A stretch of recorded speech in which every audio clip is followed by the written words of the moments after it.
So, damit willkommen zu dieser History Repeats Reaction. Zumindest vom Prolog jetzt erstmal. Weil nämlich der Grund dafür ist, nämlich, ich habe History Repeats schon mal komplett gesehen, aber ich möchte eine Reaction zu der Episode 4 machen, die jetzt rauskommt diesen Oktober, und da ich noch die anderen Sachen noch nicht reacted habe, möchte ich ein bisschen Vorarbeit leisten, indem ich jetzt nochmal hierauf reagiere. Ich habe aber alles seit einer Ewigkeit, seit letztem Jahr nicht mehr gesehen, und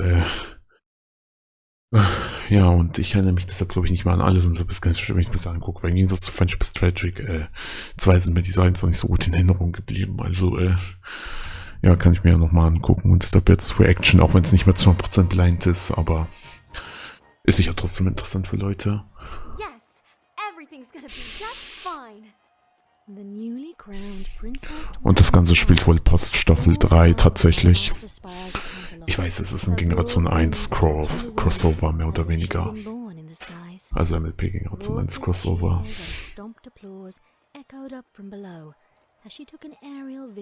Ey, das könnte interessant werden.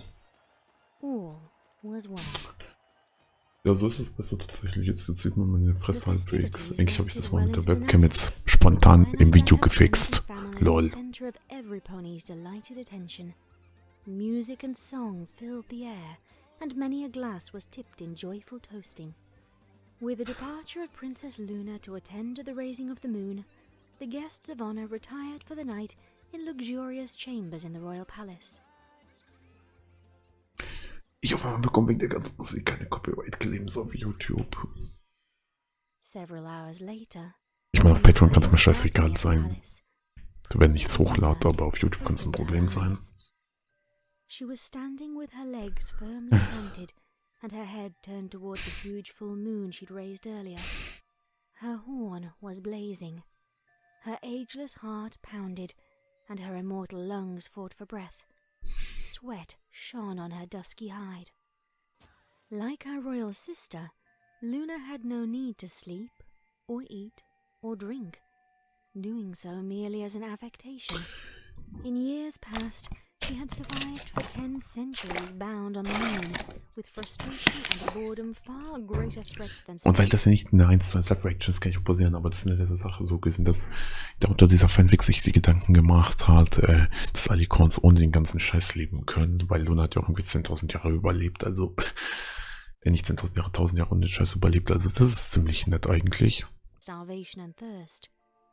But every night for the past week, she had focused her magic and sought to explore the nighttime imaginings of her sleeping subjects. She'd found herself asleep. Also ich gucke gerade auf den zweiten Bildschirm, weil drauf läuft OBS. Luna spread her wings and took to the air, cutting through the sky like a blue-black arrow. Seconds later, she was standing at the edge of Princess Celestia's silken bed. The elder Alicorn soon stirred and awoke. Luna? What's wrong? My sister. Luna's voice slurred with the disorientation of one not quite... Ja, vielleicht die Voices machen super Job als Luna. Ja, kann man nicht anders sagen. Merkt man ja auch im späteren Verlauf von den Videos oder von der Fanfic. She was closer to Luna's size and a touch less awesome in demeanor, but no less lovely. She raised her head, her lustrous mane shifting on her pale neck. Luna, the dream again? Celestia smiled warmly. Everything is fine, sister. I promise. Luna flapped her wings huffily. Vision, sister. It is a vision. A warning. We must find... Ich meine, wenn Celestias Träume wahr sind, dann sind wahrscheinlich auch Lunas Träume wahr, gehe ich mal von aus. We must bring her here. As long as she stands Ja, on ist richtig flesh and steht, soil, okay. we shall prevail. Celestia frowned, but her eyes carried no anger. Sister, the legends about those creatures were ancient before Equestria was even founded. It has been countless generations since one was even rumored to have come to our world. What makes you think... Please, Sally! Luna surged forward until her face was inches from Celestia's. There is no time to lose! We have to send some pony to find her! Luna! Celestia drew back in alarm, but then settled down and gave her sibling a silent, appraising look. Sister, today was a wonderful day for us. For Equestria, there wasn't the slightest hint of any trouble.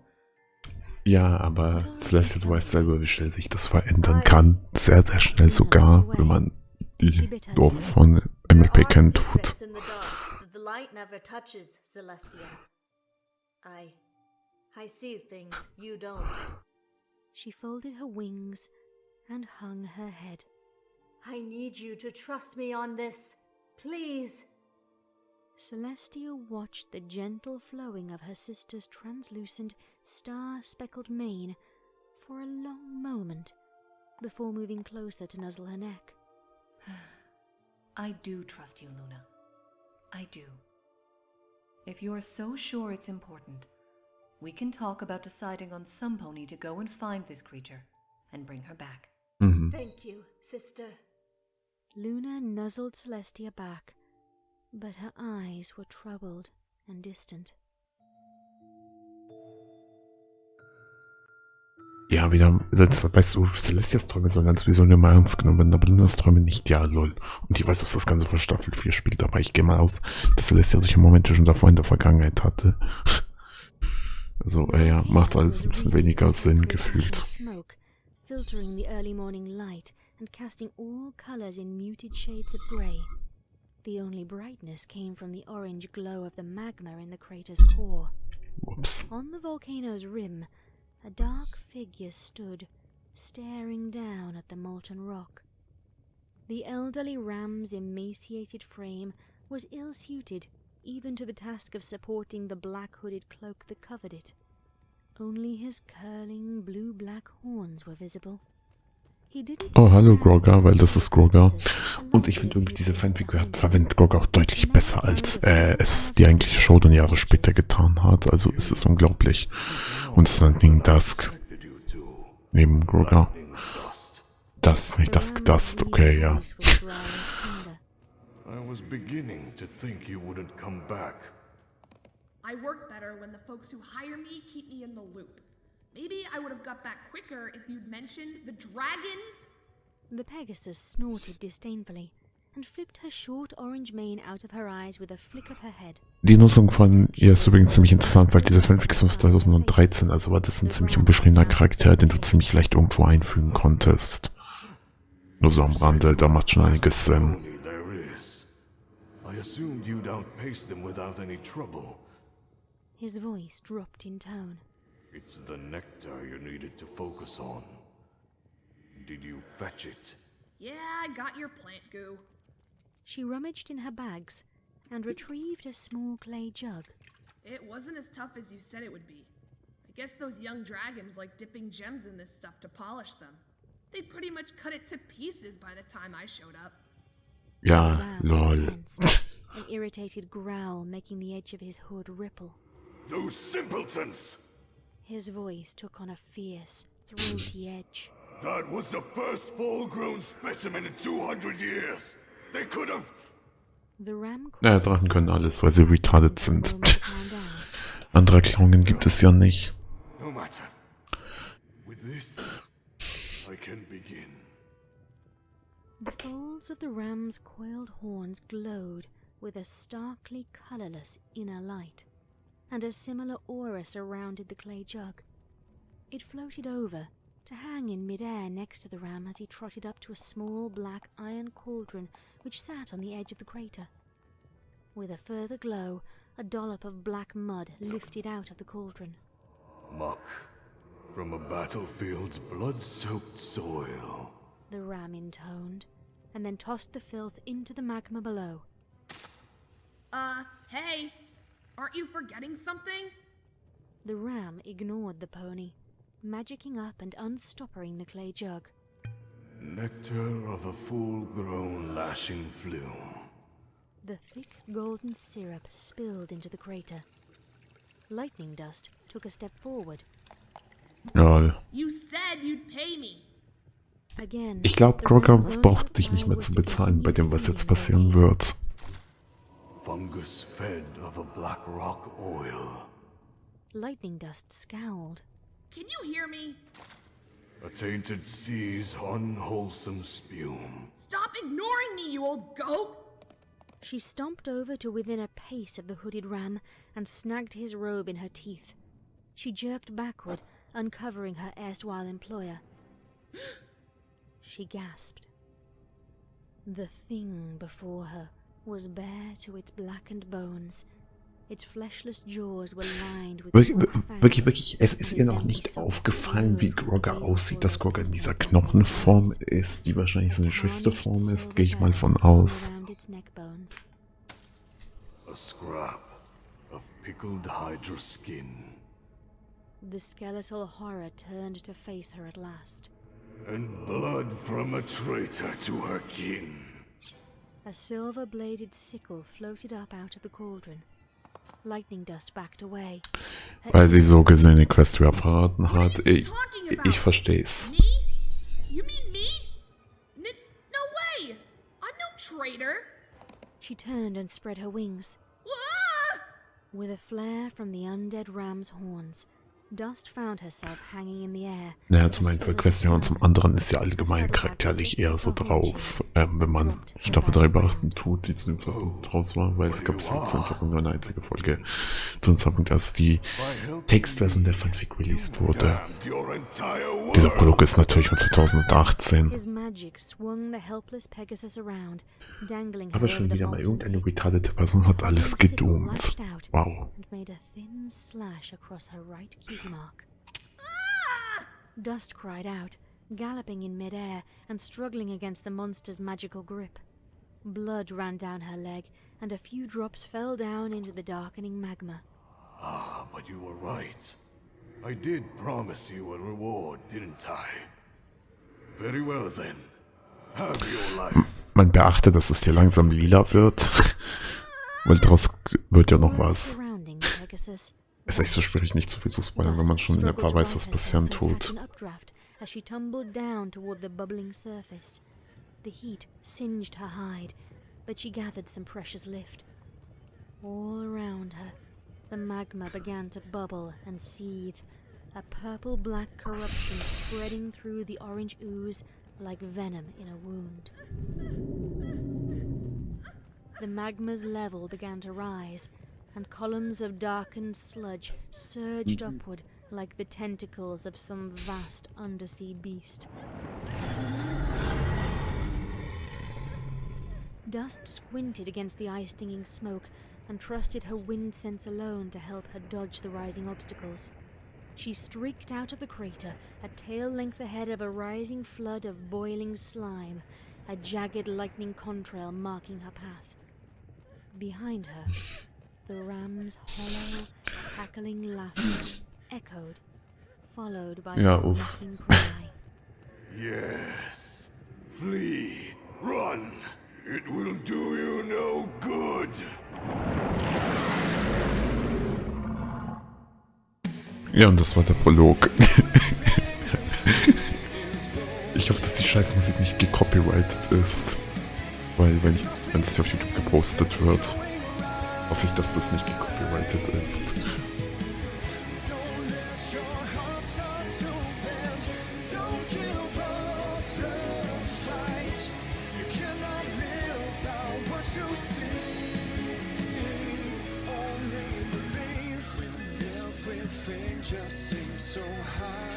Weil das war immer das Intro und das ist okay. Jedenfalls, ich fand es auch gut, als ich es das erste Mal gesehen habe, von der Zeit lang.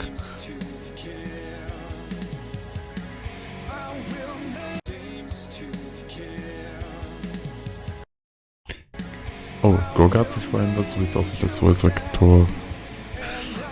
Scheinbar.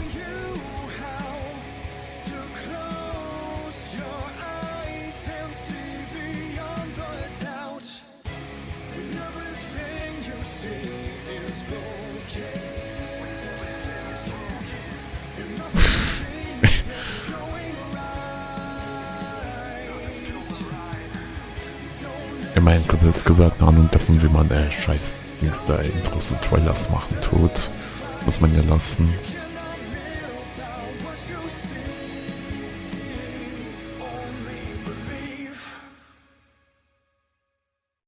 Jo. Und damit ist die Reaction für den Prolog fertig. Ja, gut. Na gut, das ist mit der Reaction und ja, wir sehen uns wahrscheinlich im nächsten Reaction-Video wieder oder allgemein im nächsten Video wieder. Ja, damit habe ich dann fertig. So, guten Tag. Ja, ich meine, ich mache für das Ganze sowieso am Stück, will ich scheiß mal auf eine Begrüßung drauf. Ich habe ja schon beim wie auch immer, jetzt heute geht's Episode 1. History Repeats. Reaction. Yay.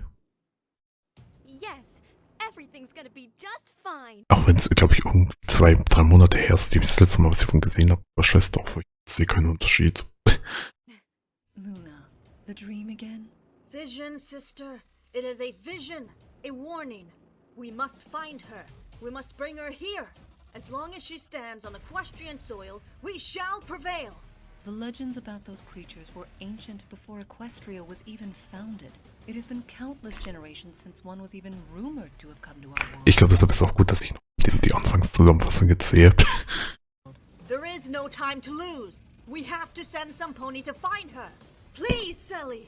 You took longer than I expected you to, Lightning Dust. You said you'd pay me. I'm no traitor. Oh, but you are. By helping me, you've damned your entire world! Ah! Yes. Flee. Run. It will do you no good. Ja, ist noch nicht so viel passiert im Prolog hiervon. Ich frage mich echt, weißt du, ich wundere mich echt, ob YouTube Copyright das Ganze durchgehen lässt oder ob ich wieder irgendwie Stress abkriege, aber scheiß drauf.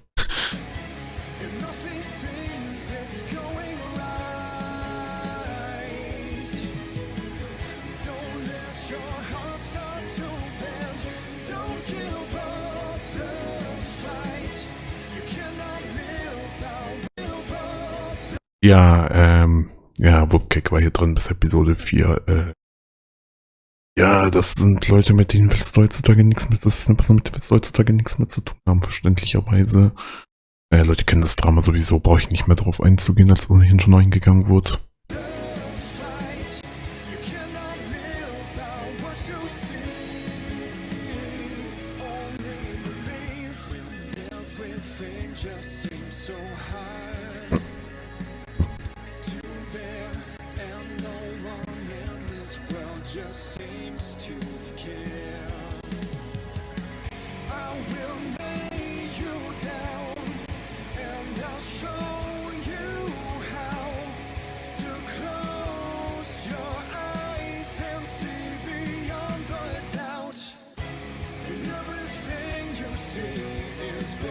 Das ganze Zeug ist ja, wie ich glaube ich schon mal erwähnt habe, ja gegen so ein 1G4 Crossover-Zeug.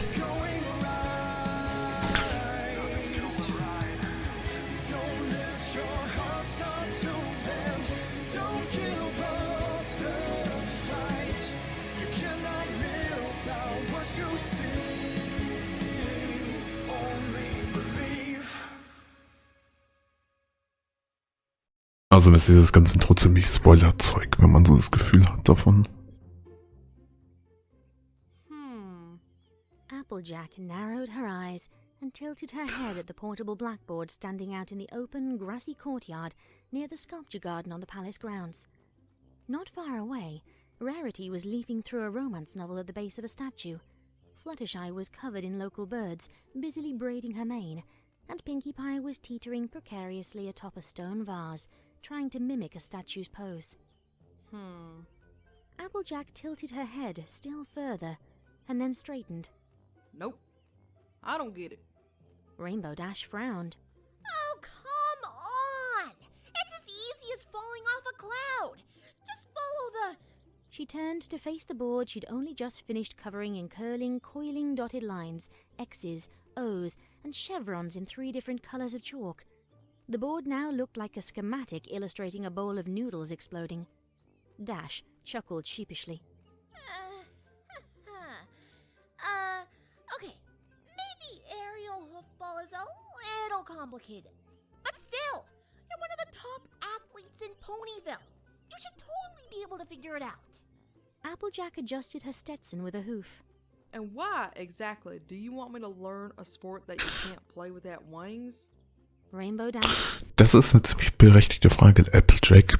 sighed in frustration.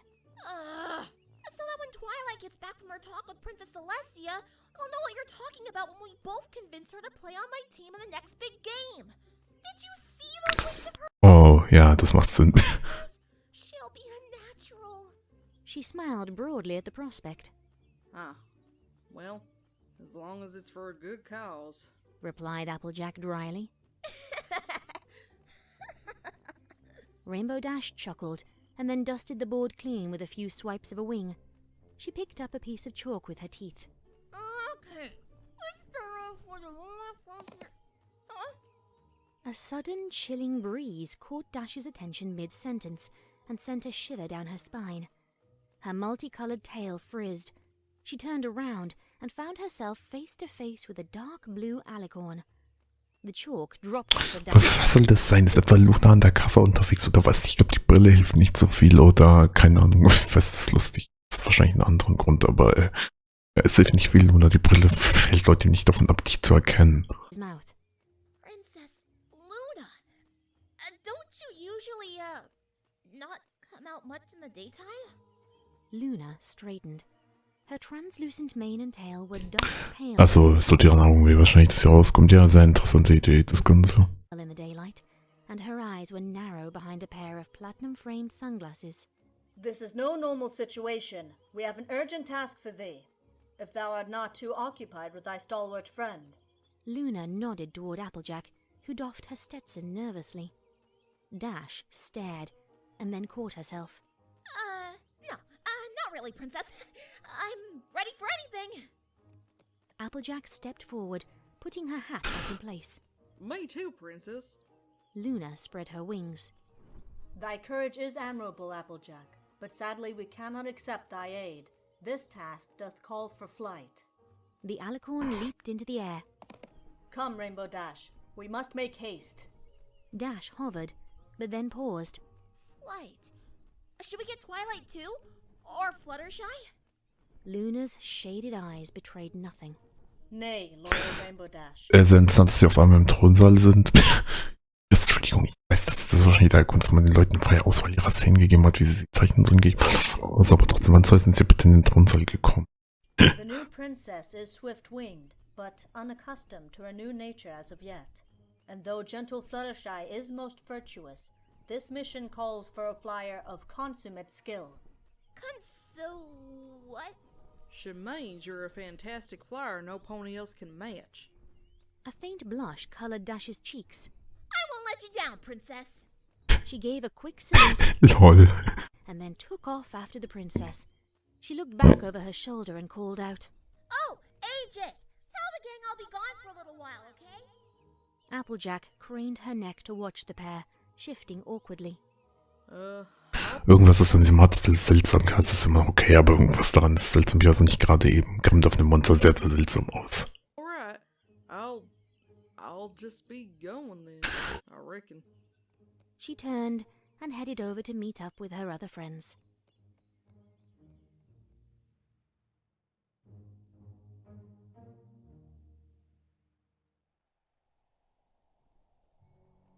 Luna flew with phenomenal speed, forcing Rainbow Dash to do something she hadn't needed to do since her assessment at the Wonderbolts Academy. Put in an effort. Where are we going, Princess? She shouted over the roar of the wind. To Cloudsdale's weathersmithy. Thou hast a rainbow to follow. Luna shouted back. What? Luna offered no further explanation, and soon the pair approached the Pegasus Cloud City's industrial district. The air was cold and damp and heavy with the spicy tang of liquid rainbow.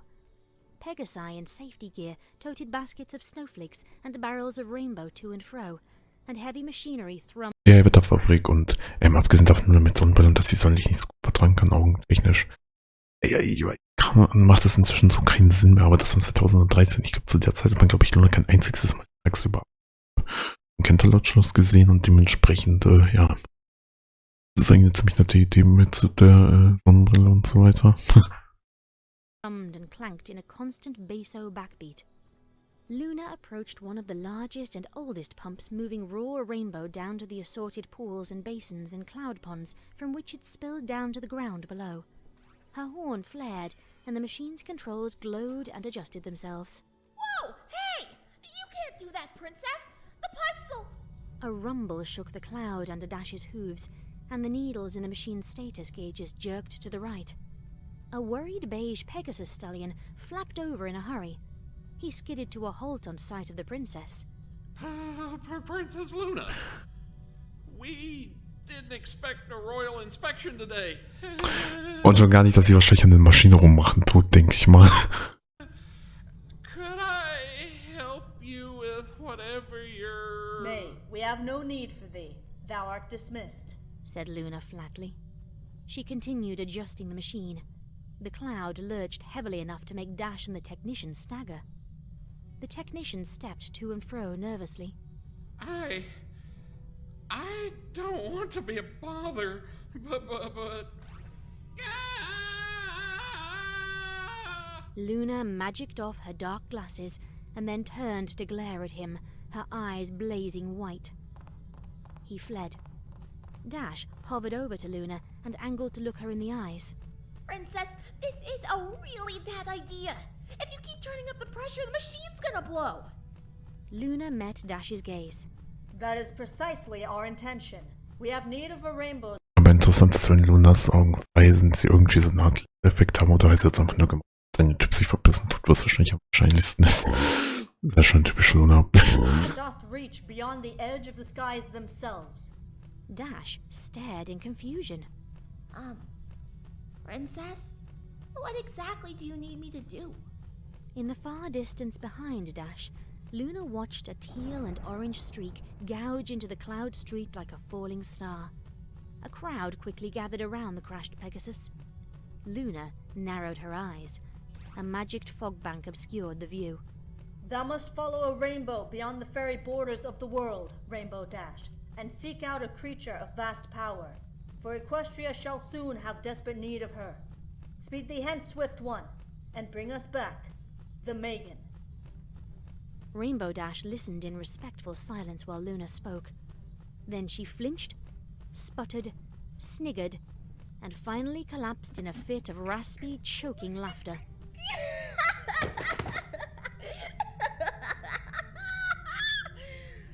Luna frowned. Her magically enhanced ears picked out bits and pieces of the distant crashed pony's gasped entreaties. Like a living wave, covering everything. No pony left. No time. Go now. You gotta get out of here. Please, you have to listen to me. No, please. I know you don't. I'm not. Achso, ja, da kommt noch was auf einen zu und ja, oder halt das, die gerade eben von Grogger abgehauen ist. Ja, hallo.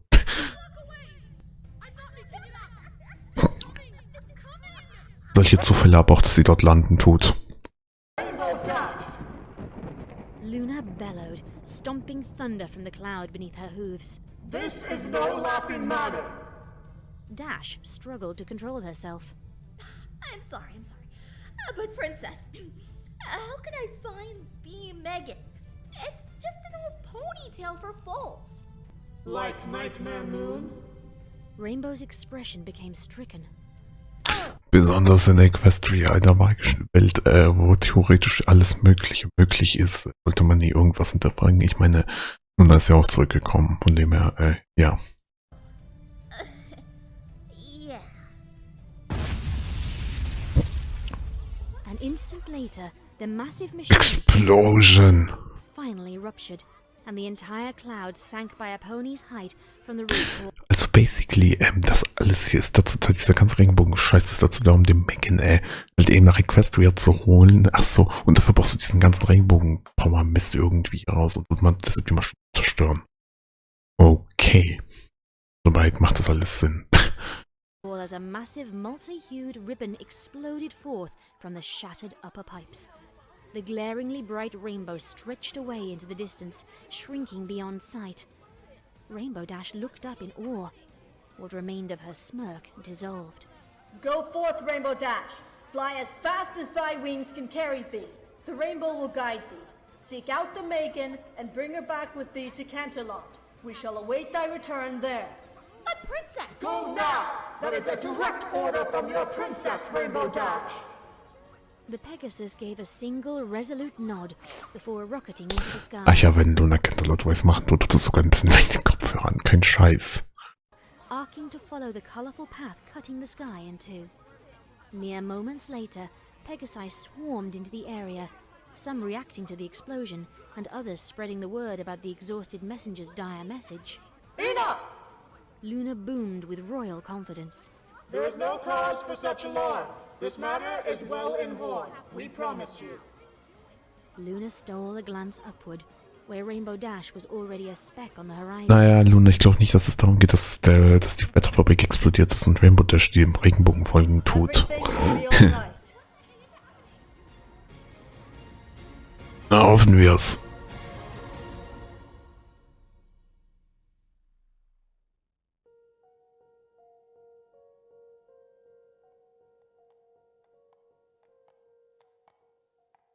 Twilight, Applejack, Pinkie Pie, Rarity, and Fluttershy were gathered in the palace's grand hall, facing Princess Luna as she strode through the doorway. Princess Celestia waited at the back of the room. Princess Luna! Applejack mentioned you needed Rainbow Dash for something important? Is she back yet? We were going to head out soon.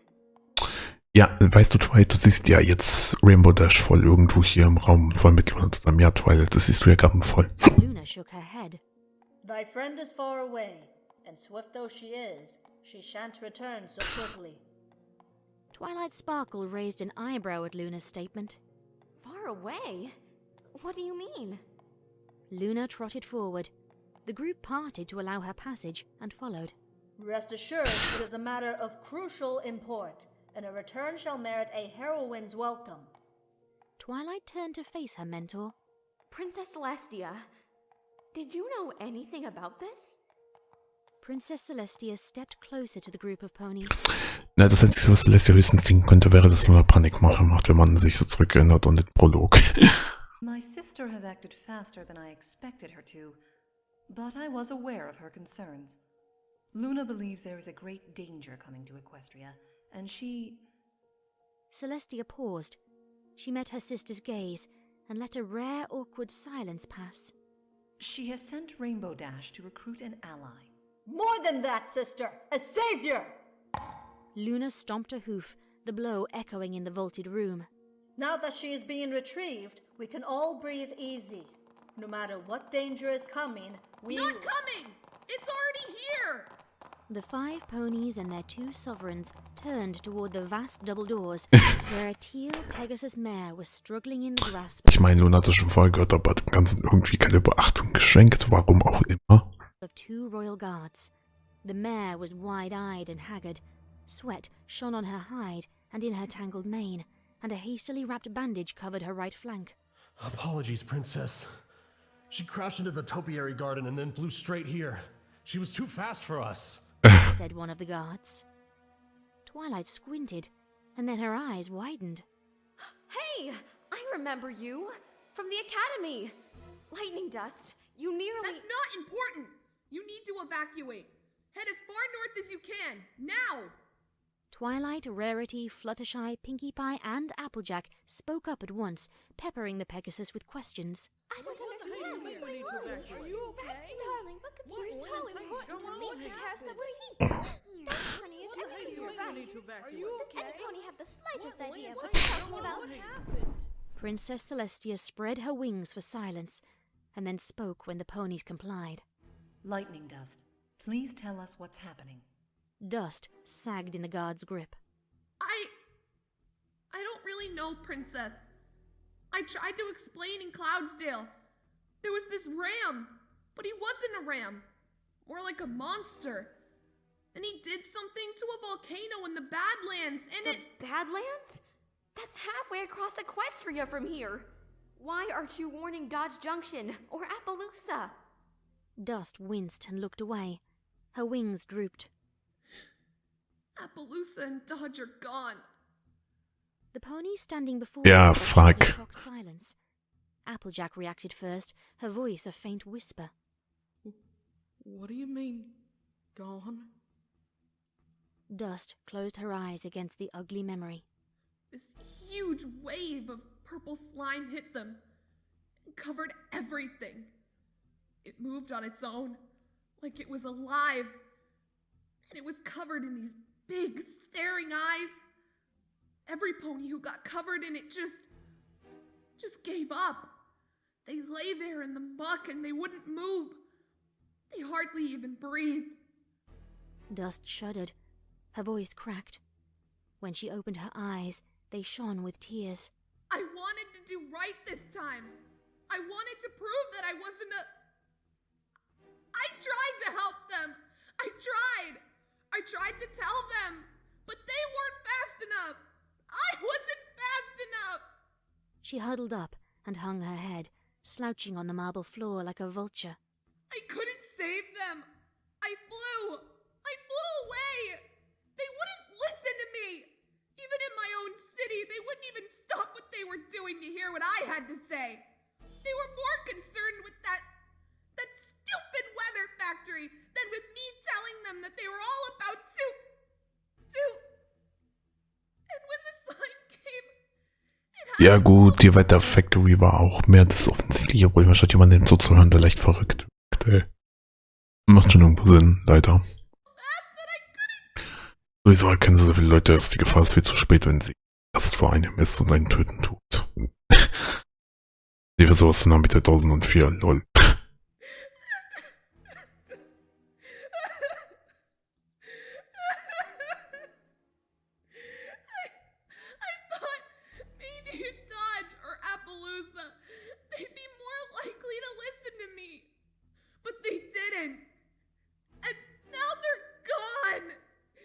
Luna's eyes showed sympathy, but her righteous expression did not falter. Twilight's eyes tightened. She swallowed despite her dry mouth. And now this slime is coming this way? Ja, Twilight, ja. Das versucht sie die ganze Zeit lang zu sagen. Schön, dass du es nochmal fragen musst. Dust nodded silently. Twilight stomped a hoof and spread her wings in defiance. Well, we're not gonna let it get to Canterlot, or to Ponyville, or anywhere else. Her friends agreed with varying degrees of enthusiasm. Princess Celestia smiled proudly and nodded in approval. Princess Luna remained silent. You sound just like him. Pinkie Pie tilted her head. Who? The sheriff in Dodge. Twilight lowered her gaze. Her wings folded. Ja. Celestia nodded. Go. Go back to Ponyville, all of you. Protect the ones dear to you. And you, Lightning Dust, spread the word in Cloudsdale. We'll send a royal escort with you this time. In the meantime, Wird auf nie. Wobei Cloudsdale ist doch in den Wolken. Wie kann ein Schloss das zerstören? Das ist eine ziemlich gute Frage. Das müsste ja sich dann wahrscheinlich ja dann höher werden. Ja, ich weiß nicht, ob das gezeigt oder noch erklärt wird. Ist auch egal. Her eyes met her sister's once more. There is a lot we need to discuss.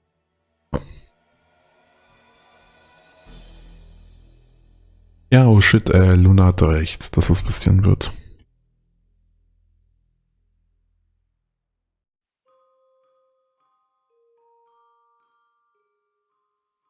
A world Jubel. Ne, Spaß.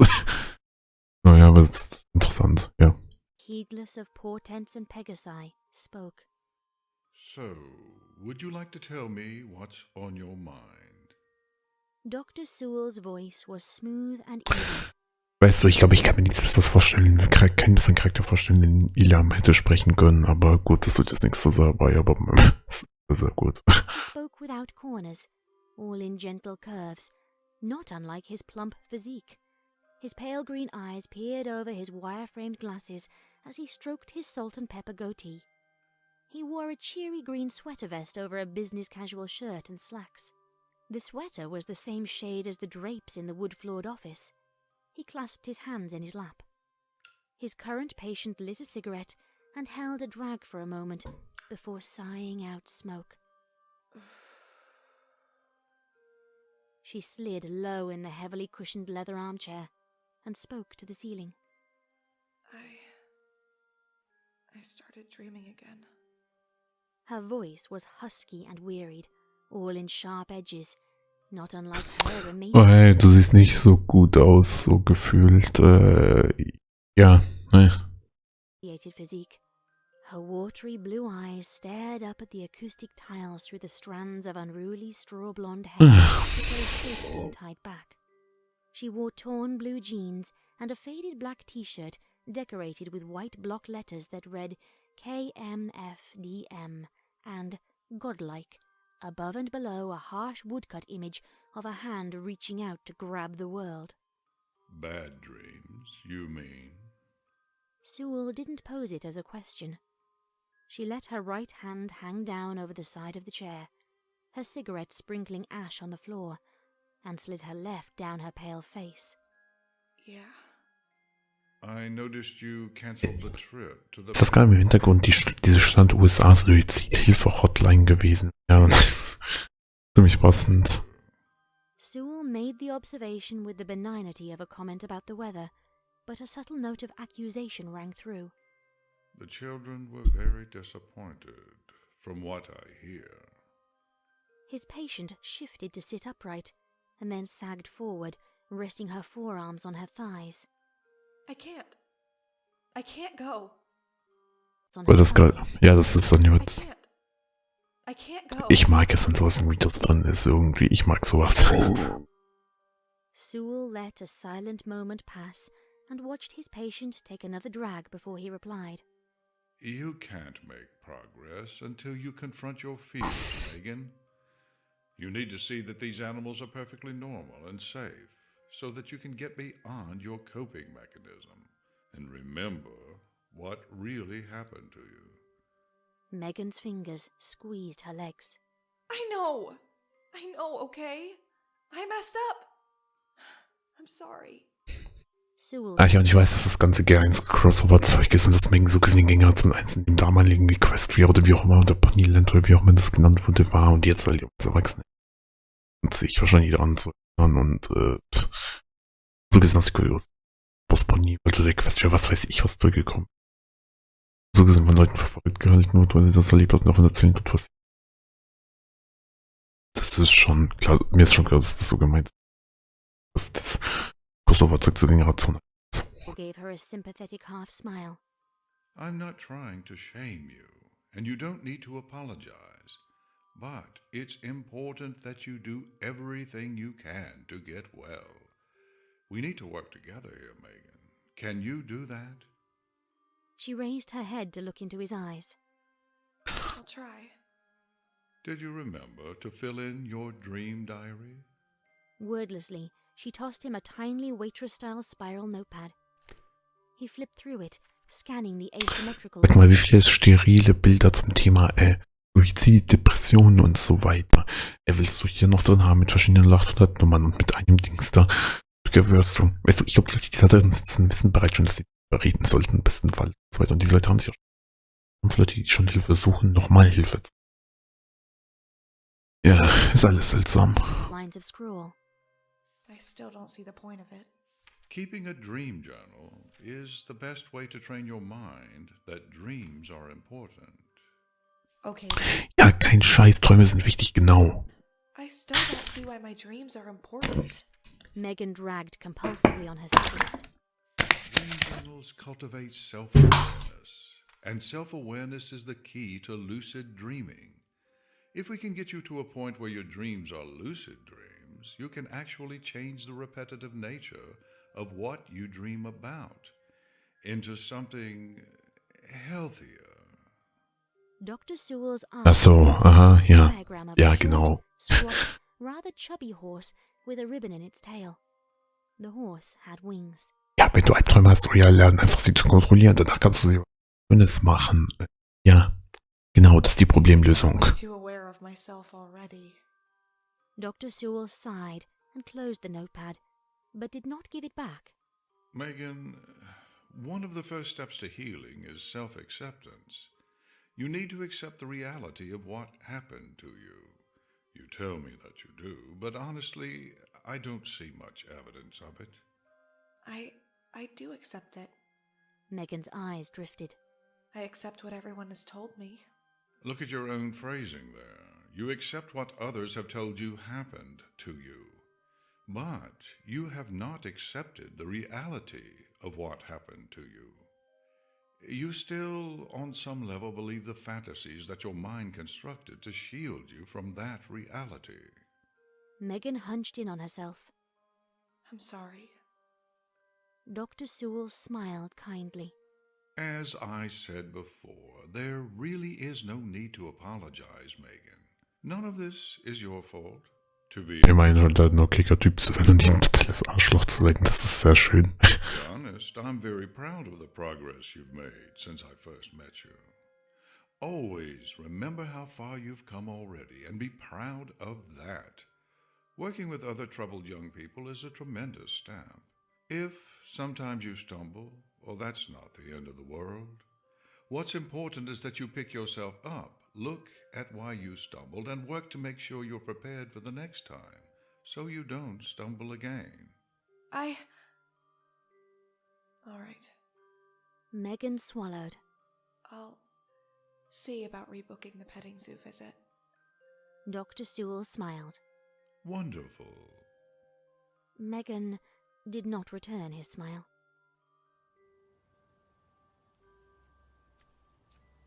"52 minutes later, she wrapped her gunmetal grey raincoat closer and leaned forward into the rain spitting from the night sky as she walked down the sidewalk.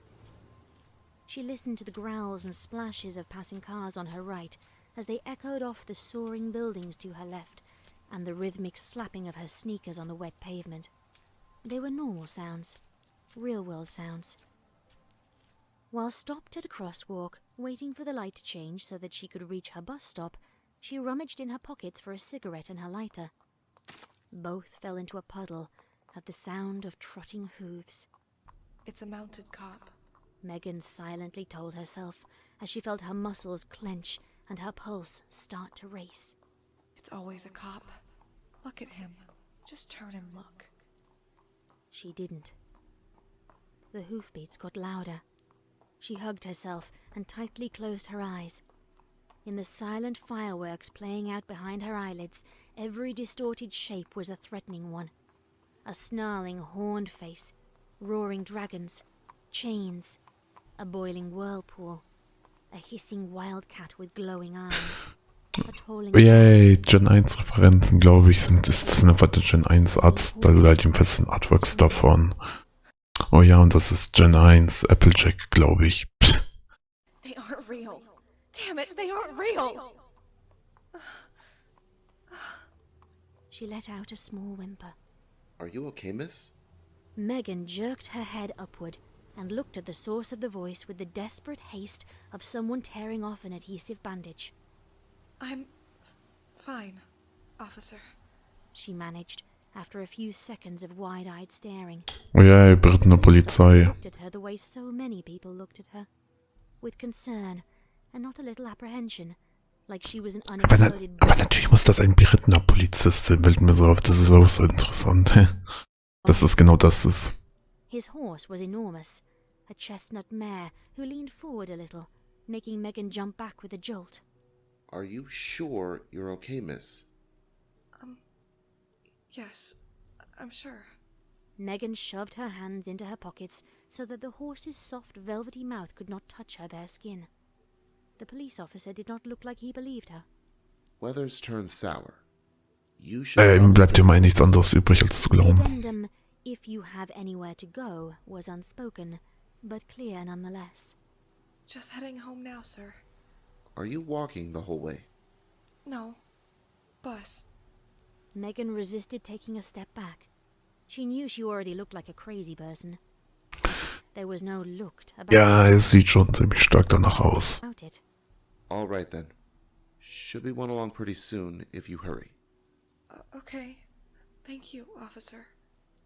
The officer slowly nodded and then directed his mount onward.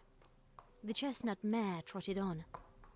Megan stayed where she was until the noise of the city swallowed up every trace of the receding. Wow, es ist ein Pferd und sogar eine Stute. Wow, was für Zufälle, aber auch.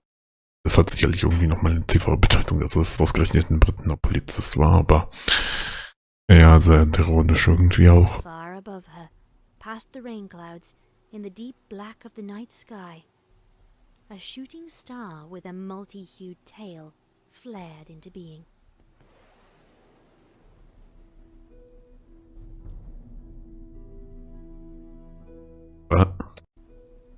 Flared into being.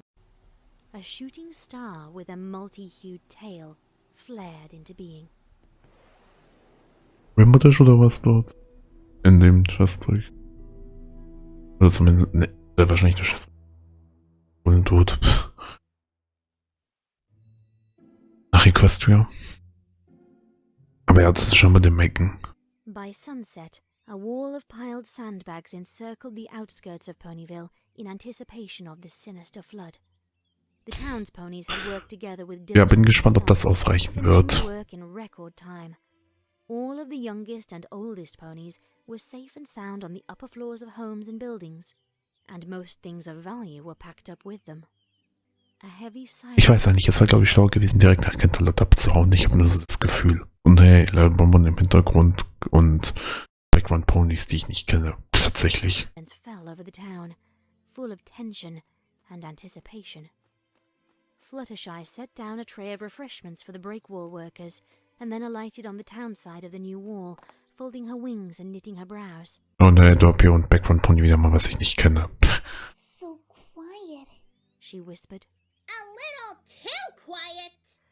Pinkie Pie hopped out from behind a dirt pile and began playing a raucous tune on a small coiled horn made of crystal.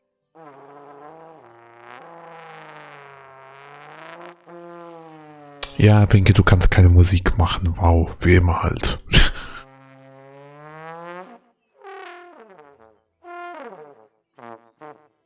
Her frizzy pink tail flopped to and fro in time with the honking notes. Several watchful ponies in the surrounding area jerked in surprise and then fixed the pink party pony with disapproving glares. Pinky, das war so nötig, das jetzt zu machen. And stopped. She said through the horn and backed away sheepishly. There, in the distance! A Pegasus stallion hovering a few pony heights above Pinky pointed a hoof southward. A dark purple Aber hey, das war Narrator als Stimme zumindest. Spreading toward Ponyville from the south, like the nightfall spreading from the east. The ponies at the wall leaped into action, double-checking its construction and shoring up thinner. Ja, das ist auch ein Audiodrama, aber es ist auch deutlich mehr eine Fanfic-Reading tatsächlich, weil tatsächlich der Großteil der Story immer noch durch Narration von Ribbler getragen wird, sag ich mal so. Ich wollte verstehen, was ich meine. Also deutlich mehr eine Fanfic-Reading, als dass es noch ein Audiodrama ist. Also natürlich. Und ja, es ist eine Mischung irgendwie auch noch extremer als andere Audiodramas bestehen aus Dialog. Lightning just seems so afraid of this thing. Fluttershy hovered over to stand next to Pinky. What should we do? Pinky inhaled to speak, but then a full body spasm sent her wobbling back and forth. Her tail swirled and her eyelids fluttered. She finally came to rest after a straight-legged backflip. Fluttershy drew back in alarm. Pinky! I've never seen get a pinky sense like that before. Ja, kein Scheiß, Fluttershy, das hat keiner bisher. Pinkie Pie was suddenly very, very quiet. She was still as stone for 5 heartbeats, but then she perked back up to her usual broad grin and loud, high voice. It means we should go check on every pony else. Come on, Fluttershy. Ja, das bedeutet es, Pinky. Ja, dieses Lächeln, ja, Pinky, ja, das bedeutet es sicherlich, so wie du dich anhörst und wie du aussiehst. Scheiße, ist am Dampfen scheinbar.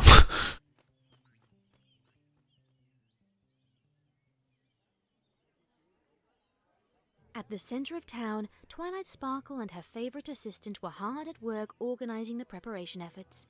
Twilight's horn was glowing, as were the dozen parchments and half-dozen quills orbiting around her.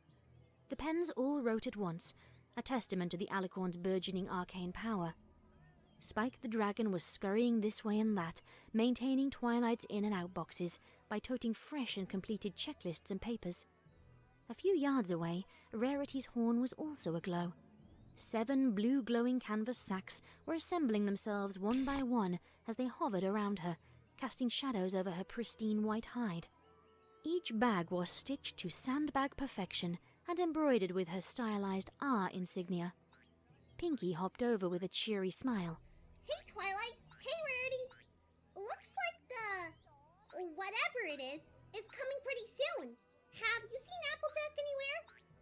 And is Dashy back yet? Twilight's eyes didn't leave her work. Rainbow Dash ist jedenfalls noch nicht zurück, glaube ich. Weil sie hat noch nicht mal den Megan gefunden. Applejack is fortifying Sweet Apple Acres. And Rainbow Dash is...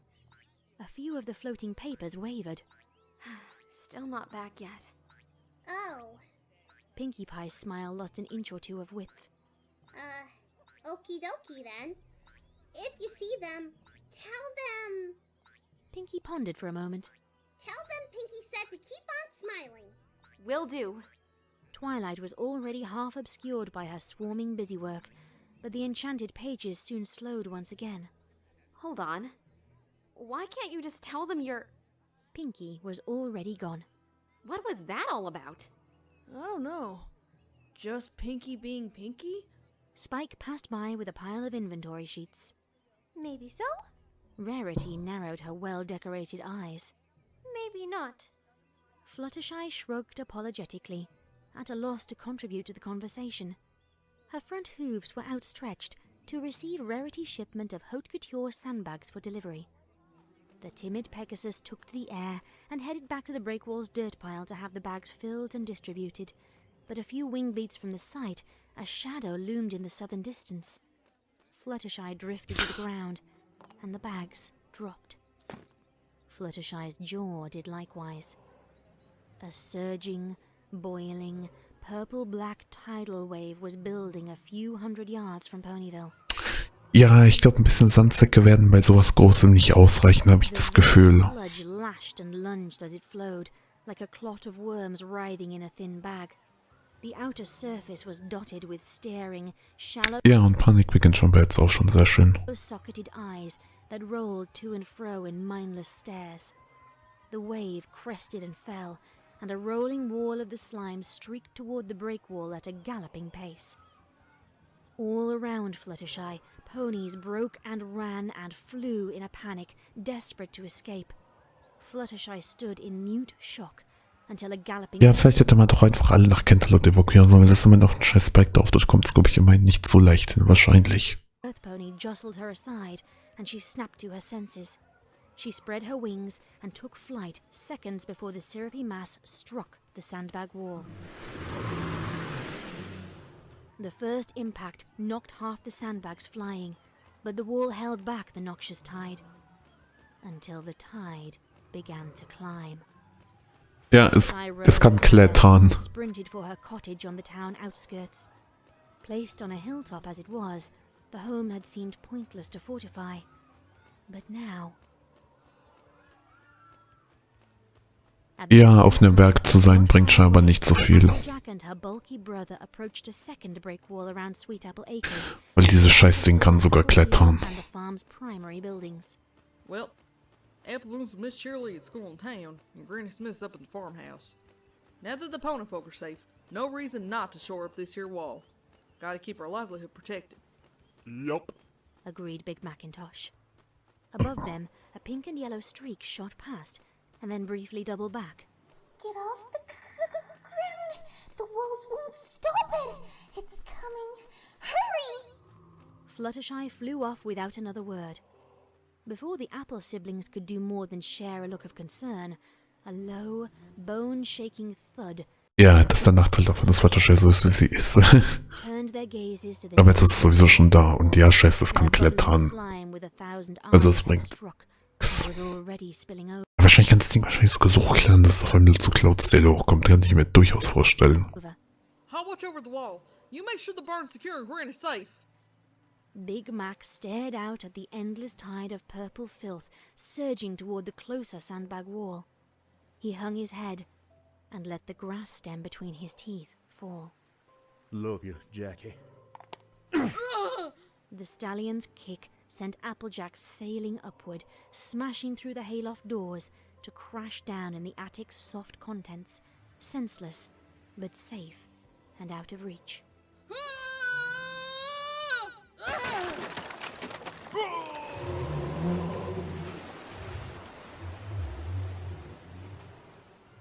Back Hätte nichts anderes von Big Macintosh erwartet. in the middle of town, the air was thick with the stench of the purple muck and the sounds of ponies shouting and screaming and crying.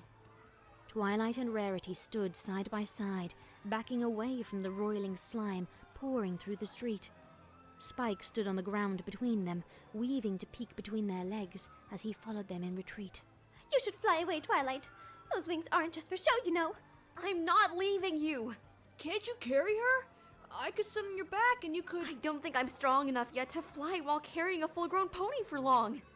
She turned to face Rarity. And I don't want to risk losing you if I carry you with magic, or try to wing you out. One jostle to my horn, and I might lose the spell matrix. We need to find another way. Rarity nodded. Ja, ihr habt ja auch voll viel Zeit. A fresh wave of the slime surged down the street, driving the trio back. What is this stuff? Ugh. Schleim. Punkt. Schleim, der intelligent genug ist, um Wetterwände hochzuklettern oder besser gesagt Blockaden. Don't let it touch you. Not even the tip of your tail. Lightning dust said it's dangerous. She magicked up a rain barrel and cracked it like an egg, brandishing the two broad halves Ich defensively. finde es ja trotzdem so interessant, dass die Lightning das zugehört haben. Beziehungsweise ich glaube sogar, ohne dass du nicht die Revision gehabt hätte, hätte ja wahrscheinlich kein Mensch zugehört oder geglaubt. Also ist ziemlich glücklich, das Ganze zufälligerweise. Gehe ich mal von aus. Flared as she magicked up a spare sheet of burlap and spread it like a matador's cape. She huffed and gave a flick of her tail. Let that touch my coat fur? I assure you, Twilight, that is the last thing I will do. The wall behind Rarity exploded outward as a sludge-bloated home finally reached its breaking point. Twilight winked out by reflex, disappearing in a reddish flash and reappearing on clear ground a few yards away. Spike was close enough to be caught in the spell's effects, and he found himself tumbling to the dirt beneath Twilight, singed and smoking. The pressure slowly eased, and the slime flowed down the paths of least resistance. Twilight opened her eyes and got her bearings. Oh no! Rarity had lunged in the opposite direction that Twilight had travelled, and her gamble had not paid off as Twilight's had. Her entire right side was plastered with the thick muck.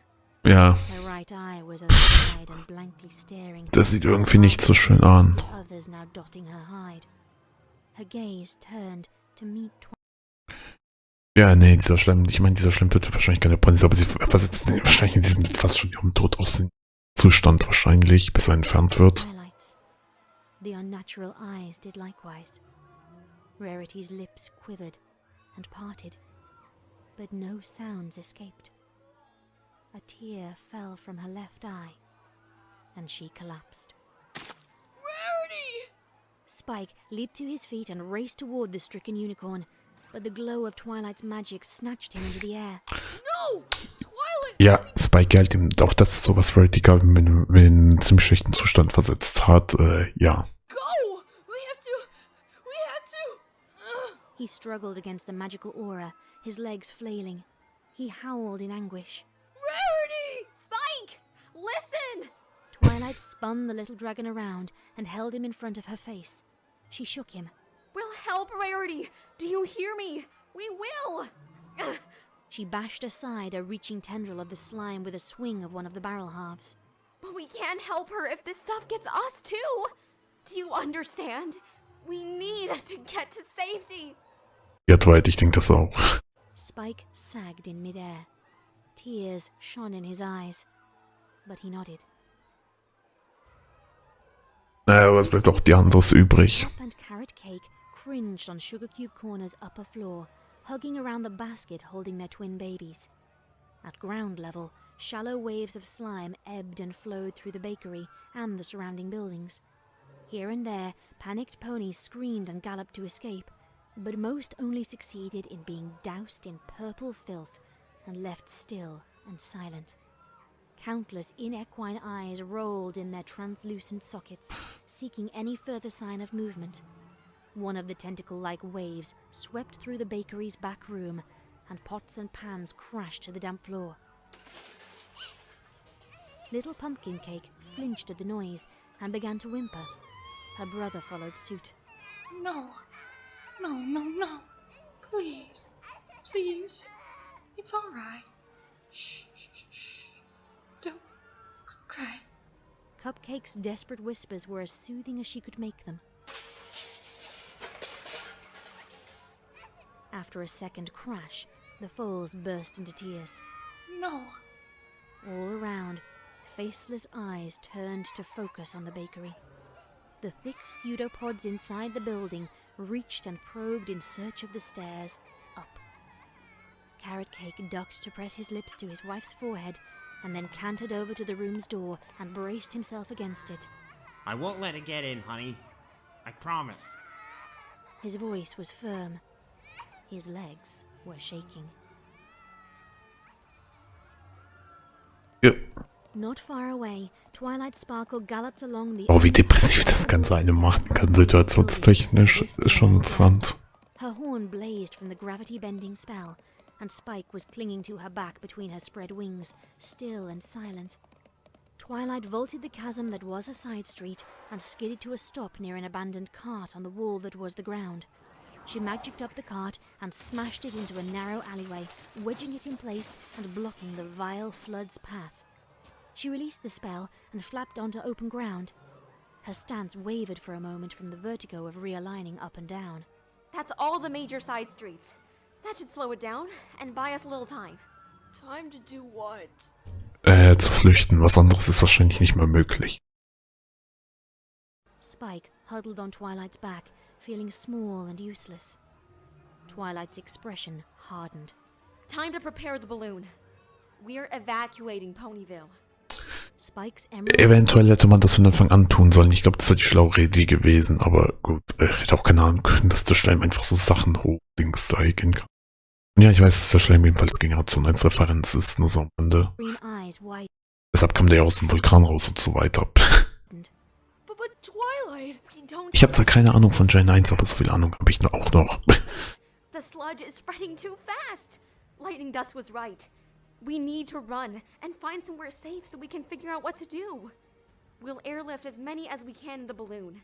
The Pegasi will carry out as many others as possible, and I'll enchant them so they can stand on the clouds. Spike's lip quivered. What about every pony else? What about Rarity? He wrung his tail in his claws. Twilight? Twilight looked down the abandoned, barricaded street, but made no reply.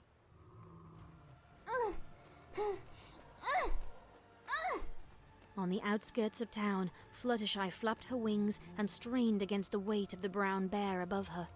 She pushed the animal upwards with her outstretched front hooves, helping him climb up the side of her grass-thatched cottage.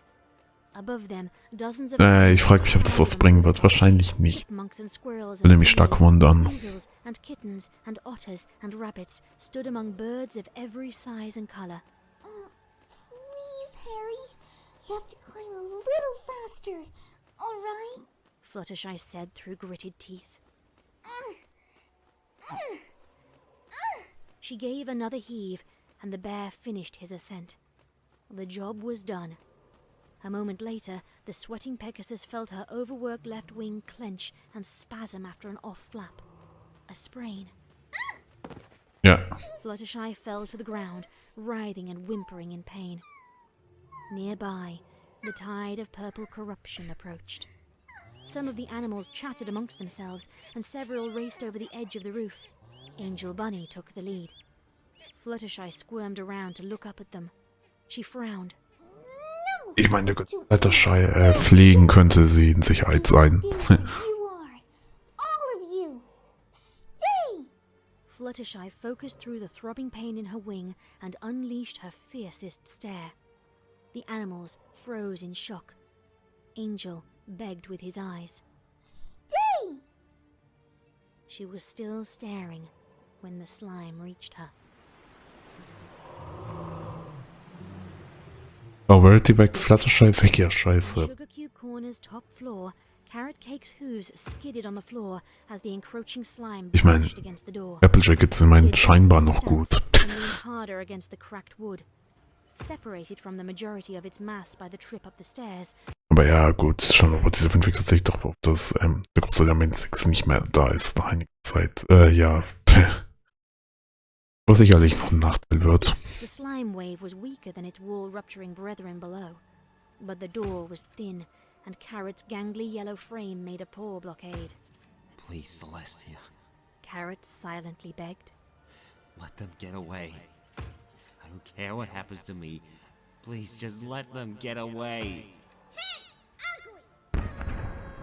An incongruously squeaky explosion. Oh, hallo, sounded in the Pinky. distance. Aber natürlich macht Pinky irgendwas, um den Leuten Cakes zu helfen. Das ist sehr schön.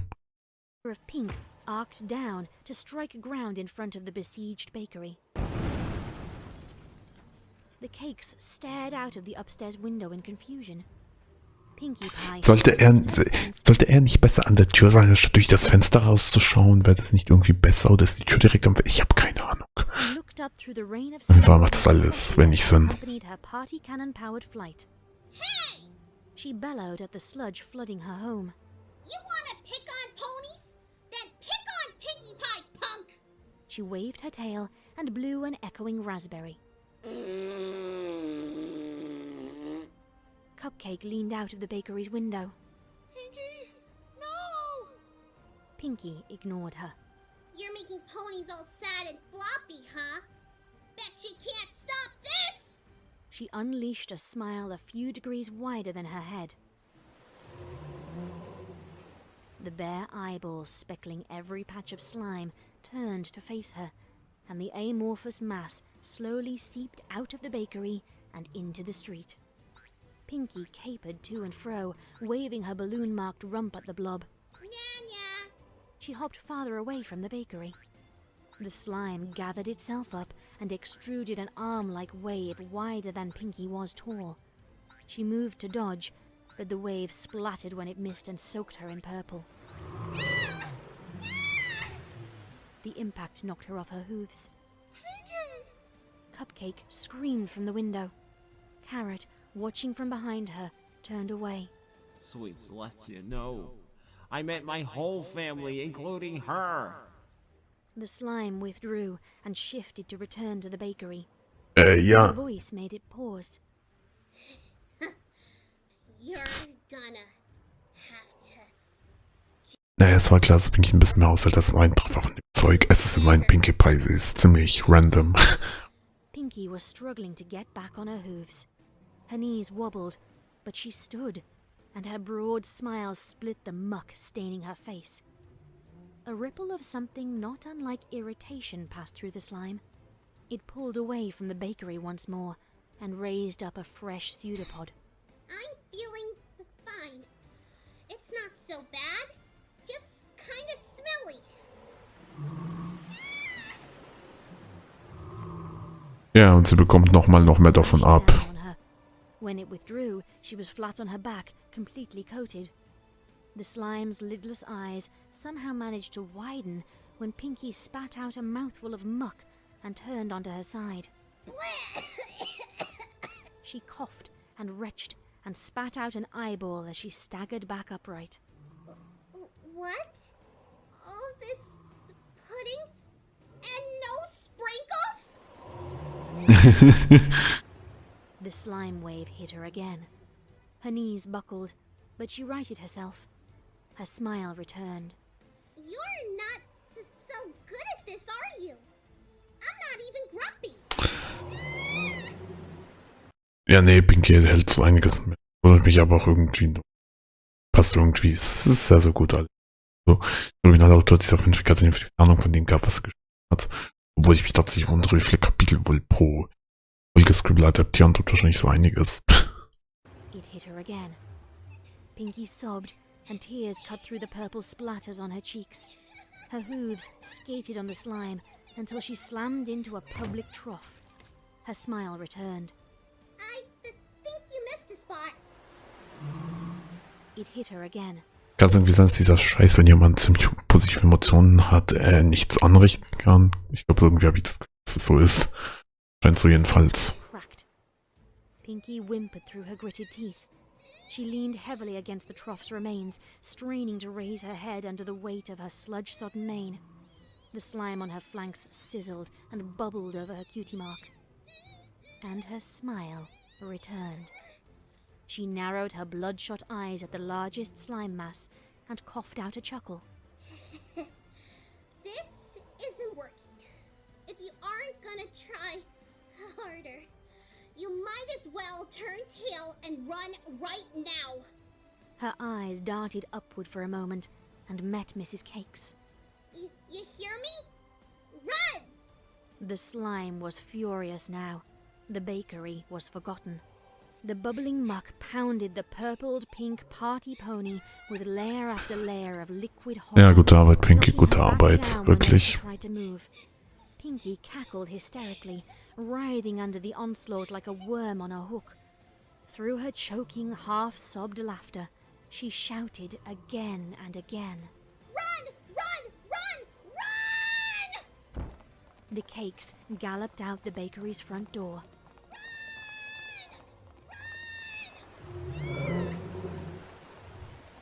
The shadow of Twilight Sparkle's hot air balloon fell over the Cakes, and behind them, all was silence.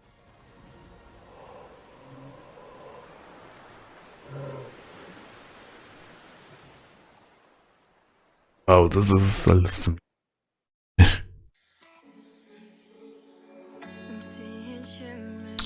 Eindeutig auf YouTube lässt das einem durchgehen ohne Copyright-Claims.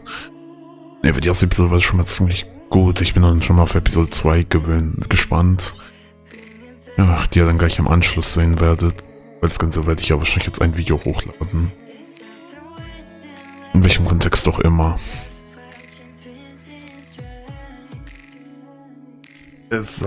Leute gucken das über YouTube.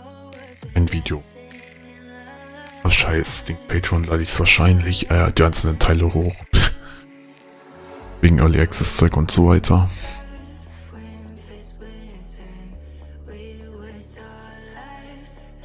Ich habe das Gefühl, dass History Repeats Cast zum Teil auch aus Leuten besteht, von denen du bisher weniger was gehört hast. Also weniger, weniger bisher gemacht haben. Random Musters oder weniger bekannt sind, auch wenn sie ziemlich gut sind. Nicht sogar sehr gut. Das ist der Big Mac-Typ, kennt man ja auch schon aus anderen Sachen. Ja, ich meine, das ist ein Narrator von Jahr, Wooten hätte ich jetzt nicht erkannt. Abgesehen davon, dass über die Hälfte der Leute hier drin sind, von denen ich noch nie was gehört habe. Also für die Zeit wahrscheinlich waren es eher unbekannte Leute. Achso doch, Groger kommt ja im Intro vor, stimmt. Hat sich bei History Repeats nicht sogar der Groghead quasi vielleicht tatsächlich nicht sogar verändert, wenn ich mich richtig erinnere? Gut, keine Ahnung.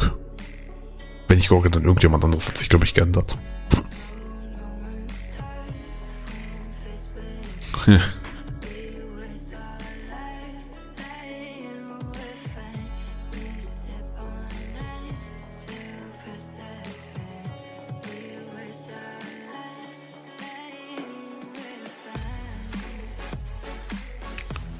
Ich hoffe wirklich, dass YouTube mir das durchgehen lässt. Wobei ich denke schon, wahrscheinlich kriege ich da auf nur den Stand, oh ja, Copyright Claim drauf und ansonsten nichts, was mir eigentlich relativ egal ist. Solange nichts gestrikt oder gelöscht wird, ist mir egal, ob YouTube mir Copyright Claims zuschickt, mir ist es relativ egal.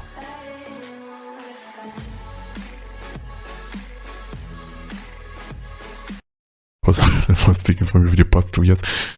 Ja, weil das Ding ja irgendwie 2018 anfing und seinen Prolog bekommen hat und danach jetzt 2020. Ich habe Episode 1 und Episode 2 hat nicht 2 Jahre gebraucht, sondern nur ein Jahr, weil schon mal kommt das jetzt jährlich. Das heißt, bei Tempo sind wir wahrscheinlich in 3 Jahren fertig, 2026 rum in etwa. Ja.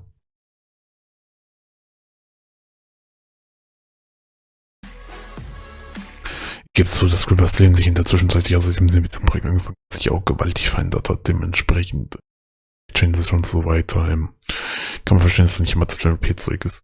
Ich glaube sowieso, dass es diese Phase war, glaube ich, zwischendurch was Scribbler ja überhaupt nicht an Audio dran ist, so wirklich nicht, kein neuer Release zumindest rauskommen, obwohl sie daran gearbeitet hat, aber das steht jetzt nichts zur Sache bei.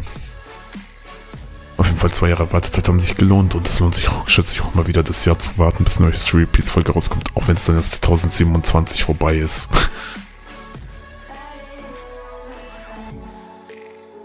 Nee, 26, weil wenn dieses Jahr, jetzt kommt ja auch eine Episode raus, in 3 Jahren ist 2026, schon mit 24 gerechnet.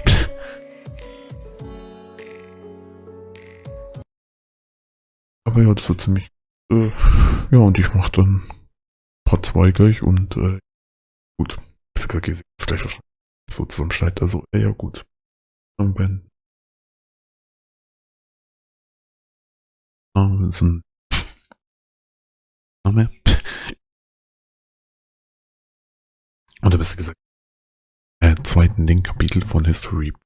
Also, jo, viel Spaß dabei, mir dabei zuzuschauen und ja, mach ich dann mal weiter, würde ich sagen. Letztes Mal war schon recht interessant.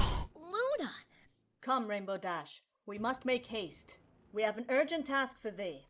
My sister has acted faster than I expected her to. Luna believes there... Oh ja, Flashback. Ich kann mich relativ gut dran erinnern, aber egal, auch wenn es schon ein paar Tage ist, seitdem ich den letzten Teil dieses Videos aufgenommen habe. There's a great danger coming to Equestria.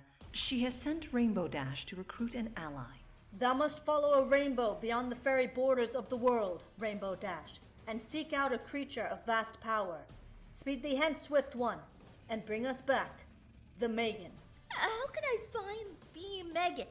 It's just an old ponytail for fools. Like Nightmare Moon? You need to evacuate. Head as far north as you can, now! Megan, you need to accept the reality of what happened to you. I do accept it. I accept what everyone has told me. This huge wave of purple slime hit them. Covered everything. We're evacuating Ponyville.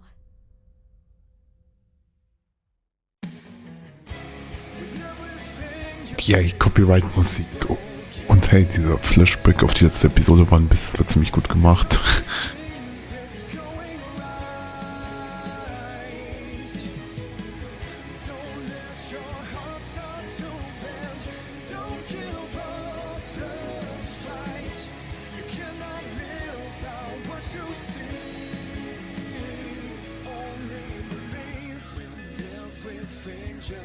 Ich hoffe wirklich nicht, dass der Scheiß gecopyrightet wird.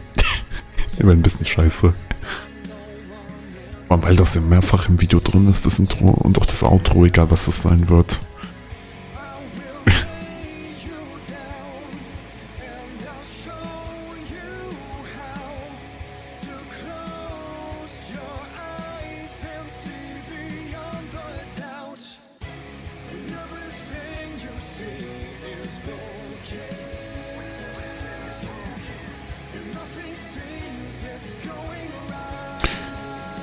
Ich frage mich, also Chrysalis wird auch später hier drin sein. Ich habe keine Ahnung, ob bis Episode 4 oder später, aber es ist toll.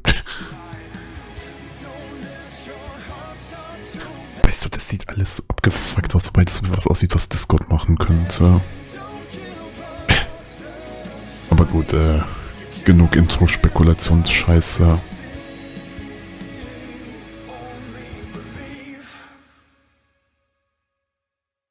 Storybook Monsters, ja, bei Legend 1 so gesehen nur ein Buch in dieses bisher, oder in der laufenden, von dieser Fanfic besser gesagt ist, um es so darzustellen. The bus route did not go directly to Maple Street.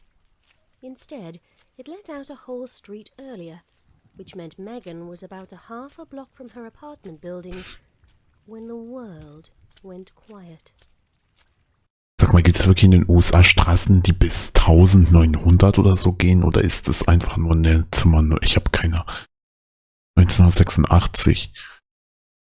Was für ein Zufall. Ist das auch was mit Gen 1 zu tun? Wahrscheinlich wurde da irgendwas released. Ich weiß, dass Gen 1 seit 83 released wurde und ein bisschen 90er ging. Aber wahrscheinlich hat das Jahr 86 nochmal irgendwas anderes zu bedeuten.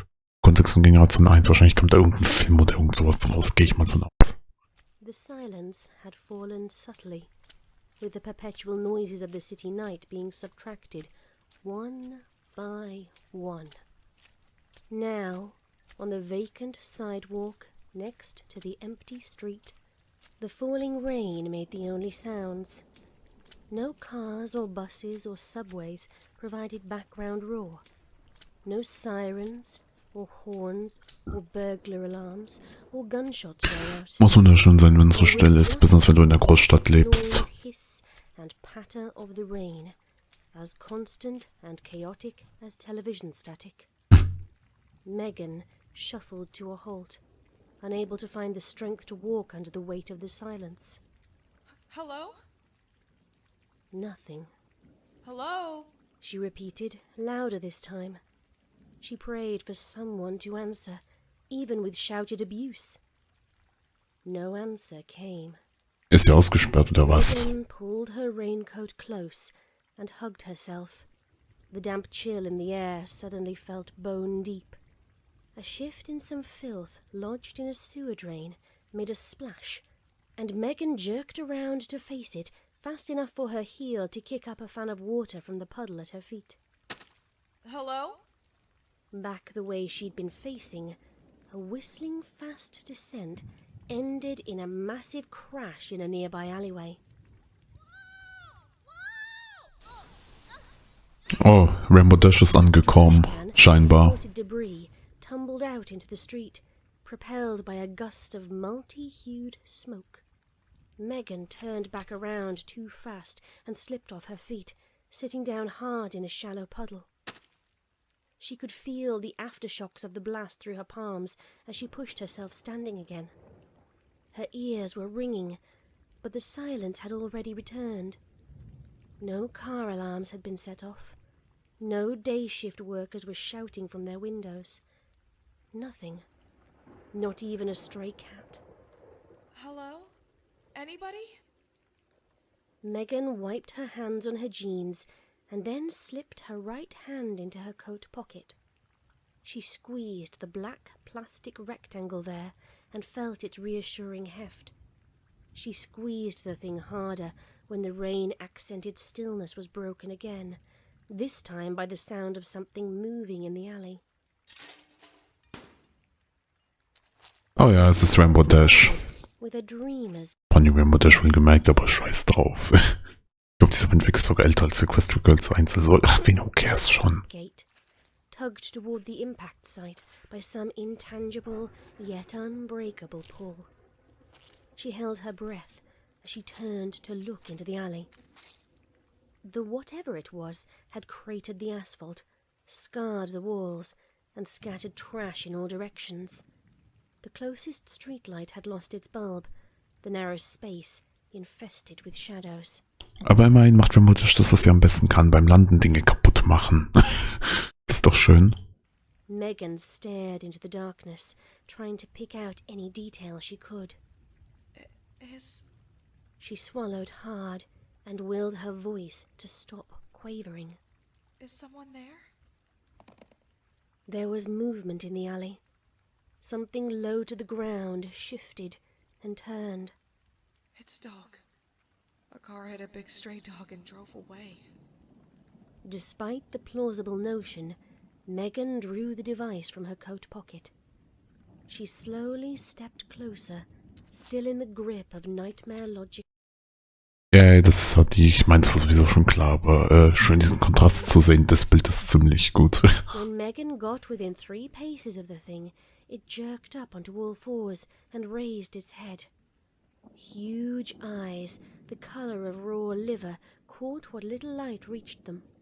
The eyes widened, and the dog surged forward. With the click of a switch, the stun gun pumped 3 million volts through the no-doubt rabid dog.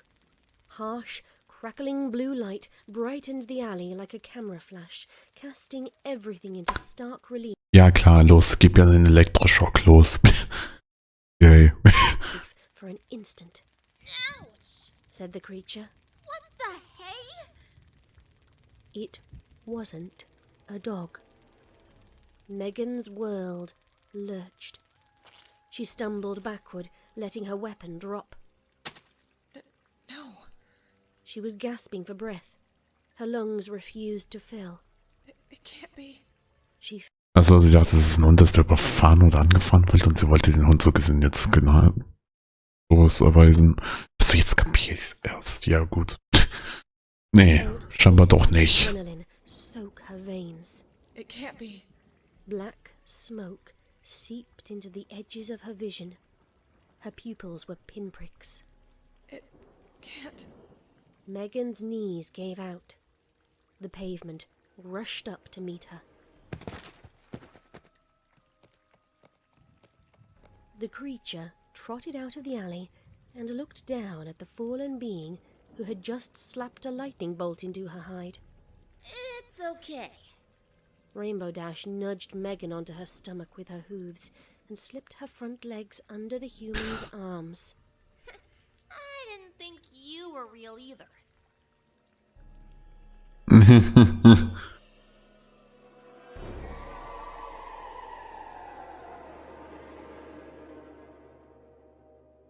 Aber ja, ich nicht damit gerechnet, dass das Ganze so darauf abläuft, dass Rainbow Dash tatsächlich in die menschliche Welt reingeht. Ich dachte eigentlich, es wäre eher so, dass Megan irgendwie durch irgendwelche Magie nach Equestria reingesaugt wird und Rainbow Dash sie irgendwie auffangen tut mit dem Fliegen oder sowas, aber hab mich wohl vertan.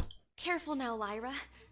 The spell feels a little slippery at first. Oh ja, stimmt, Ponyville-Evakuierung, stimmt, da war ja was. Twilight Sparkle magically held the balloon's basket up against a low-hanging cloud. The mint-green unicorn stepped onto the cloud with caution, and then fell into her mare friend's waiting embrace. I was so worried Bon Bon whimpered into Lyra's streaked mane. when I couldn't find you. I thought... Oh ja, 2013 Fanfics. Oh ja, stimmt, man muss nämlich Lyra und Bonbon drin haben. Nicht, dass ich was dagegen hätte, aber es ist nicht so. Es ist ein bisschen Klischee für Frühfandom-Arbeiten. Me too, Lyra replied with a choked sob. but I'm here now, and you're okay. We're going to be okay, Bonnie. Princess Twilight is going to fix everything. A tiny smile creased Twilight's mouth, but it didn't last long. She turned away with a flap of her wings. Naja, wie soll Twilight Sachen fixen, wenn gefühlt 2, 3 ihrer Freunde im Schleim sind? Oder was auch immer genau das nochmal war, ja. And looked around. The evening skies were full of clouds. Pegasi had brought dozens of them, and most were full of huddled refugees. Other townsponies had fled north by hoof, or ridden the awful tide to higher ground in makeshift rafts and boats. But not nearly enough had made it. Twilight's horn was burning hot from directing the balloon and enchanting the rescued unit. Wahrscheinlich wäre es besser gewesen, einfach Ponyville nach Canterlot zu evakuieren oder so von an komplett anstatt zu versuchen, das aufzuhalten, aber gut. Unicorns and earth ponies. Vielleicht hätte Scheißdings da Lightning das mal genauer sein sollen, was dieser Schleim genau machen tut, aber ja. She welcomed the distraction the pain brought. Nearby, Cupcake still sat in the balloon's basket, cradling her babies and softly weeping. Aber immerhin, die Keks haben es geschafft. Nach der letzten Episode, das ist sehr schön. Zumindest eine positive Sache. Her husband crouched next to her, one front leg draped over her shoulders. His eyes were no drier. Pinkie. Pinkie Pie. Oh, Pinkie Pie.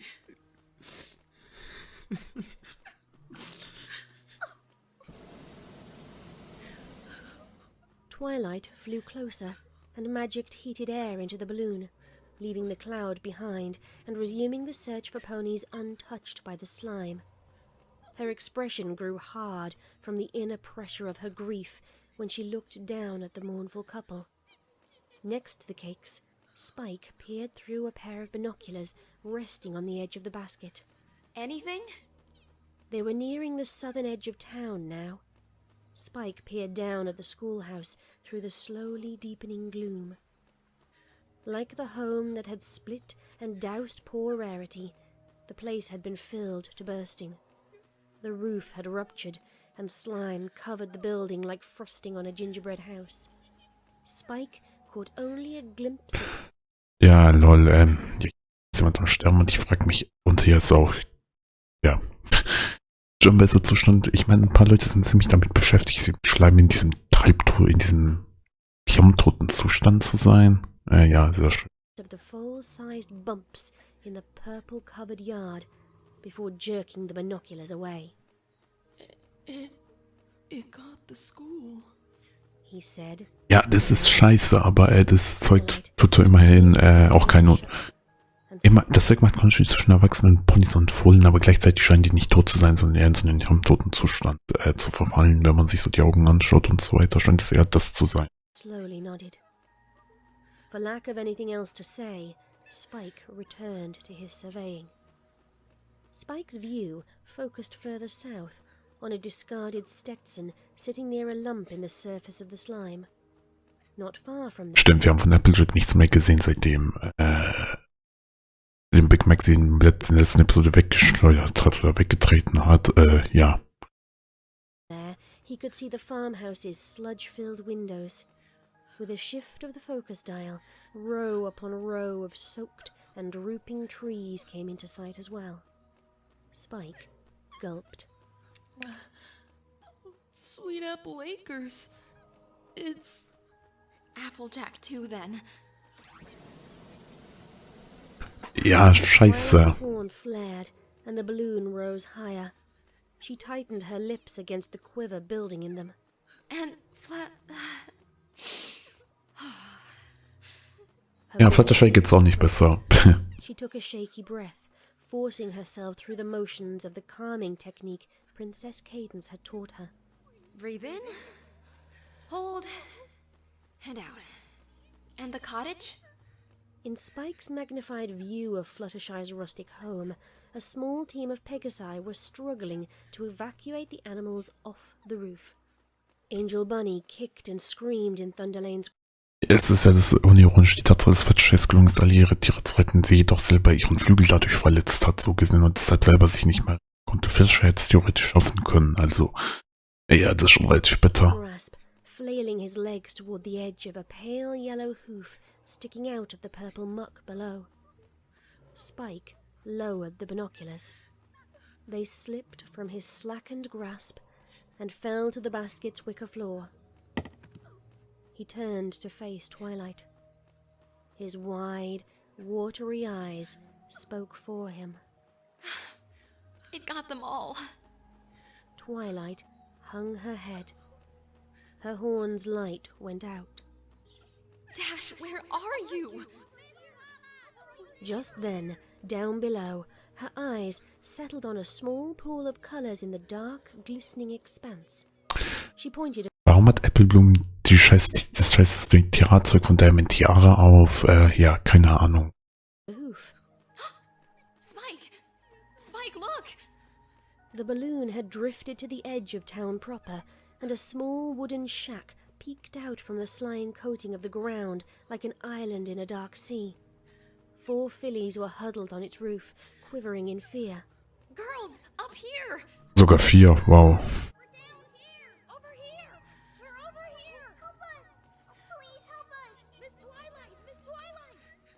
At the Cutie Mark Crusaders Clubhouse, Applebloom, Scootaloo, Sweetie Belle, and their classmate Silver Spoon perked up at the sound of Twilight's voice. Na, immerhin fucking Diamond Tiara nicht. Twilight swooped down to hover a short distance above the group. Are you all okay? The Crusaders all nodded. Applebloom's customary bow was missing. In its place, a small tiara partly held back her loose crimson mane. Silver Spoon pointed a shaking, slate-grey hoof downward. Diamond Tiara's still down there! She pushed me in ahead of her! Please, get her out, please! Twilight turned and spotted a small lump in the slime. Applebloom's ribbon was visible atop it, like a garnish on a pudding. Twilight winced. I don't know if I can right now, Silver Spoon. That stuff is very dangerous to touch. I still need to figure out how to... Please! Silver Spoon shuddered. Tears filled her eyes. Twilight's gaze passed from her to her fallen friend and back again. All right. I'll try. She flapped over to Diamond Tiara's prone form and ignited her horn. An aura of magic surrounded the little earth pony. She jerked and tensed and let out a strangled cry as the slime covering her suddenly thickened and expanded. The closest eyes turned to focus on Twilight, and tendrils of the stuff lashed out at her. Ja, das war vielleicht nicht so eine gute Idee. Twilight drew back in shock and flapped out of the slime's reach. The fillies on the clubhouse roof gasped. What the hey? What happened, Miss Twilight? Twilight hung her head. I'm sorry. It's feeding on the magic somehow. I can't lift her. Silver Spoon sagged. Twilight flew back up and then dropped a rope from the balloon's basket. Wrap up in this. I'll pull you up. The fillies wound the rope around themselves. Twilight gripped its upper third with magic and slowly pulled the little ponies up to the balloon. At the same time, Spike dropped ballast sacks one after another. The sandbags made wet splatters as they struck the slime below. The ponies tumbled into the basket, all wide eyes and tiny mouths. I'm so sorry, Twilight. This is all her fault.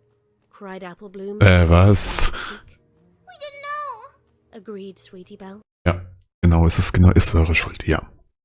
Absolut. It was their idea. Scootaloo pointed an accusing hoof at Silver Spoon. As her only retort, the little grey earth pony winced, hiccuped. Ihr seid alle unschuldig, aber egal.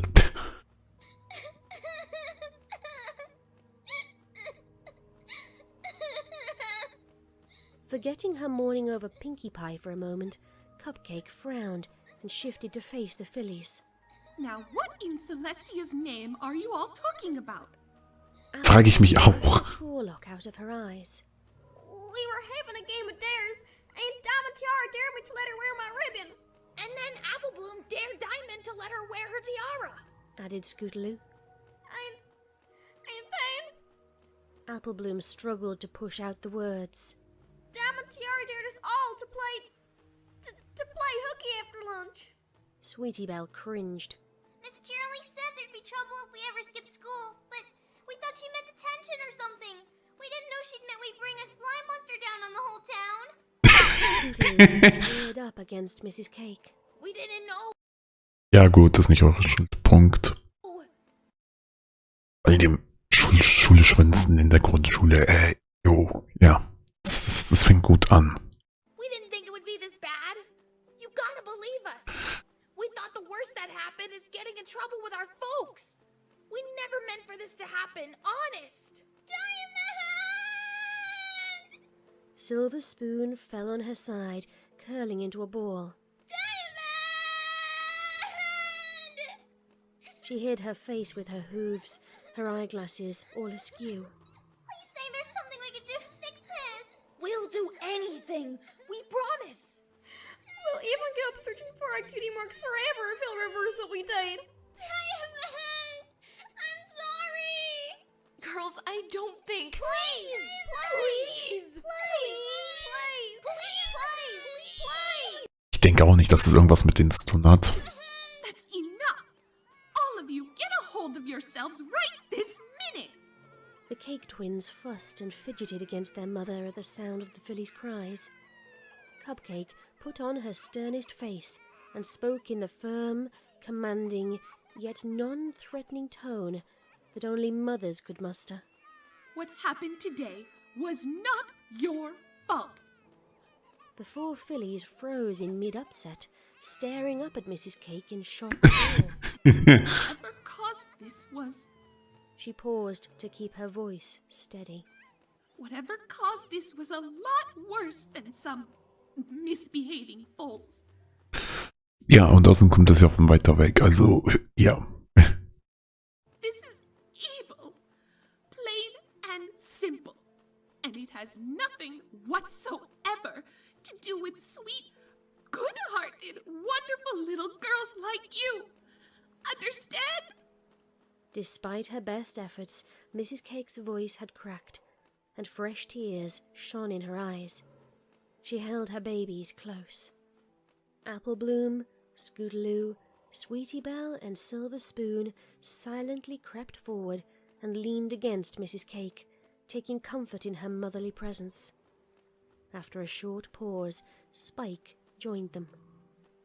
Mr. Cake stroked his wife's back with a hoof and sniffled back tears. Well said, honey. A moment later, worry creased Sweetie Belle's features, and she looked up at Twilight. Twilight? What about my mom and dad and Rarity? Are they okay? Yeah, and Applejack and Granny Smith and Big Macintosh and Sweet Apple Lakers all right? Are my aunts okay? They live on the other side of town. Ja, was gut für uns Sweet Belle angeht, okay, dass sie fragen wird, aber Apple, ihr wurdet gerade von scheiß Sweet Apple Acres gerettet. Ja. Ich glaube, die Frage erübrigt sich fürs Erste, ob es deiner Familie gut geht. That's far enough away from the school that the slime couldn't reach them, right? Right? And Rainbow Dash is fine, I'll bet. She's too awesome for something like this to slow her down. Na, mein Rainbow Dash geht's gut, in der Tat. Ist gut, los, recht, aber auch nur, weil sie zu dem Zeitpunkt nicht da war. Silver Spoon adjusted her glasses to look up at Twilight imploringly. Please tell me his... Silver Spoon, Scootaloo, your families are safe and Rainbow Dash is away getting help. Sweetie Belle, your parents have been airlifted and are on their way to Canterlot. But your sister... Twilight bit her lower lip, struggling to find proper words. It all happened too fast. Rarity didn't get away in time. And Apple Bloom, the farm, is... Twilight took a shaky breath, but it escaped in a choked squeak before she could complete her calming routine. I'm so sorry. Sweetie Belle's eyes widened further still. Rarity? Her lip quivered. Softly, she began to cry. Apple Bloom hung her head. Her loose mane half hid her face. But we were supposed to look after each other. All together. All... Her shoulders shook with silent sobs. Scootaloo reached out and pulled Sweetie Belle into a hug. Silver Spoon made the same offer to Apple Bloom, who only hesitated for a moment before giving in. The pain in the fillies' faces and the sounds of their tiny sobs cut through Twilight like dragon fangs through crystal. She turned to face the group. I'll help them. Her oath sounded meek and desperate in her ears, but she pressed on. I'll help Pinky, and Rarity, and the Apples, and Fluttershy, Ponyville, and Dodge, and Appaloosa. I will save them all. I will, I promise. I won't rest until I find a way to stop this. Mrs. Cake looked up at Twilight and smiled. We know, dearie. We believe in you. There was more than goodwill in that wearied, pained, damp-eyed smile. For the first time in her life, Twilight was looking down at a face, looking up at her in faith. The same look of utter, awe-tinged trust she'd seen on the crowds at the Summer Sun celebration all those years ago, when she'd first laid eyes on Princess... Ich meine, das Ganze ist ja, glaube ich, dieses Ganze ist ja auch kurz nach dem Staffel 3 Finale geschrieben worden. Also, ja, es ist das Ganze wie das Ganze aufgegriffen. Das, weil jetzt zugesehene Alicorns von der Prinzessin und so weiter, ist jetzt auch mal, denke ich, mal Ponys einen Scheiß drum geben, was sie sagen tut, scheinbar. Also, ja. Und das erstmal allgemein schön. Celestia. All at once, as she flapped along next to the balloon and guided it toward Canterlot, Twilight felt very, very alone. Ja, ist verständlich, wenn erstmal von der Freunde irgendwie Dings da 4 nicht da sind oder scheinbar in diesem Schleim drin sind und sagt, fast schon tot sind eher gefühlt. Ist nicht so schön.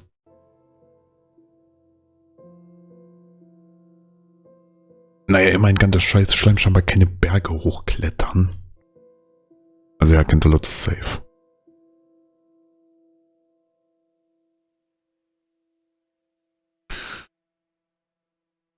Du weißt, wie verstehe, wie diese Episode über 1 Stunde lang sein kann, wenn wir hier 2, 3 Szenen drin haben und die alle 25 Minuten lang gehen, da verstehe ich es komplett. Ja, nicht ganz 25 Minuten werden ja noch so mit dramatischen Mengen vorhin, aber trotzdem, aufgrund der Länge der Szene ist es verständlich. Princess Celestia stood on the upper landing of the stairs into Canterlot Castle.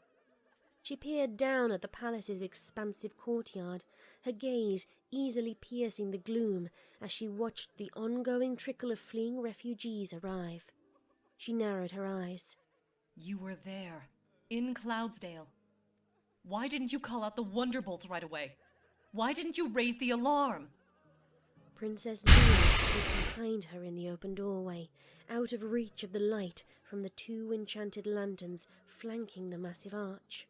I did all that was Weil zu der Zeit noch nicht ersichtlich war, was passieren würde. necessary, sister. The Megan will come, and our troubles will be over. Why raise a panic? Ponies are suffering, Luna! Celestia whirled around to face her sister. We could have helped! We could have started the evacuation sooner. Nay, sister. You know harmony, but I know fear. This is no mere parasprite swarm or a heavy rainstorm. There is little more they could have done. The populace would have filled their extra time with worry, and that worry would have bloomed into chaos or stagnated into carelessness. Better it came suddenly and forced them into action with less time to ponder. There's no way to know that for certain. Celestia frowned. You know more about all this than you're saying. Ja, kein Scheiß, aber Celestia, es war schon mal nicht eine gute Idee, so schlecht mit Luna umzugehen. Ich glaube, es könnte auch diesmal eine schlechte Idee sein. Also, I can tell. Luna backed away, deeper into the shadows. Her turquoise eyes shone in the dark. I know nothing of how to end this, sister. If there was anything I could do, I promise you I would do it. Celestia stared into her sister's eyes for a silent moment that seemed to stretch on for centuries. But then her expression softened. You don't have to be afraid of me, Luna. You know that, don't you? Her tone was gentle, but faintly pleading. I do. I'm not. Luna shifted uneasily. aber irgendwie spricht Lunas Verhalten dagegen. I must go raise the moon. She turned and fled, her shod hooves loudly ringing off the polished stone floor. Celestia inhaled to speak, to call her sister back, but then let out the breath in a soft sigh. She trotted back into the castle.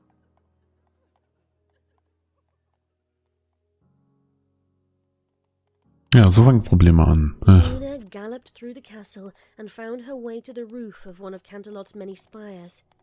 She fixed her stance, set her gaze on the horizon, and ignited her horn. The vast, silvery moon slowly crept up over the horizon, bathing the night in soft moonlight and calling forth long, translucent shadows.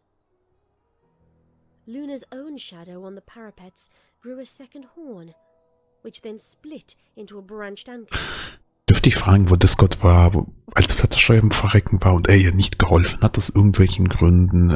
Ja, sehr interessant. The shadow of her mane vanished, and the shadow of her chin sprouted a short, tufted beard. Aha. A distorted silhouette stroked its chin with an eagle-taloned paw. Aber nein, das ist tatsächlich interessant, dass Discord nichts für Fluttershy gemacht hat. Gut, das ist jetzt auch kurz nach Staffel 3, aber trotzdem, seltsam. Luna, you seem troubled. Do you want to talk about it? Luna's back twitched. She gritted Ja, Surprise Face. Lol. her teeth. We have nothing to say to creatures of thy ilk, Discord. Aw, now that hurts. The shadow peeled away from the wall and inflated into full and opaque depth. Discord wiped away the black covering him with a swipe of his leonine paw, revealing himself in all his patchwork, chimerical glory. I'm actually a very good listener, you know. In fact, I was listening the whole time I was turned to stone.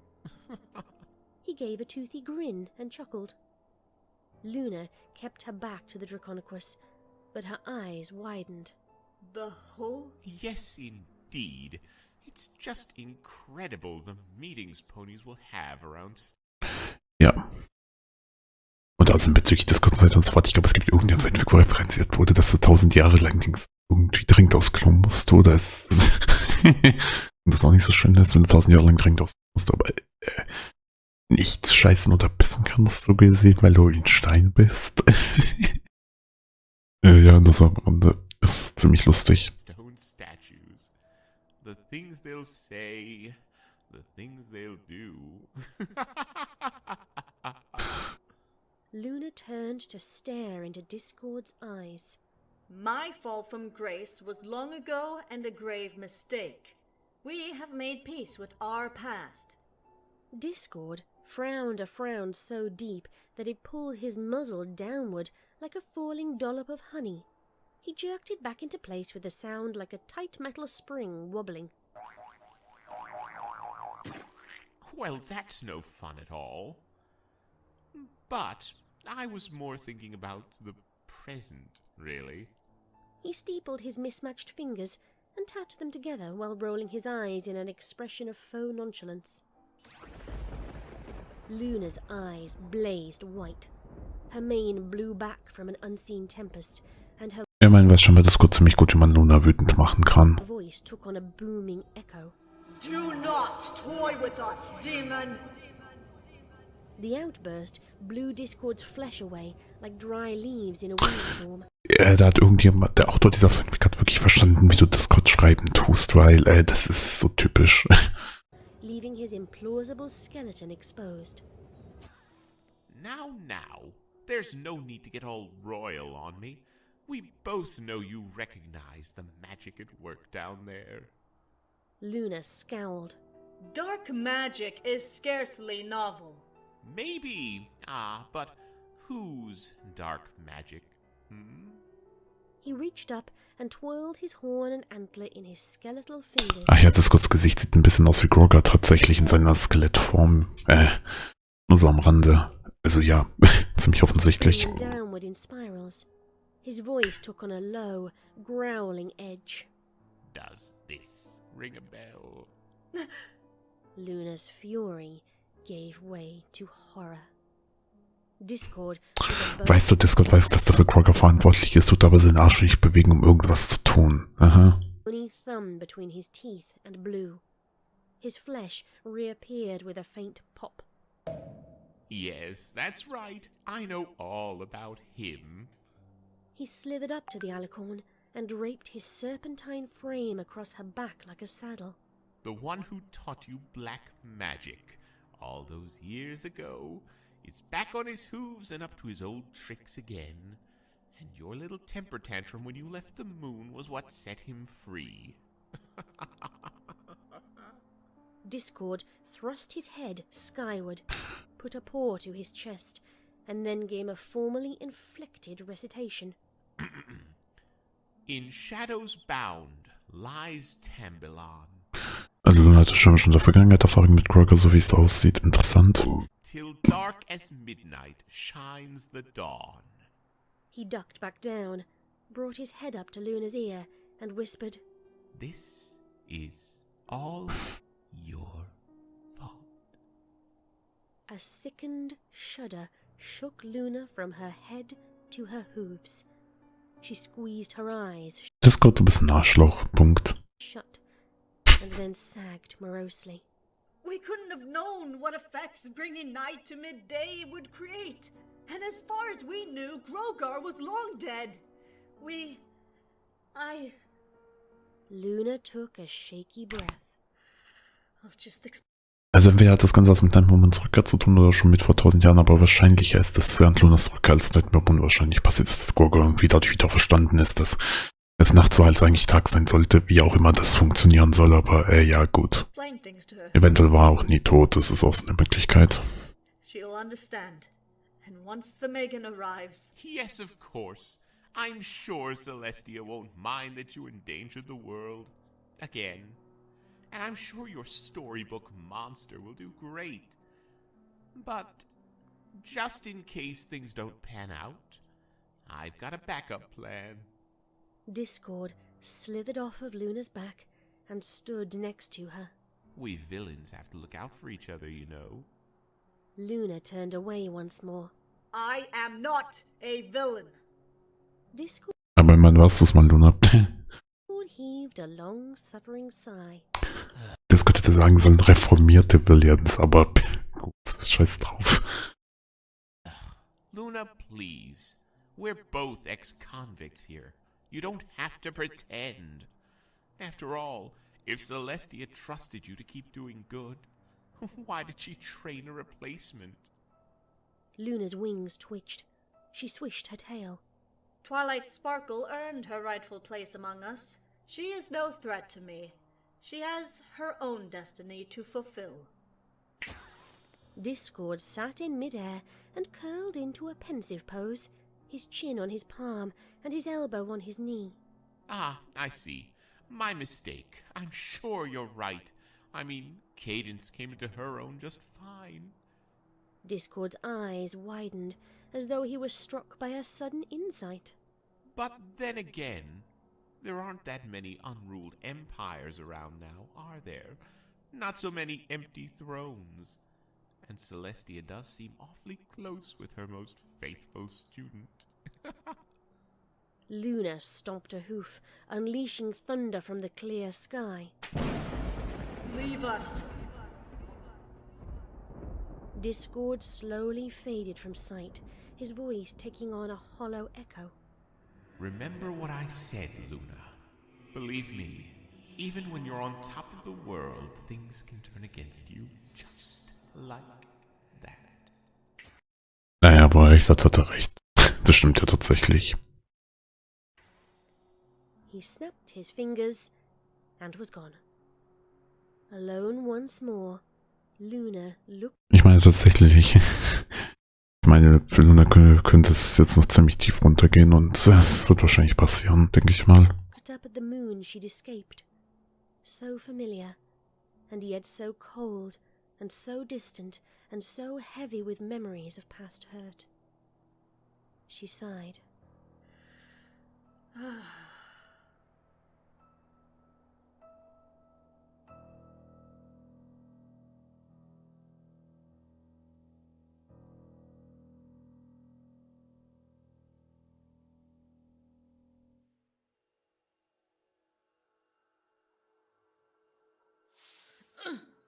Na, immerhin Applejack geht's gut. Es ist positiv, dass Applejack gut geht. Peeked through the broken hayloft doors and shone on her face as she lay on a bed of hay bales. She inhaled, only to wince as the motion strained the bruises on her side. Big Mac? What? Memories of recent events sliced. Sag mir nicht, dass Applejack die ganze Zeit lang bewusstlos war, nachdem Big Mac sie weggestoßen hat. Das war ein bisschen blöd. Through her mental fog. She rolled over and got to her hooves. Big Mac! Granny Smith! She galloped over to the doors she'd broken when her brother had kicked her up into the loft and looked out at the farm. Oh, Celestia. Baleful eye. Erstens, immerhin geht's Applejack gut, positiv, aber zweitens, Big Mac und Granny Smith sind wahrscheinlich auch in diesem toten Zustand unter dem Schleim. Balls dotted the dark expanse of Sweet Apple Acres fields in a mocking reflection of the star-studded night sky. The hideous stuff covered every surface, from the orchards to the farmhouse. Every floor of the farmhouse. Granny! Applejack nearly fell as the instinct to race toward the house seized her. She stumbled on the edge of the doorway and sat down heavily. Ja, Applejack ist vielleicht nicht so eine gute Idee, direkt auf das Haus zustürmen, weil ansonsten landest du im selben Zustand wie Granny Smith oder Big Mac. Ja, schön. Looking down between her front legs, she saw her brother's massive form all but hidden by the muck, stricken onto his side in mid... Wow, das ist ein neuer Effekt. Seine Augen sehen irgendwie nicht so im Tod aus, sondern irgendwie anders aus, als ob er irgendwie noch besessen wäre oder so. Gallop and pointed toward the farmhouse. Wobei sich die Frage stellen tut, was die Langzeitwirkungen von diesem Schleim sind. Her own Stetson lay on the surface next to him. Applejack cried out to him. Big Mac! It's me! It's Jackie! Wake up! Please! The stallion didn't move a muscle. Applejack turned and grabbed a horseshoe off the wall with her mouth. She hurled the thing down at him. The shaped iron Ja, das wird ihm sicherlich helfen. on the side of his barrel chest. Dang it, you wake up, you big oaf! You listen to me for once and get up right this minute or so help me up! Her voice cracked, and her mouth refused to form more words. Thoughts about the slimes spread, quickly turned to thoughts of the schoolhouse up the road. Apple Applejack Ja. cast about for somewhere. Immerhin, Applejack kann ich dir sagen, Äpfelblumen ist in Sicherheit, auch wenn du es nicht weißt. Anywhere to safely land. Her eyes settled on an empty apple cart near the base of the barn, bogged down in the sludge, but untouched inside. She crouched down, folding up her densely muscled legs, and leaped.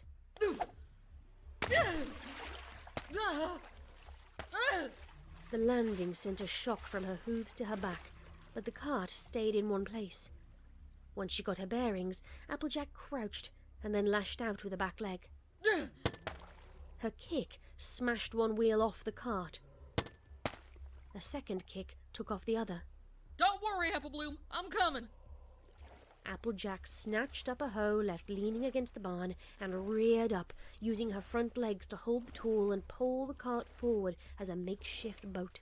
Immerhin findet Applejack den Weg, halbwegs zu funktionieren. She could, but a few ripples from the otherwise still slime and some glances from its sleepily lolling eyeballs soon convinced her to move with more care.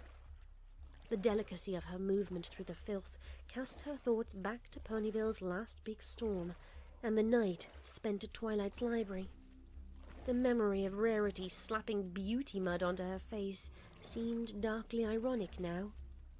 The memory of the dainty unicorn splattered. Ach ja, Applejack hat auch ihren Hut verloren, by the way. Interessant. An agonizing eternity of Gott sei Dank nicht Applejack. propelled the cart through the slime toward the schoolhouse. Applejack clamped down on the urge to scream. Ich setze hier kurz einen Cut, weil ich hab was zu... So, weiter geht's dann. Her little sister's name. She was about halfway to her destination when a speck of color caught her eye. Applebloom's loosened ribbon fluttered. Ja, scheiße, das ist ja Diamond Jahre, nur, Dings der Applejack weiß es ja nicht, weil, das Applebloom und Diamond Jahre ihren Scheiße getauscht haben. Ja, das ist ein bisschen suboptimal alles. In the breeze, as it stuck out from a small lump in the slime, not far from the little clubhouse on the edge of Apple Land. A crushing sensation, far stronger than Big Mac's earlier kick, pushed the breath from Applejack's lungs. She let go of the hoe and slumped down in the cart, her eyes wide and her pupils tiny, locked on that tiny splash of pale red ribbon in that Ja, sie weiß es ja nicht, es ist das schmerzhafte daran. awful purple sea. Applejack slowly sank down onto her side on the bottom of the cart. The forgotten hoe slid across the rim of the cart and fell into the slime. Applejack made no effort to stop it.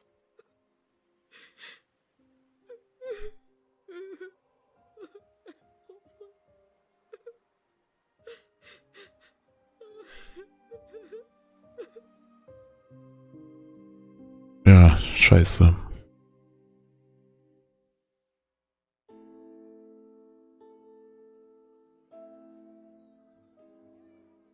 Twilight Sparkle set down the balloon in Canterlot Castle's main courtyard. Oh hey, wir bekommen gleich Ossis. Von denen ich zwar nicht alle erkennen werde, aber egal. Dozens of refugees huddled together against the chill of the night and the sting of their misery. Twilight helped her passengers disembark. The cakes gave her one last look of wearied gratitude before trotting off. Moments later, parents came galloping on sight of their foals. Ich meine, das ist Kaylee, das ist Sina, das ist Slutty Voices, kenne ich nicht. Das ist Narrator, das ist Scribbler, das ist Narrators Sohn. Eher kenne ich den auch, sie weiß aber keinen Namen zuzuordnen und ansonsten, naja, kenne ich nicht alle Bild. Und war ausnahmsweise ich mal schon mal meine Maus, so wie es aussieht, sehr schön. Scootaloo was quickly hustled off. Silver Spoon soon followed suit. Sweetie Belle's parents. Und da hinten Cleverhooves, glaube ich, oder ja, es war Cleverhooves, glaube ich, und kenne ich nicht. Und das Starry Flame. Paused in mid-hug of their fall, however. Ist auch schön, dass einfach so random ein Alikon hier durchs Bild fliegen kann und das keinen interessiert. Lol. Haunted look on Twilight's face. Sweetie's mother faced Twilight. Aber in dem Sinne so gesehen, um das Ganze mal metamäßig aufzuziehen. Ja, Scribbler war vor, das Ganze miterlebt und narratet das Ganze aus ihren Erinnerungen jetzt heraus, auch wenn es keinen Sinn macht, aber so metamäßig ist es ziemlich lustig, wenn man darüber nachdenkt. Und ist das nicht Sweetie Bells Vater? Ich glaube, also Sweetie Belle und Rarity's Vater, ich glaube ja, oder? Aber ja, auch sie Overkill. Like a squirming insect. Twilight squinted back tears and slowly shook her head. The older mare turned back to her remaining foal and held her. Ich kenne den aus sie, ich weiß noch nicht mehr den Namen und das ist Cloud9. Her close. Her husband did the same. Slowly. Wie gesagt, bellt der Narrator. Background-Auftritte. Wobei mir fällt jetzt auf, dass man Starry Swan nicht sieht, aber das spielt jetzt nichts zur Sache oder tut jetzt nichts zur Sache.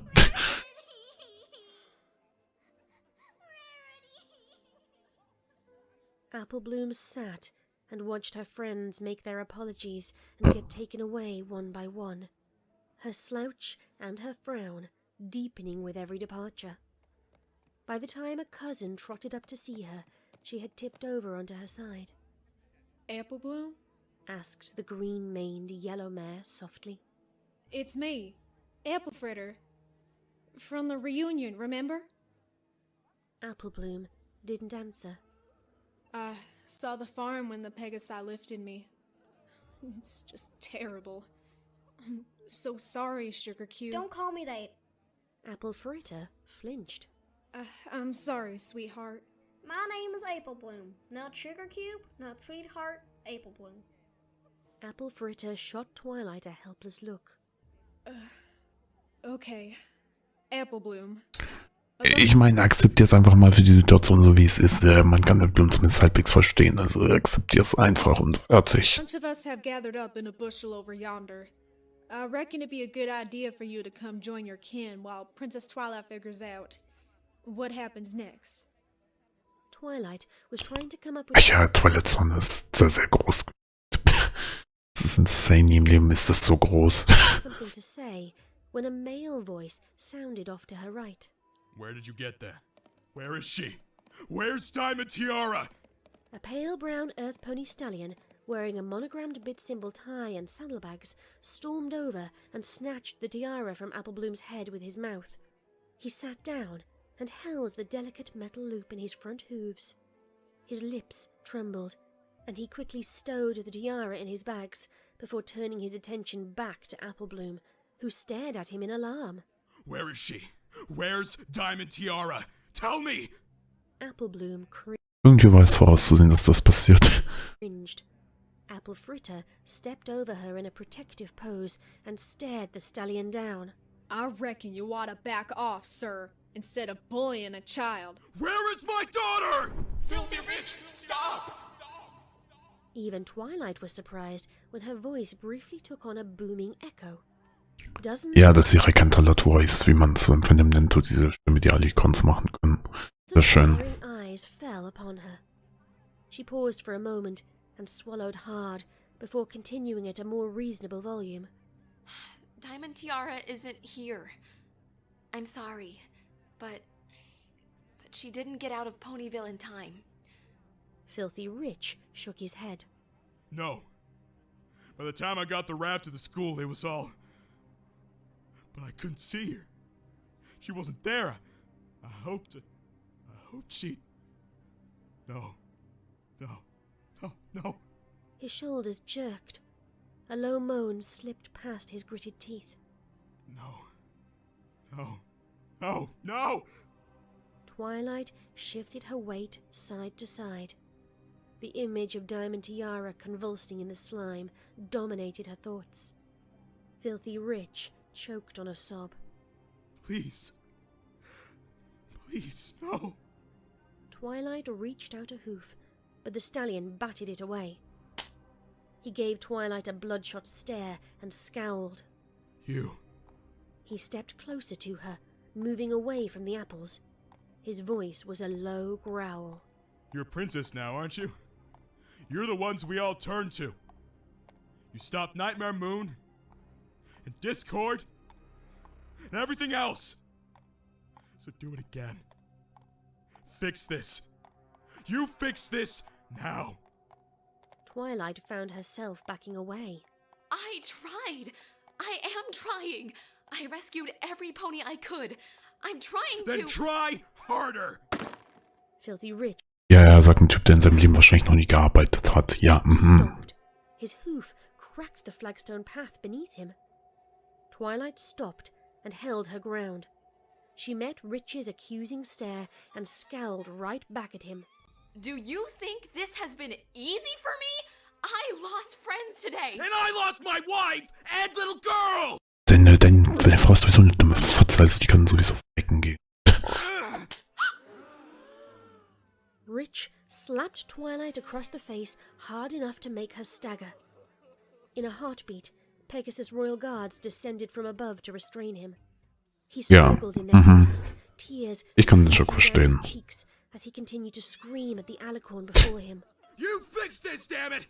Do you hear me? You fix. Aber sehr schön, dass die Wachen auch erst sich entschließen, bei sowas einzugreifen, wenn etwas passiert. Ja, schön, dass die sich überhaupt mal bewegt haben. Twilight stared in wide-eyed silence as Filthy Rich was dragged away. And then she turned and ran deeper into the castle grounds, straining under the weight of the crowd's shocked stares as she galloped toward the castle. You fix this, damn it! Do you hear me? You fix this!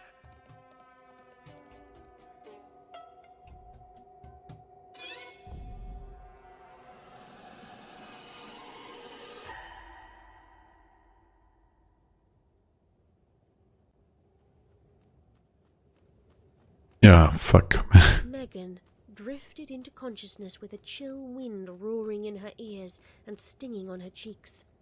She opened her eyes and then squinted against Na, immerhin, Rainbow Dash ist schon auf dem Weg.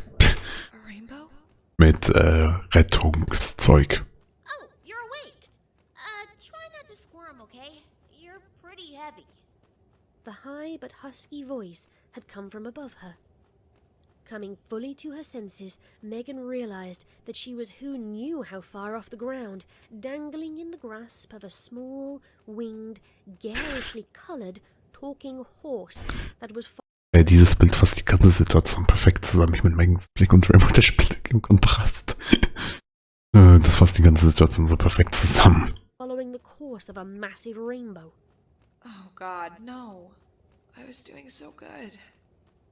The jarring path of colors in the Ich meine, es ist diesmal kein Traum, sie ist positiv. sky grew less blinding. Megan could make out a starry night sky beyond it. Uh-oh. The rainbow's fading. Brace yourself. Megan's captor tripled her speed, streaking everything around them into a blur. The wind felt like icy razors, and its howling was deafening. Megan thought she screamed. Das ist genial, diese Szene. A half-solid impact and a splash of wetness marked their passage through a dense cloud bank. Seconds later, Megan felt her innards lurch as the Pegasus forced a safe landing in only a few dozen yards. The pony released her, and Megan tumbled onto a polished marble floor. Her fingers slid on the cold stone as she tried to catch her breath while struggling her way onto all fours. Where are you really? City Hall? Library? Think. Ja, manchmal müssen Leute sich über WhatsApp melden. Just wait here a second. Okay, I gotta go tell the princesses we're here. The Pegasus raced off through an arch. through a half-solid impact and a splash of wetness marked their passage through a dense... Aber endlich sind kein Talent. Seconds later, Megan felt her innards lurch as the Pegasus forced a safe landing in only a few... Und es kann sein, dass man, glaube ich, jetzt sogar den WhatsApp-Ton vom Webbrowser gehört hat, weil ja WhatsApp bei mir direkt über den Webbrowser läuft. Also, falls ihr den Sound davon gehört haben solltet, tut es mir leid. Ich habe jetzt aber auch keinen Bock, da irgendwas groß zu nehmen, deshalb. 2 yards. The pony released her, and Megan tumbled onto a polished marble floor.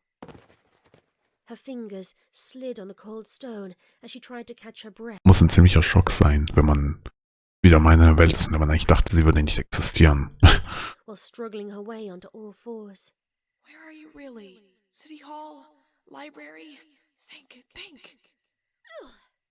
Just wait here a second, okay? I gotta go tell the princesses we're here. The Pegasus raced off through an archway, dozens of hoofbeats echoing on the stone. Ja, und Megan versucht schon irgendwie ihren Verstand zu behalten. Ist sehr schön. Filled the air with noise. High-pitched male and female voices clamoured and barked orders. Words like every pony and princesses stood out like grenade blasts in the background din. It's not real. Megan whispered to herself. You aren't in the country this time. This isn't safe. Wake up! She pounded on the stone with a fist. The pain and the stone felt wretchedly real. Damn it. Megan squeezed her eyes shut and concentrated on her last sane memories. The sidewalk, the alley, the rain, rough asphalt and hazing a mad dog. She got to her feet and opened her eyes. Ja, hat wohl nicht so gut funktioniert. The balcony was a wide open space more than half the size of her entire apartment. The polished stone was sparkling white even by moonlight, and gilded lanterns holding magical glows provided warm golden light. The shadows of many more spires and towers were visible in the distance. The place was easily a dozen times the size of the dream castle she remembered, and the air smelled of garbage and car exhaust. Ja, die Ponygesellschaft ist scheinbar seit damals einen weiten Weg gekommen. Ich meine, ganz schön, jetzt bin ich sogar zu einer Stadt, wo nicht mal Silvester und Luna bekannt sind, also, ja. What? Ponyland is supposed to smell of sweet grass and flowers and fresh baking, so the monsters can sneak up on you. Maybe I'm not all the way gone. Oh, please, yes. Maybe I'm getting better after all. Maybe I'm right about to snap out. Megan, you've come at last. Rainbow. Ich auch noch was, diese Fanfigur bekommt Gefühl, Gen 1 Referenz besser hin in Generation 4 einzubauen, als es G5 jemals geschafft hat, Generation 4 Referenzen einzubauen. Nur so am Rande. Dash hath brought forth our salvation. Megan tensed. The booming voice carried an inhuman, sepulchral echo. But somehow it sounded familiar. She turned to face the speaker, a tall, lean, winged unicorn with a deep blue hide and a flowing mane and tail cut from the night sky. Megan's eyes widened. She backed away from the creature. Don't! She held up her hands defensively. Don't come any closer. I remember you from my dream. You were chasing me.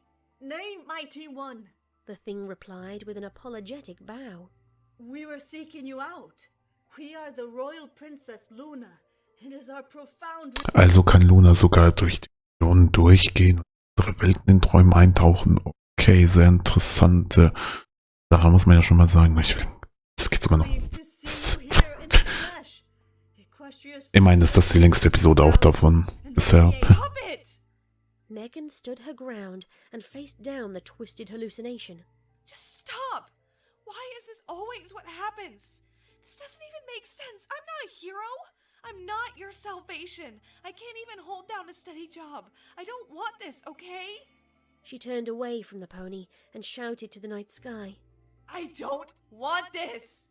Can anyone hear me? Get me help! Lock me up! Megan's legs trembled. She fell to her knees and closed her eyes once more. I don't want this. Vor allem wie gut gelaunt Luna im Kontrast auch noch aussieht. Your voyage has been long, and many centuries have passed since you last walked these lands, O Megan, said Luna in a halting tone. Your upset is understandable. Please know that we only sought you out because of urgent and desperate need. Megan opened her eyes. A shiver ran up her spine. Centuries? At least 1,500 years, yes. Perhaps longer. We cannot be sure. Parts of our history are unclear due to the depredations of discord, the spirit of chaos. Megan shuddered. Wow, während sie wahrscheinlich noch ein paar Jahre danach gelebt hat. They're all long dead now. Every single one of them? Not even one familiar face? Punishing myself for staying sane for too long, huh? God, that's sick. I'm sick. As we said, the need is dire. A terrible tide of living slime is covering the land, leaving despair and devastation in its wake. Slime. Megan staggered to her feet. That smell. That rotten, stinking, burning tire smell. Oh no. Not that. Not again. Not after. Pulled once again by grim nightmare momentum, she stepped over to the edge of the balcony and looked down. Without the rainbow and the stinging wind and the blur of impossible speed, her view of the land below was now crystal clear. The pastoral splendor of the tableau had been vandalized, like dark purple paint splashed over a masterpiece. Naja, man kann sie sich an ein paar Sachen erinnern. Das ist positiv. An updraft wind Gut, könnte sie sich nicht erinnern, hätte sie wahrscheinlich auch nicht diese Träume. carried up a stronger waft of the stuff's repulsively familiar stench. Megan's fingers squeezed the balcony's stone railing. No, no! Not smooth. Not now. That's not fair. Luna stepped closer to her. You know the scourge, O Megan? Megan turned and then snatched Luna's spiraled horn in her right hand. She wrenched the pony into a head-on stare. You know I do. We did this one. We did the smooth. Why? Why am I doing this again? Luna struggled in Megan's grasp. Her platinum-shod hooves skated on the polished floor. Please, try to remain calm. If you have vanquished this threat before, can we not? Nothing. Megan pressed her forehead to Luna's, just below the base of her horn, stared into her enormous cyan eyes, and snarled. Nothing can Der Kontrast ist so interessant. stop the smooth. Not anymore. She pushed Luna away and stalked past her into the castle, pulling her coat around herself against a chill that had nothing to do with the cool night air. Ja, also Lunas Plan hat scheinbar doch nicht so gut funktioniert, so wie es aussieht.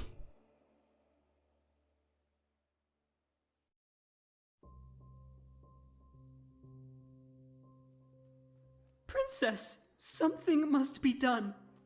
Princess Celestia sat in the castle's main throne room, surrounded by royal guards and functionaries and harried town mayors, and scrolls held in mid-air by golden glows. 2/3 of Ponyville's citizens are trapped in that sludge. Who knows how long they can survive that way? Mayor Mare's pince nez was missing, and her cravat hung loose around her sand-coloured neck. The fields can't get any sun underneath all that muck either, added a pony with a cutie mark comprised of a Ich will jetzt nicht sagen, aber ich glaube, es gibt aktuell wichtigere Dinge, als dass deine scheiß Felder Sonne bekommen. bunch of carrots. what'll we do if our crops die? I was told the magic keeping the refugees able to walk on clouds only lasts for 3 days, Your Highness. If we don't deal with this soon, the unicorns and earth ponies we rescued will fall right out of Cloudsdale. Piped up a pale pink Pegasus mare. I have no answers for my constituents, Your Highness. They keep asking me questions, and I have no answers to any of them. How long is this crisis going to last? Are we going to fight the slime? Can we fight it? Naja, um ein paar Witze noch. Herrschen wir, also der Großteil wird schon nach Cloudsdale evakuiert und ein Teil nach Cantaloupe, weil Cloudsdale schon mal zumindest noch sicher ist, okay. Is it even possible? We could marshal our remaining citizenry into a... Ah ja, und der Typ heißt, glaube ich, irgendwie Sonic-Fan, irgendwas, glaube ich. Ja. Combat of force, if you so order it, Your Highness. But a lot of the survivors are children or ponies with no combat experience. I'm not sure how effective they'd be. We can't send every pony into battle willy-nilly against a demon slime. Und ich glaube, ich habe das jetzt auch daraus, glaube ich, von irgendjemandem, ich weiß nicht mehr wer, aber ich glaube, mir sagt, das ist ein Name auch irgendwas. Monster that eats ponies. There is no cause for panic. Princess Celestia sat in the eye of the hurricane of pressing crises, calm and collected and Außerdem schön, wie Ponyville fixiert mal wieder alles ist, nur so am Rande. serene. When she spoke, the clamoring crowd around her fell silent at once. The danger is great, but we will overcome it, she said firmly, making the words a statement of fact rather than a soothing blandishment. My sister is summoning a powerful ally of ponykind, and even now, my greatest student, the new princess... Ja, dieser mächtige Verbündete haut gerade mal aus dem Schloss ab.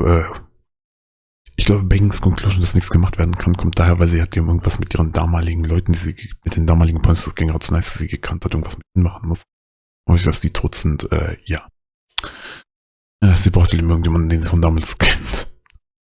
Twilight Sparkle has joined her brave friends to... The doors on the far side of the room glowed red and hurled themselves open, revealing Twilight Sparkle in the hallway beyond. She was gasping for breath through trembling lips, and her eyes shone with anguish. Ja, geht weit nicht gut. Princess? She tried to speak on. Natürlich muss Twilight genau im schlechtesten Moment reinkommen, das ist auch wieder so typisch. But her voice lost all volume. Princess? Please. Princess Celestia showed not even the faintest sign of shock as she calmly addressed her entourage. Give us a moment, if you please. The group reluctantly dispersed, leaving the two alicorns alone in the expansive hall. Celestia gestured in welcome with her wings, beckoning her student forward. Twilight hung her head and slowly came closer.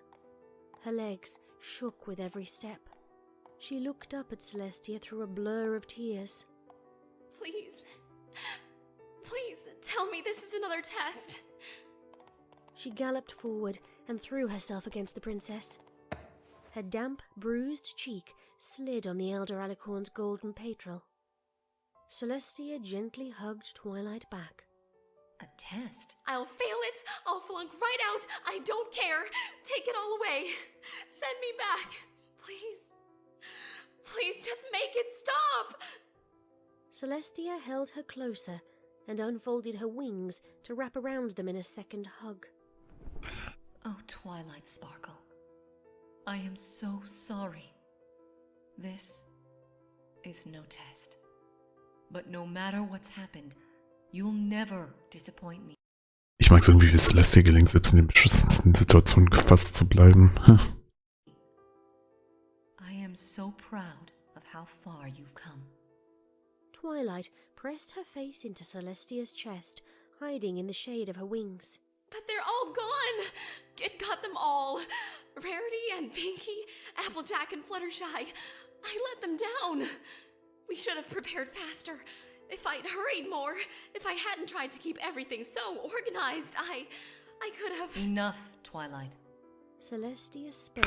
Na, jedenfalls keine Ahnung, dass es so schlimm wird und das ist an der Stelle wirklich nicht deine Schuld. In the same tone Mrs. Cake had used.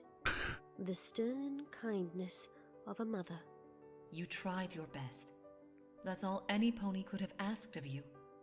Even now, as a princess, you will sometimes face challenges that are beyond you. You aren't perfect, but that doesn't mean you're a failure.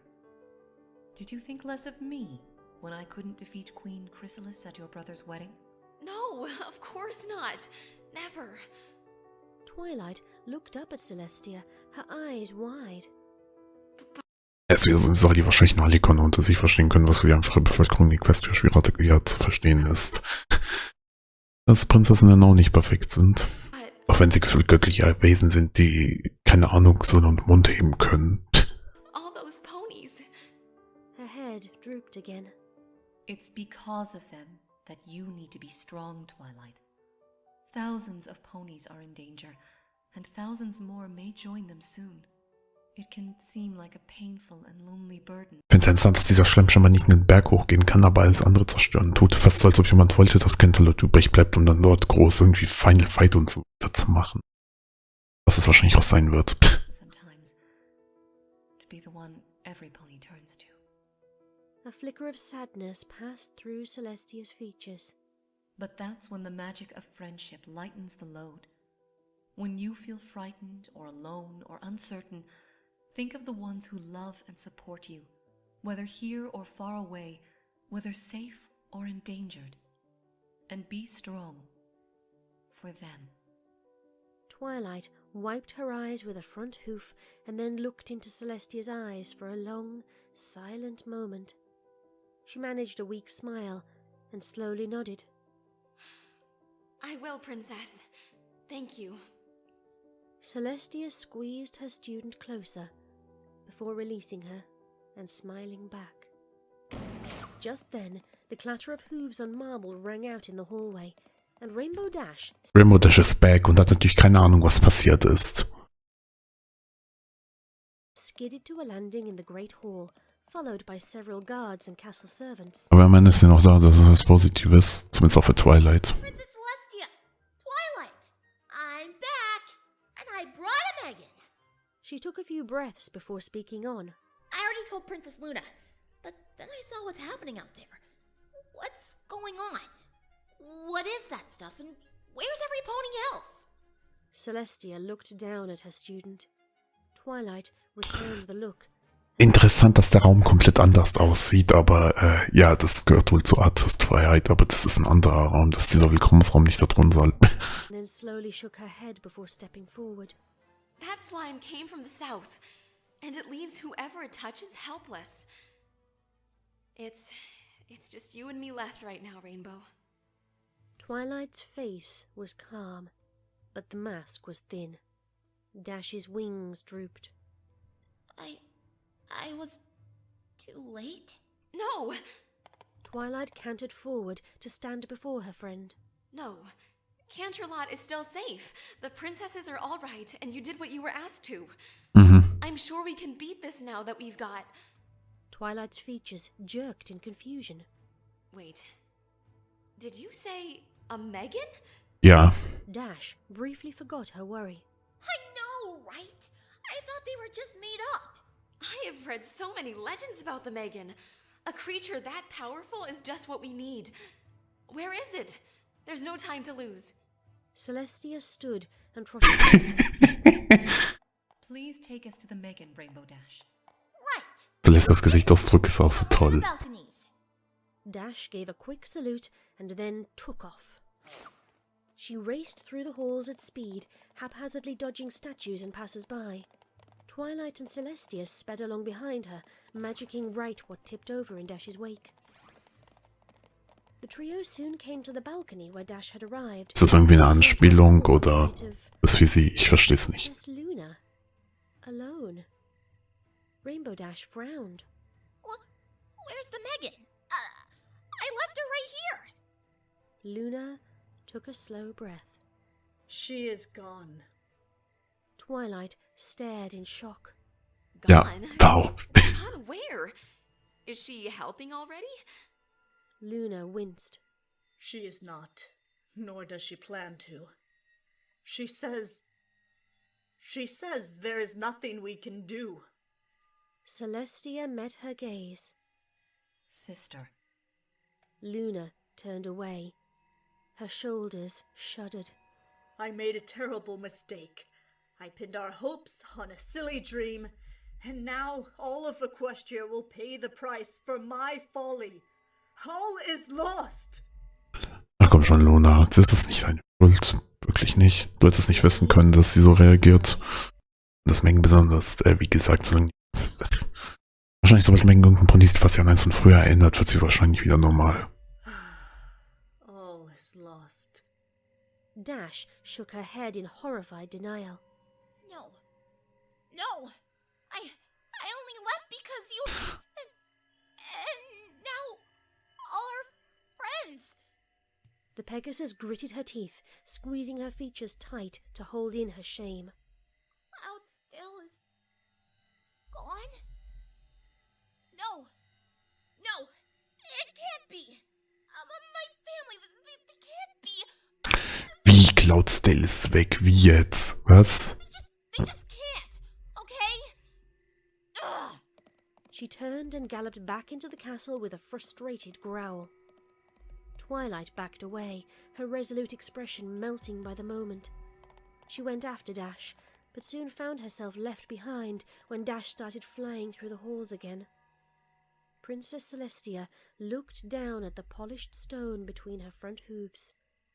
For a time, the only movement on the balcony was the weightless flowing of the royal sisters' manes. Sally, please! I never meant... Luna. Luna faced her sister, her eyes shining. Celestia closed her eyes and softly sighed before turning away. I must go raise the sun. Luna watched her older sister leave and then sat alone again under the cold moonlight. She knew that it was still many hours before the dawn. Ja, aber es ist nicht nur Schuld, aber ja, fuck einfach.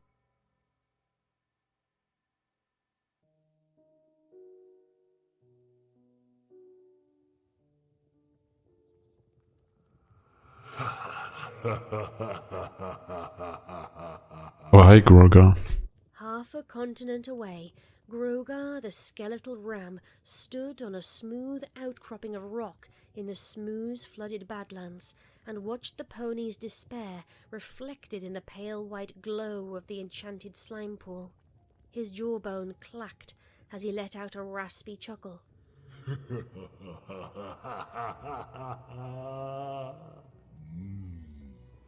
Well, it seems they brought back Megan after all. Ja, aber hat doch nicht so. Hat scheinbar doch nicht so viel gebracht. About to start worrying. Long, jagged, snaking shadows crept at the edges of the light from the slime pool. A rumbling growl made the still air shiver.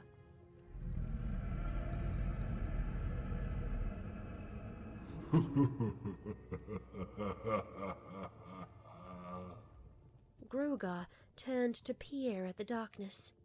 The red pinpoints that served as his eyes narrowed. Yes, my minions. It's your turn now. Time to make up for your earlier misdeeds.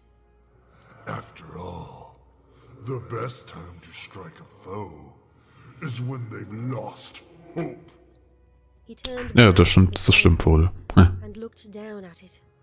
After centuries of scheming, my time has come at last, and Equestria's bright future is a thing of the past. The smooth is pouring onwards, and nothing can stop its flow. Princesses, are you watching? I hope you enjoy the show. Once sludge and slime and eyeballs have covered everything, I'll stand upon the ruins and crown myself their king. His horns glowed. The pool swirled and undulated, resolving itself into the gently rippling image of an orange pony curled up in despair in a cart, Ja, Applejack ist... in the slime. Ist ja geil, Applejack wird wahrscheinlich entscheidend sein. It shifted to a cyan Pegasus stomping down the halls of Canterlot Castle, face streaked with angry tears. Then again to the Lunar Princess, alone on a balcony, her own expression unreadable. How can you face another dawn, little ponies? There's nothing left to hope for. The view shifted to a blonde human girl, paddling a hastily constructed Wie zur Hölle hat sie es geschafft, bitte so weit zu kommen? raft into the smooth to flee Canterlot. Grogar's smile darkened. Nearly purring, he murmured, Megan, they actually brought you here to help them. How wonderful. Slightly muffled, Megan's voice emanated from the image. The doctors always told me that this place was in my head. So, they're wrong, or I've gone crazy. She set down her oar and let the raft drop. Eventuell ist es sogar beides. Eventuell ist das Ganze auch eine Einbildung. Kann auch sein. Auch wenn ich es nicht hoffe. Like I remember. Pain and horror everywhere. Why'd that pony even bring me? I'm not their superhero. She slumped down. She hugged her legs, resting her head on her knees. I'm not anything at all. The view swirled into the newly ascended Princess Twilight on the castle's front steps, looking down at the refugees. Her face was a mask of pain and barely... Das will sie jetzt aber jetzt schon sagen, dass man den negativsten Punkt dieses Audiodramas erreicht. Am Ende von Episode 2 hier nach wird es wahrscheinlich ein bisschen besser wieder teilweise. Hoffentlich. Oh, little princess, you've had your sweet, and now taste the sour side of ruling. There's nothing left. Hmm? The image shifted to Celestia, alone in her unlit chambers. She stared into the fireplace. Aber es ist ein interessantes Thema, so gesehen, dass sie das Gefühl alle alleine und isoliert sind. Es ist sehr interessant. As if the answers to all the questions in the universe could be found in the cold coals. She whispered to herself. There's nothing left to hope for. Her wings drooped. Her head hung down, and a tear slid down her alabaster cheek. Grogar's coiled horns flared, and the slime pool's glow snuffed out. He unleashed an echoing laugh, and was soon joined in his sadistic glee by the deep, throaty cackling of the growing horde of smooth, splattered dragons gathering around him. Also ja, jetzt tauchen noch irgendwie dran auf. Ja gut, bin gespannt, wie das so wird.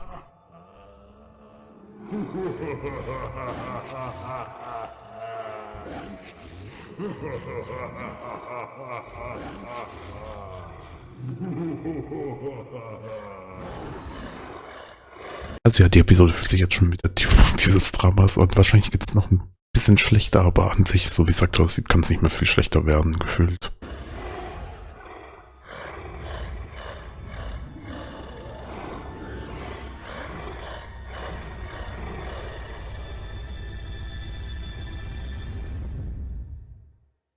Ja, to be continued, aber meine Fresse war viel Story und Content in dieser Episode drin. Das war verdammt gut.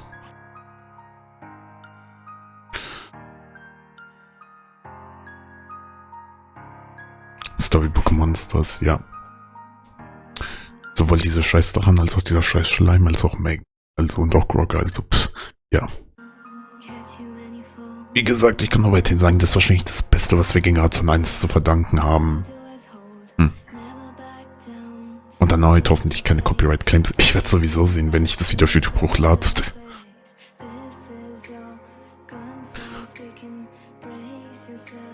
Weil die Credits habe ich ja schon vorhin kommentiert.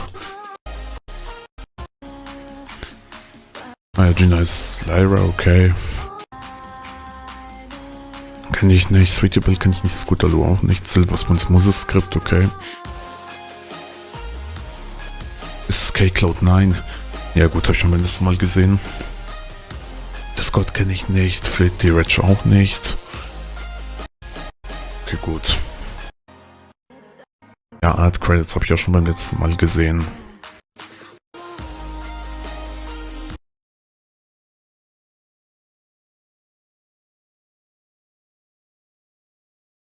Also und das hat jetzt scheinbar auch eine Weile gebraucht. Ja gut, tatsächlich hat es 9 Jahre gedauert und das trotz Corona und trotz Pandemie wahrscheinlich genau deshalb ist es auch besser, das Ganze zu erzählen, einfach weil Leute mehr zu Hause sitzen. Ja. Aber ja, Wünsch's Episode 2 Years. Ja, und es hat ein Jahr gedauert bis Episode 3 und wieder ein Jahr bis Episode 4.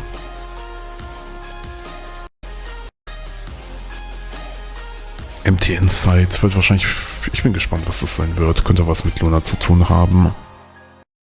Ja gut, das war's dann mit Teil 2 von dieser Reaction. Ja, wir sind in Teil 3 wieder wegen Episode 3. So. Bis gleich. So, und damit willkommen zu Teil 3 dieser Reaction. Auf geht's, also ja, ist Episode 3, dann zumindest Repeats, MT Inside.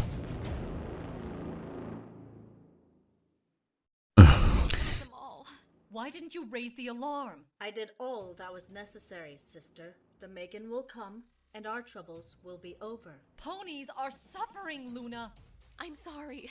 It's feeding on the magic somehow. Big Mac? It's me! It's Jackie! Wake up! Please! I tried, and I'm trying. I rescued every pony I could. Do you think this has been easy for me? I lost friends today. And I lost my wife and little girl! Please tell me this is another test. I'll fail it. I'll flunk right out. Ich liebe es, wie es lohnt sich tatsächlich, die Intro, was jetzt passiert ist, Flashbacks anzuschauen. Till dark as midnight shines the dawn. This is all your fault. Wie gesagt, ich mag es einfach, wie diese Flashbacks ziemlich gut sind einfach. Und die Zusammenfassung der letzten Episode.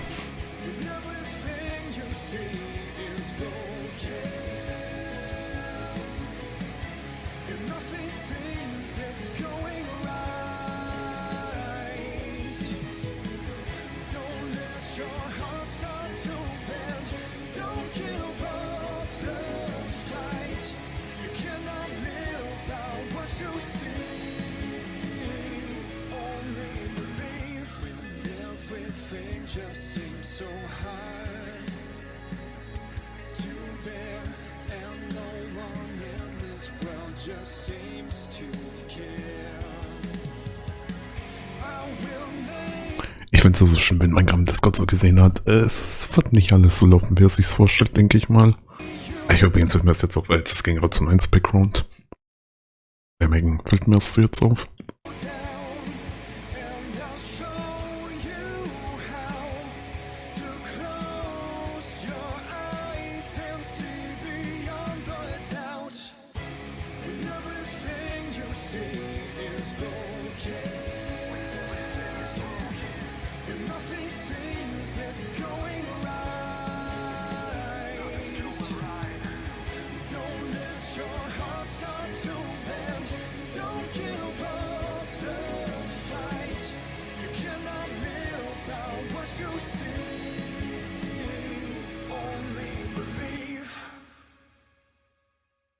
Ja, bin ja mal gespannt, wie das Ganze jetzt weitergeht. Twilight Sparkle pushed aside the 4 teetering towers of books on the Canterlot Castle Royal Library's largest work table, and then magicked down 3 mirrors. She pulled out 3 tomes, set them down side by side, and started leafing through them all at once.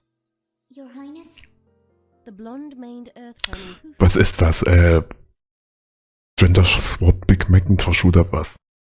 So designtechnisch so aus, aber ja, nichts zur Sache, jetzt fällt mir. Maiden had approached with such silence that Twilight had not even noticed her. Yes? What is it? Twilight did not look up. The mare scuffed at the floor with a front hoof. Oh, it's just that you've been in here all night. I wondered if you needed anything, Your Highness. Perhaps some food? No, I'm fine. I have to find a solution. I don't have time to eat. Twilight frowned. And you don't Oh ja, so typisch Twilight. have to call me that. The mare gave a quick curtsy. Yes, Princess. Sorry, Princess. Twilight heaved a sigh as the mare... Ja, Twilight ist es noch zu sehr gewöhnt, keine Prinzessin zu sein, tatsächlich. Backed out of the room. The night felt like it had passed in moments, especially after Spike had fallen asleep. The little dragon was curled up in the corner, half buried under a pile of unshelved scrolls. Hours of study and dozens of books and scrolls had turned up practically nothing of value. What am I missing? Twilight asked the silent room and her snoozing assistant.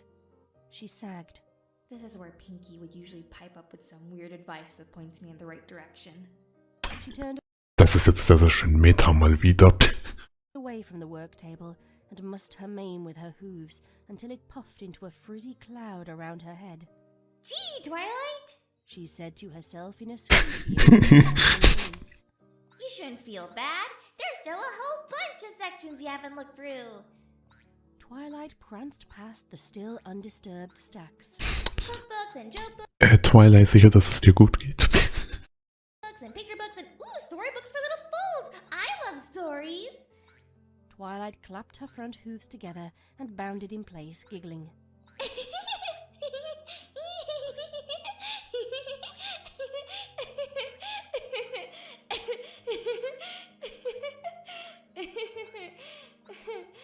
Twilight, geht es dir gut? And her bounds lost altitude until she was just shuddering in place. Twilight dropped to her knees and squeezed her eyes shut. Pinky, I'm sorry. When the alicorn opened her eyes a crack, her gaze settled on the spine of one of the storybooks on a low-set shelf before her. The book's title... Was steht da? Oh, the magic saved the day. Ich kann das jetzt nicht lesen. Aber toller Buchtitel. read Storybook How the Megan Saved... Achso, the Megan saved the day. Lol. Ja, was für ein Zufall, dass Twilight aus dieses Buch findet. Ghosts, Goblins and Ghouls. Ah ja, ich kann das nicht lesen. How is der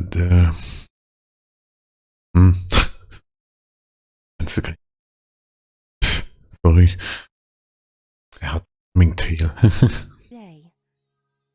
Twilight stared at it for a silent moment, and then she got to her hooves, magicked her mane straight, and levitated the book off the shelf. This is ridiculous. I've looked up ancient myths and legends before, but bedtime stories? She sat down in front of Ja, es ist besser als gar nichts. the work table, set down the book, and then opened it. Antique illustrations of ponies standing alongside the odd bipedal figure of the Megan were accompanied by a doggerel verse in swirling, cursive mouthwriting. When pony lives hung by a thread, the Megan rose and bravely said, "Though darkness now may shroud your eyes, the sun is surely going to rise." Twilight ran a hoof over the illustration of the otherworldly creature, noting the long spidery paws, the missing tail, and the awkwardly straight hind legs. She shuddered. Creepy. Fond of wing and hoof and horn, and foe of every monster born, the Megan came on rainbow's light to vanquish evil with her might. Ja, daran liegt es, dass Rainbow Dash sie holen musste und weil den Regenbogen sie tatsächlich zurück nach Equestria geholt hat. Ja, interessant. Rainbow's light. Just like when... No, that's silly. She turned the page. Ja. Foul magic brought an awful curse, dark and dreary, dank and worse. The evil presence sang to show how it relished spreading pain and woe. The illustration showed a purple shadow spreading over the land, covered in sneering, ghostly faces. Ponies fled in terror, but the Megan approached in the distance, followed by silhouetted Pegasi. Twilight read on.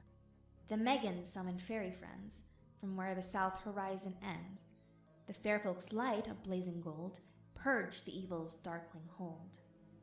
Twilight frowned at the picture of elegant, sharp-featured Pegasi with insect antennae. Fairies now? Please. She leaned in closer, studying the Ja, Twilight, sagst du, was eine Person, die in einem total magischen Universum lebt. Ja. strangely familiar design of the creature's wings. She raised an eyebrow. But then, I never did find out where that gossamer wing spell I used on Rarity first came from. Ja, kein Scheiß Twilight. Ich mag die Referenz an der Stelle. Caught herself and blushed at her own whimsy. Every pony's counting on me. I shouldn't be wasting time with a bedtime story for foals. She turned the page. The ponies cheered her victory and came from miles around to see the one who saved them, one and all, by answering their desperate call. But not long past that joyous day, the Megan had to go away. For reasons clear to understand, she missed her home and native land. Though she's returned from whence she came, you may yet see her just the same. For the Megan will one day come back, and at her side... Spike snorted and sputtered in confusion as Twilight magicked him onto her back. Ja, das ist Applejack. Galloped out of the library. Ja, es ist Gen 1 Applejack, aber trotzdem, es ist Pech, dass nicht genau Applejack in der Nähe war, als Megan gekommen ist. Oh ja, Scheiße ist am Dampfen. Megan awoke, stiff and sore, with the stench of burnt rubber filling her nostrils. What? Where am I? She opened her eyes to the sight of a town soaked with dark purple smooze. No, it's not real. She tried to stand up. Ja, dafür bist du aber schon erstaunlich lange dort. Beneath her tilted ominously. Whoa! She tensed, her stance wide, until the makeshift boat steadied itself. Okay. That felt pretty real. She carefully shifted into sitting cross-legged and then hid her face in her hands. She groaned. What happened? I haven't had a full rain lapse in 10 years. Why? What's wrong with me? What if nothing's wrong? What if it's all real? What if you're back in Ponyland? The thought crept up unbidden, tempting Megan with its soothing surrender of sanity. It would be so easy to give in to the madness. Megan violently shook her head. Ponies can't talk. Unicorns don't exist. Pegasi don't exist. Horses can't be pastel colors or have rainbow manes or tails. Horse eyes are made of collagen fibers and pigmented epithelium, not jewels. She reached into her shirt and pulled out a heart-shaped metal locket covered in bright red lacquer and strung on a thick cord. She opened it, revealing a smooth, mirrored, and utterly empty interior. Magic isn't real. As if in answer, a soft sob echoed in the silent distance. Megan closed the locket and stuffed it back inside her shirt. She looked in the direction of the cry. A wooden cart was floating in the smooth, slowly drifting on the stuff's unnatural currents, and whoever was inside the cart was crying. Megan stifled the urge to call out. Instead, she sat still and did nothing. From inside the cart, a female voice spoke. Mama! Papa! I'm sorry I let you down. Megan frowned. Her hallucinations were playing dirty. I tried to do right.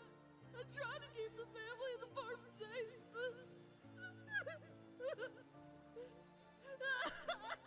The voice forced itself to further sob. Es ist was in Applejack zu sehen, einfach nur weil wir wissen, dass der Blumensicherheit ist. Es ist beschissen. Megan's raft was slowly drifting closer to the cart. She wiped her eyes. The smoothie's stink was clearly making them water, and then squeezed her knees with her hands. Stop being stupid. She's not real. Please. I don't know what to do. Megan took a slow, deep breath and let it out with a resigned sigh. Fine. Just this one. Just to shut her up. Here we go again. Oh, come on. It'll be okay. You'll see. Megan said half-heartedly. She rolled her eyes.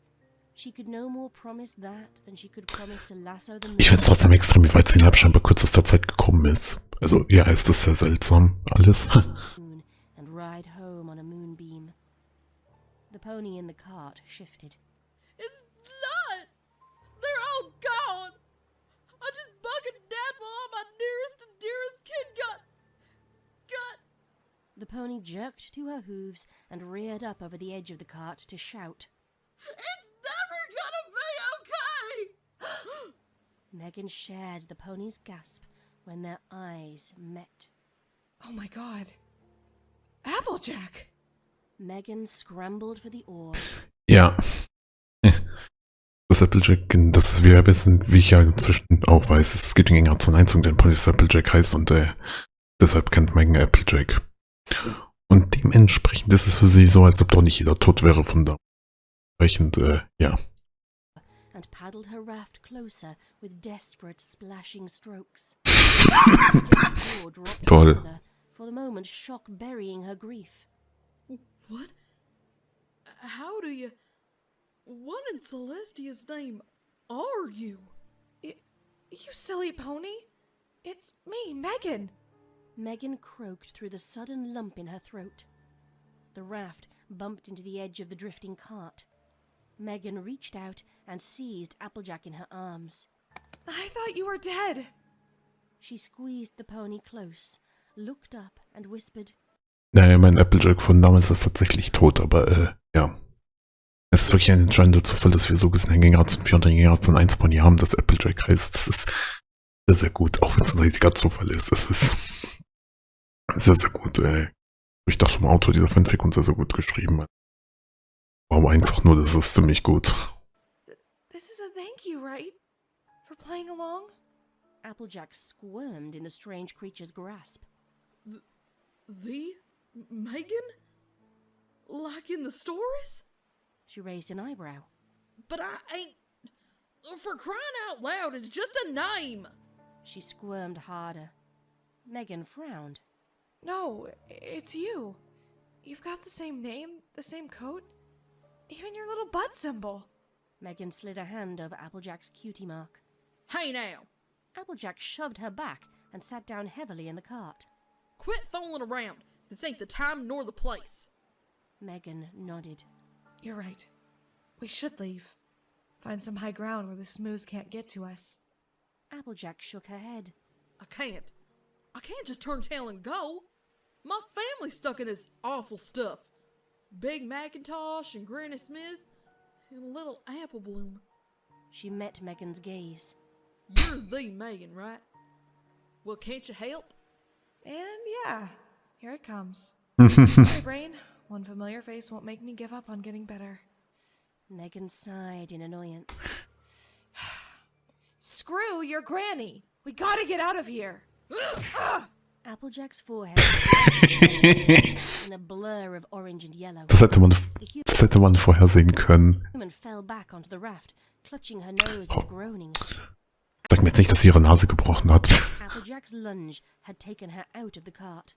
Nein, das ist nur Applejacks Kopf. She stood on the raft and stared down at Megan with fire in her eyes. Don't you ever talk about my granny like that! Megan hovered her hand over her own face and strained to focus her watering eyes on the blood covering her fingers. What? I don't care if you are the Megan. No one puts down my family. I'd do anything for them. Anything! Megan stared at the panting, scowling pony. She heard the hiss of her breath. She smelled the stink of the smooze. She tasted blood. She felt the rough wood beneath her and the sting of pain in her. Eventuell reicht diese Verletzung aus, um mir endgültig klar zu machen, dass das real ist, was mich nicht mal wundern würde, dass sie jetzt endgültig zu dieser Einsicht kommt. Her nose and upper lip. And she sensed the honest heartache and fearsome rage radiating from this same but different Applejack. This warm, breathing, talking, living thing. Son of a bitch. Megan whispered. I'm really here. Ja, habe ich so gesagt. Ja, scheinbar war das nötig. Aber immerhin, ja. Menge zu mein Bag. Discord sat on his own tail, as if riding in a canoe, propelling himself across the surface of the sea. Natürlich kann das Zeug des Gott nichts anhaben. Natürlich nicht. Obwohl ich mich immer noch frage, warum er nichts so Fluttershy getan hat. Und ich meine, es ist obvious, dass jetzt auf dem Weg zu Fluttershy ist, wo auch immer sie aktuell im Schleim ist.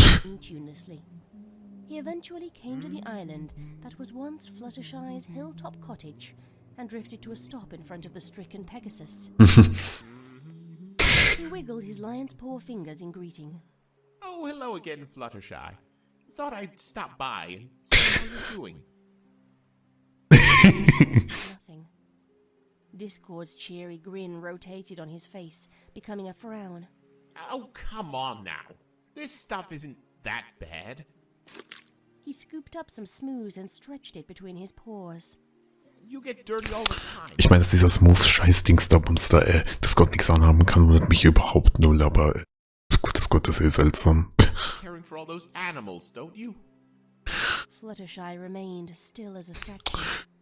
Ich frage mich, kann er sie eigentlich einfach daraus befreien oder doch nicht? Weil ich meine, ich glaube, magietechnisch wäre wahrscheinlich mächtig genug. Discord tossed the blob of smooze over his shoulder, heaved a melodramatic sigh, and then folded his arms. Oh, fine. If you're going to give me the silent treatment, I suppose I could be convinced to clean you off. But you'll owe me one. He gestured, as if rolling up the sleeves he did not have, and wound up for a theatrical point of his finger. But just then, his ear twitched, and he paused. Ah, hold that thought. My ears are burning. His ears burst into flame. I just need to go take care of this, and I'll be right back. Was? He reached up to snuff out the flames, and then ducked down to whisper to Fluttershy. Now don't you go anywhere. Discord snapped his eagle talons Nicht, dass sie es wirklich könnte. and disappeared in a white flash. Fluttershy stayed where she was, half buried in smooze, her eyes wide and her pupils tiny.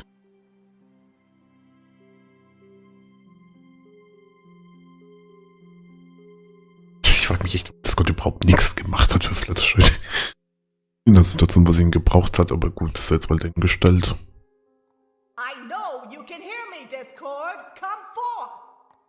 Princess Luna paced in the shadowy depths of the crystal. Achso, deshalb, er hat bemerkt, dass Luna nach ihm sucht. Deshalb, achso. Achso, also seine Oberin war ja benachrichtigt wird, wenn jemand nach ihm rufen tut oder nach ihm suchen tut. Ja, das ist sehr praktisch. Lol. Her face locked in a dismal scowl. She had called for the demon 3 times now, but her expression did not brighten when the flash of Discord's arrival reflected off the faceted walls. Discord appeared in mid-air, reclining on nothing with blithe nonchalance. Hello, Princess. How are things? Luna narrowed her eyes. Naja, es lief ziemlich beschissen. Knew it would happen. Discord batted his eyelashes in feigned innocent confusion. Knew what would happen? Luna's eyes began to glow. She gritted. Ja, Luna sieht ein bisschen anders aus, besonders ihre Mähne anders aus, aber gut. Her teeth. The air around her grew dense and dark. All at once, Discord dropped the pretense. Oh, you mean your legendary heroic Megan thing. I take it things didn't go as planned. Wäre ja auch schon, wenn irgendwas in Lunas Leben wie geplant laufen würde. Dark fury dribbled away, leaving her sagging and small in its wake. She spoke to the ground. I was so sure. I know, Luna. It's not as easy to be good as they make it look, is it? Discord's voice was soft velvet, warm honey. Luna turned away from him. The way my sister looked at me, She choked up. She's upset, but she loves me still. She will forgive me. Luna ignited her horn and jerked her head. A row of crystals shattered. That makes it so much worse!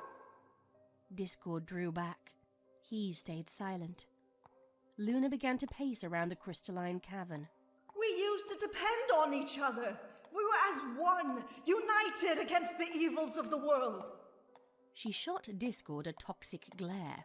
Against you! Discord made a sheepish shrug that silently said, guilty. Luna sighed. I was so grateful she forgave me for becoming the nightmare. But now, all she does is forgive me. I'm just some ponies she forgives, some ponies she apologizes for. She's not my sister. She is my keeper. Well, that's not all she does. She also spends a lot of time tutoring Twilight Sparkle. Luna bellowed in rage. Her horn blazed. Discord licked his lion fingers and then calmly reached out and snuffed Das musst du wehtun. Luna's horn like a candle flame. Temper, temper, Princess. Don't you remember? Auch sein Satz, wenn Luna wütend wird, dass er aussieht wie ein Nightmare-Mond zum Teil, also so Nightmare-Mond ist, also ja, das ist eine Zwischenform gefühlt. I've got a backup plan. Luna jerked her horn free from Discord's fingertips, but she kept her gaze locked on his. Tell me. Ja, da bin ich auch mal gespannt, was es sein wird.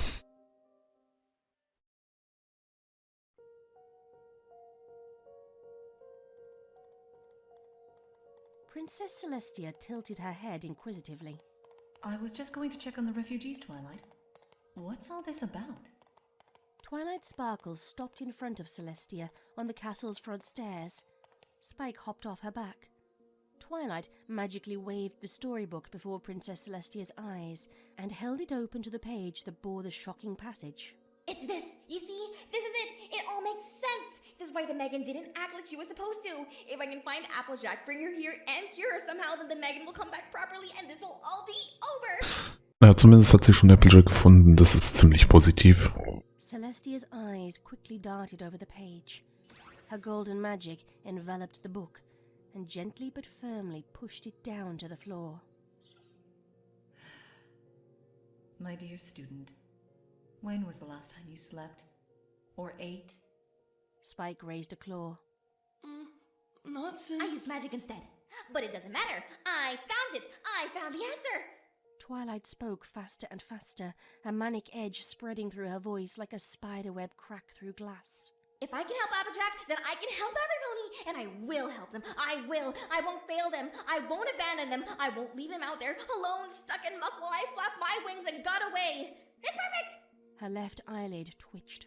It's perfect. Ich glaube, das Problem ist schlicht und ergreifend weiter zurecht mit dem, was sie sagen tut, aber die Art und Weise, wie sie es rüberbringen tut, ist total verrückt und sie ist allgemein nicht so gut, also dementsprechend ist es, glaube ich, schwieriger zu glauben, dass Twilight das ernst meint, was sie sagen tut.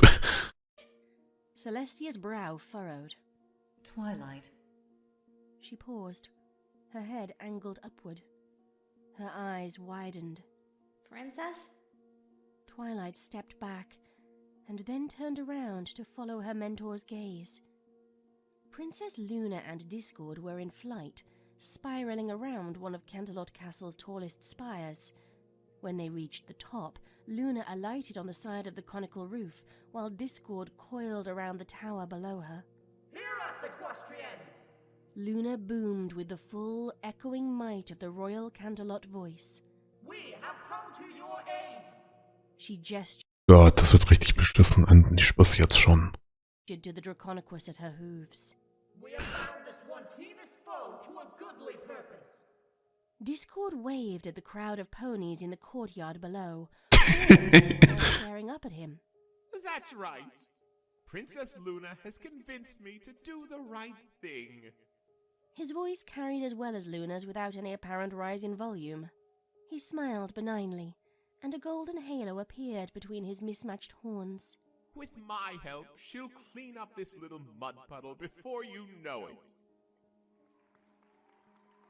A few scattered cheers from the crowd quickly blossomed into concerted hurrahs and thunderous stomped applause. Luna and Discord shared a sidelong glance and a satisfied nod. Twilight's ears drooped.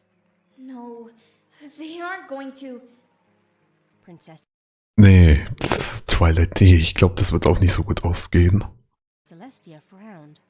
What's wrong? Twilight spread her wings. I already tried to use magic on the slime. It just feeds on it. Magic makes it grow. I've got to stop them. She took to the air. Now, Discord! Redeem thyself! Bring an end to this disaster! Discord gave a playful salute Ich frag mich echt, wahrscheinlich Discord weiß es doch genauso, dass Magie da nichts bringt, oder? and then coiled up into the air above Luna. He clapped his hands together, unleashing white sparks, and started rubbing them together. His hands began to glow. And then his tail blazed purple red, and his entire serpentine body jerked back and whirled around in the air before lashing out with a bullwhip crack. His concentration lost, the glow in his hands disappeared. Stop! Twilight. Ja, Twilight ist sehr effektiv. Horn flaring. Stop before it's too late! Twilight Sparkle? Luna grimaced in confusion. What is this? Hast thou taken a leave of thy senses? Yes, what's the big idea, Discord added, shaking the red aura off his tail like so much rainwater. I almost chipped a tooth. He conjured a small mirror and parted his lips, studying the reflection of ghastly dentition from a dozen species. That slime eats magic! Twilight shouted, loudly enough for the gathered crowd to hear. If Discord tries to make it disappear, Equestria will end up buried in it! The gathered ponies in the courtyard fell to nervous whispers and murmuring. What? Luna's gaze jumped from her fellow alicorn to the nearby Draconequus, to the masses on the ground and back again. Ja, das lief jetzt nicht so gut. 'Tis a lie! A lie! Naja, ich meine, du bist schon in einer ziemlich beschissenen Situation irgendwie. Leider, so leid's mir auch tut. Luna lunged forward and spread her wings, flying up to stare Twilight down. Our plan is a sound one. Thou art simply jealous, hoarding all the glory for thyself. Luna's accusing hoof trembled as it pointed at Twilight. Discord, please! Twilight turned to face her erstwhile nemesis.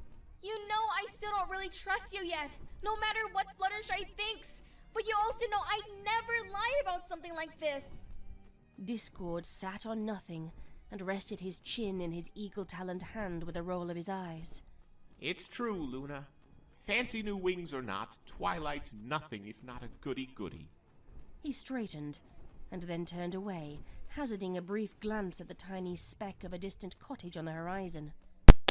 Und was war jetzt der ganze Sinn davon, dass Discord das jetzt mit Luna gemacht hat? Ja, außer dass Luna noch mehr wütend wird und traurig wird.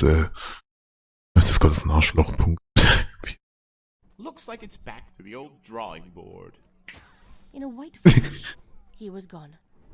Luna's jaw dropped. Ja, wahrscheinlich Fluttershy helfen oder so. Nay, nay! What hast thou done? She looked down at the crowd, dispersing Scheiße. heads hung low. Her older sister's Was das zur Verzweiflung mal ein Nichts zu erbringen kann, ey. Das ist scheiße alles. white form moved down to stand among them and offer comfort, followed by the purple dot of Twilight's little dragon. Luna silently shook as she squeezed her eyes tightly shut, and a dull roar of poorly contained power surrounded her. When she opened her eyes, they glowed with cold white radiance. We thank thee, Twilight Sparkle, she said with glacial calm, for opening our eyes. She ignited her horn. Luna. Twilight reached out to the princess, but Luna's body burst into a swarm of black bats. Wait! Twilight yelped in shock as the creatures scattered and fled. Twilight looked down into the courtyard. Oh, das tut weh. Her eyes met Celestia's. The fact that her mentor wore the same look of saddened helplessness that she did offered no comfort. Mhm, ja.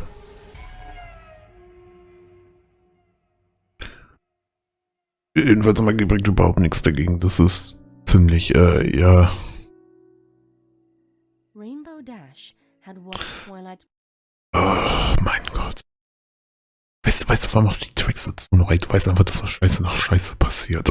Confrontation with Luna and Discord from several spires away, perched on a parapet. Ich habe mir jetzt mal gesagt, es kann nicht viel schlimmer werden, aber scheinbar wird es noch schlimmer. Like a living gargoyle. She had been nursing a stormy mood ever since Luna's first plan had fallen through, but her grim amusement at the Alicorn's second humiliation was quickly followed by a twinge of guilt. She folded her front legs under her chin and sighed. I guess not even Discord knows how to fix this. Just then, a shadow fell over her from above. Dash looked up. Whoa! A pale cloud, overloaded with a dozen enchanted earth ponies and unicorns, was slowly but surely sinking. It was barely above the capital's highest towers now. Dash leaped to her hooves and took flight. She pressed her front hooves to the cloud's underside. Was zu herzen, dass nicht die ganzen Erdponys, die in Cloudsdale untergekommen sind, und Cloudsdale wurde ja scheinbar auch nebenbei so zerstört, komplett random, wenn ich es richtig verstanden habe beim letzten Mal. Ja, da war ja was. And shifted its course as quickly as she dared without breaking it. The cloud draped over the edge of a nearby tower wall and then tipped. Abgesehen davon, dass es ziemlich extrem krass, wie stark Pegasus sind, wenn sie tatsächlich all das ganze Zeug auf einer Wolke als einzelner Pegasus tragen können. Also schon ein bisschen insane alles. Spilling its occupants onto a large terrace. The cloud finally ruptured, leaving Dash exposed and hovering, slightly damp, before the dazed ponies. What happened? She asked once they'd gathered their wits. She shook her head and tail clean of the water droplets. I don't know. Lyra gingerly rubbed a bump on the side of her head. The spiky-maned Pegasus showed up with some royal guards and moved us off the cloud we'd been on. Us too, agreed a dark blue earth pony stallion. She dropped us off here and took our old cloud. Dash frowned. Did she tell you why? Lyra shrugged. Something about a big storm? The stallion nodded. Yeah, some weather plan. We assumed she was some pony in authority. She sure talked like it. Dash mentally ran over what she'd seen of the last meteorological plans. There wasn't any harsh weather planned for weeks yet. Mhm. What did this pony look like? Wahrscheinlich für weniger Panikmache, wahrscheinlich deshalb. Deshalb wurde diese Ausrede mit einem Gewitter oder sowas in der Art erfunden. Light greenish blue? Mint green. Lyra corrected. Just a shade off from my coat color. With orange and yellow hair, and a lightning bolt cutie mark. Bonbon added. She looked a bit busted up. Had a pretty nasty cut across her flank. The stallion observed, stroking his chin. Lightning dust. Gotta be. Ja, kein Scheiß. Some possibility flickered through Dash's mind. She looked up at the sky. Stimmt, der Rim das war nicht da, als Lightning Dust ihren scheiß Auftrag gegeben hat, Cloudsdale als der Auftrag gegeben hat, Cloudsdale zu evakuieren. Naja, das wird jetzt sicher auch noch zu irgendwelchen Problemen führen. Ich sehe es jetzt kommen, weil Rim weiß es ja nicht. Oh no. No way! Ponies are still trapped down there! The gathered ponies huddled close in worry, but their gazes left Rainbow Dash. What is it, Rainbow? What's wrong? Twilight Sparkle flapped over to hover before her friend. Dash turned to face her. I think Lightning Dust is gonna try to fry that slime using storm clouds! But all the ponies... I know! I gotta stop her! I'll be back as soon as I can. She soared upwards. Wait! Twilight reached out a hoof, but Dash was already flying faster than she could follow. Wahrscheinlich wäre es in der Situation besser gewesen, zumindest Twilight mitzunehmen, damit man eine Prinzessin mit dabei hat. Das wird sicherlich auch wieder so schön scheiße eskalieren wieder. Dash surged into the sky, Weil ich meine schon, man wird alles noch schlechter als vorher. straining for every ounce of speed. In moments, Canterlot was a tiny white island in the purple sea below.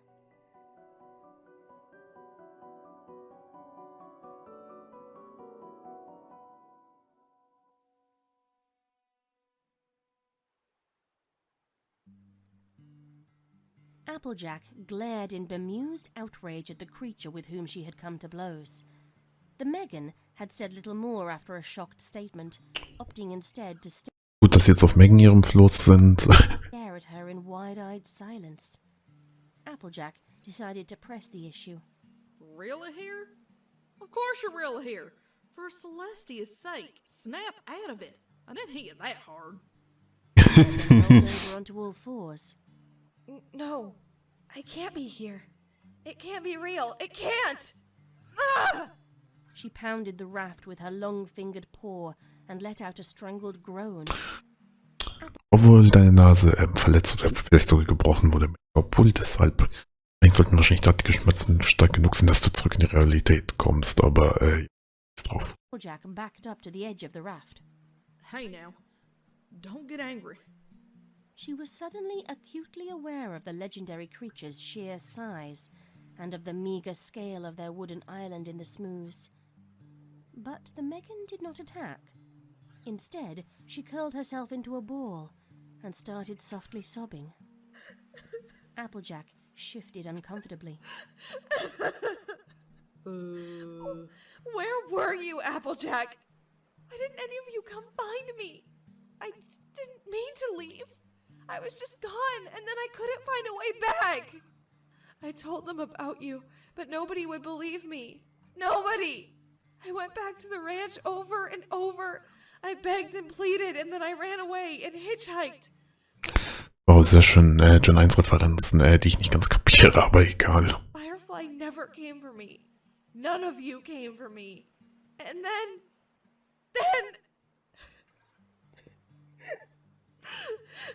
I'm sorry. I stopped believing.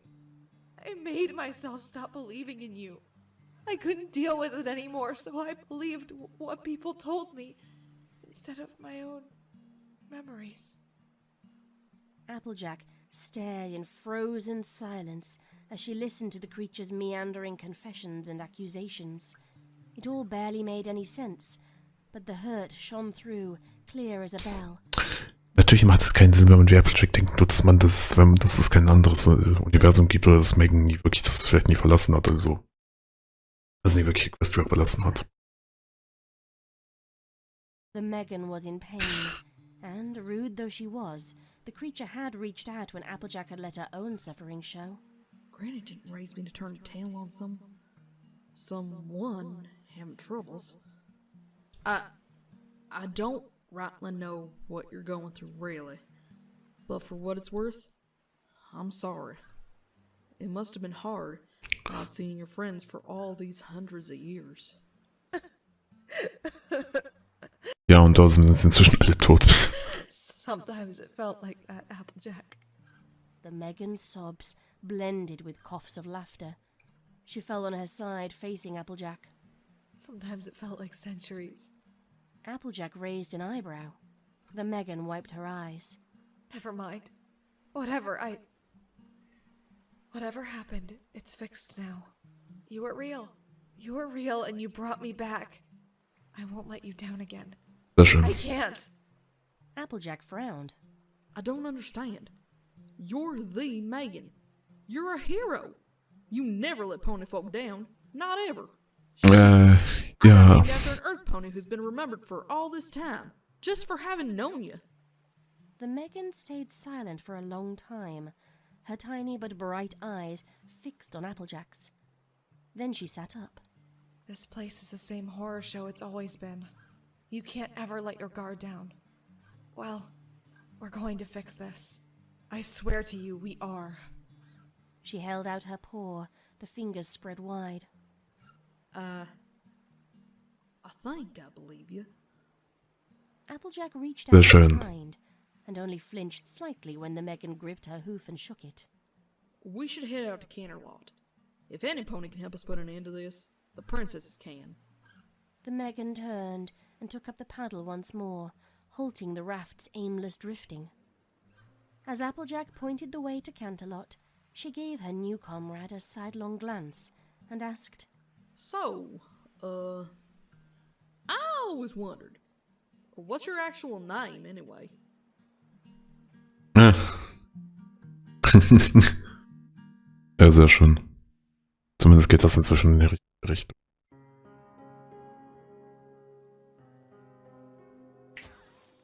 On the outskirts of Ponyville, Discord appeared with a flash a few yards from Fluttershy's prone, smooth-covered form. The Draconequus cautiously dipped an eagle claw into the purple. Sehr schön, es gibt so kleine Animationen mit den Augen auf und so. Ich mag sowas, ich mag solche Details. Goo and frowned. A minuscule magical spark left his claw, and the smooze rippled and burbled. A tiny new eyeball crested the surface to blink myopically at him.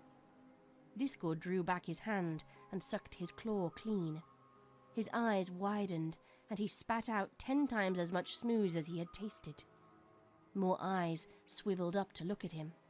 He grimaced. Ugh, yuck. It really does feed on magic. He folded his arms. Ja, was dachtest du denn? Dass du halt lügen würde, besonders nachdem sie es selber probiert hat, mit Magie irgendwas daraus zu holen. Ja, schön. Cheating.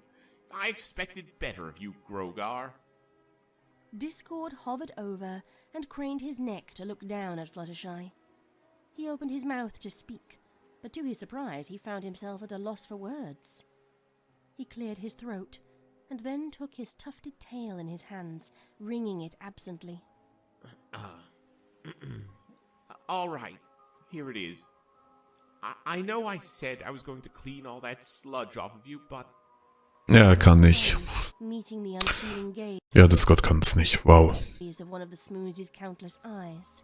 Well, I thought about it, and now I'm not sure if you really need my help. You're a grown mare, and I don't want you to get all dependent on me. Du bist so ein Arschloch, ey, weißt du. Das war so klar. Abgesehen nicht mal, dass er das nicht mal wirklich machen kann. Also, er kann eigentlich auch nichts machen. He chuckled a bit too loudly. So why don't you just go ahead and get up on your own, huh? He made a shooing gesture with both hands. Ja, weil Fluttershy sieht doch so aus, dass sie es alleine hinbekommt. Go on, up you get. Fluttershy did not. Discord strained, and then sagged. Oh, okay, fine. You got me. I would have figured out that I can't help you sooner, but I've been having a little fun at the princess's expense. They're both so stodgy and proper, I just couldn't resist. I played one off the other so I could come in and save the day. It was very not nice of me. I've learned... Ja, sehr schön. Und das hat jetzt voll geholfen, die Probleme hier zu beseitigen. Wirklich, Discord, ich glaube, es hat zu mehr Problemen geführt, als es gelöst hat. A valuable lesson about being good or whatever. And as soon as you get up, we can go and make sure they know it was all a misunderstanding. He smiled expectantly and waggled. Ja, weil das konntest du nicht früher aufklären, Discord. His expression stayed the same. Weil er das schon getan. Scowled. Hey, I thought friends listen to each other. I'll have you know you aren't being a Ich glaube, Fluttershy ist aktuell ziemlich am Tod. Ich glaube, sie kann nicht so gut zuhören. very good role model right now. My rehabilitation is at risk here. Stop being so selfish. Fluttershy did not react. Fine then. Looks like you leave me no other choice. He lashed out his lion arm and snagged a passing robin. Fluttershy, stand up at once, or I will turn this adorable little bird into a commemorative dinner plate. And not the classy kind either. It'll be Wo ist da bitte ein Vogel? His eagle talons glowed with hostile white magic. The bird panicked. Fluttershy's body shifted. Discord let the robin go to clap in triumph. Aha! I knew you were faking, you sly little Pegasus. Wahrscheinlich kann sie ihn immer noch hören und sie kann nicht antworten. He winked and waved a chiding lion finger. I'll make a prankster out of you yet.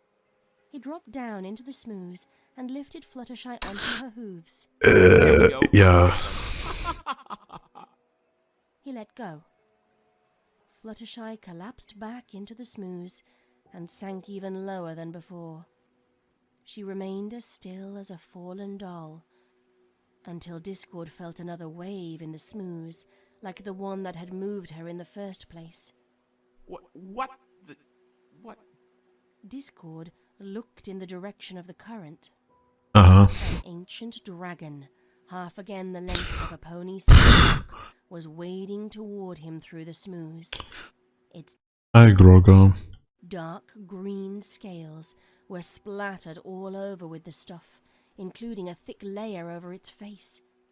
It ignored its liquid blindfold, apparently navigating via the array of smooth eyes studding its outstretched wings. And standing on the enormous beast's broad head were the blackened, skeletal remains of a ram.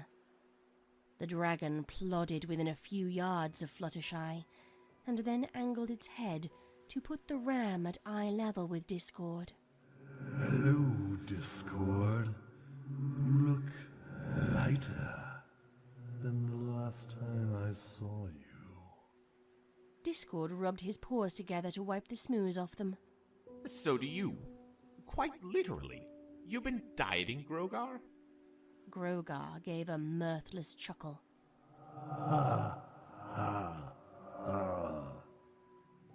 You never fail to surprise, demon. I was busy formulating plans for how to compete with you for control of this world. And then I find out that you've gone soft. Soft? You're crazy. He hopped down off the dragon's head to stand on the surface of the smooze like an insect on pond water. Discord's paws balled into fists. Smooze squeezed out between his fingers. He looked down at them in annoyance before going back to rubbing them together, harder this time. Am I? From where I'm standing, it looks like my smooze has found a little something to stick to. Careless Discord, letting yourself care. Discord's red-pupilled eyes flicked toward Fluttershy for a moment. He puffed out his chest. Sag mal, warum sehen Fluttershy's Augen wieder normal aus? I'm not. That's ridiculous. I am the spirit of chaos and disharmony. Außerdem sehr, sehr schön irgendwie wahrscheinlich zwei der mächtigsten Wesen überhaupt miteinander argumentieren zu sehen und nochmal reden zu sehen. Das ist irgendwie so toll. Abgesehen davon, dass Story Repeats die ganze Grogar-Sache deutlich besser gelöst hat als die eigentliche Show, nur so am Rande. Care, and I most certainly do not have friends. He jerked upward. Jetzt kurz einen Cut, weil ich... So, weiter geht's. Clear of the smooze, but long ropey tendrils of the stuff stuck fast and followed him up like the rigging of a ship. Oh, also wird Discord auch in dem Scheiß gefangen sein. Ja, ich sag's nur, irgendwie ist es kaum mal. Ich meine, Discord hat auch genug Scheiße bis das gebaut, also wenn er jetzt bis zum relativen Ende der Fintech nicht mehr da ist, das ist okay. Grogar laughed again, this time with some genuine amusement.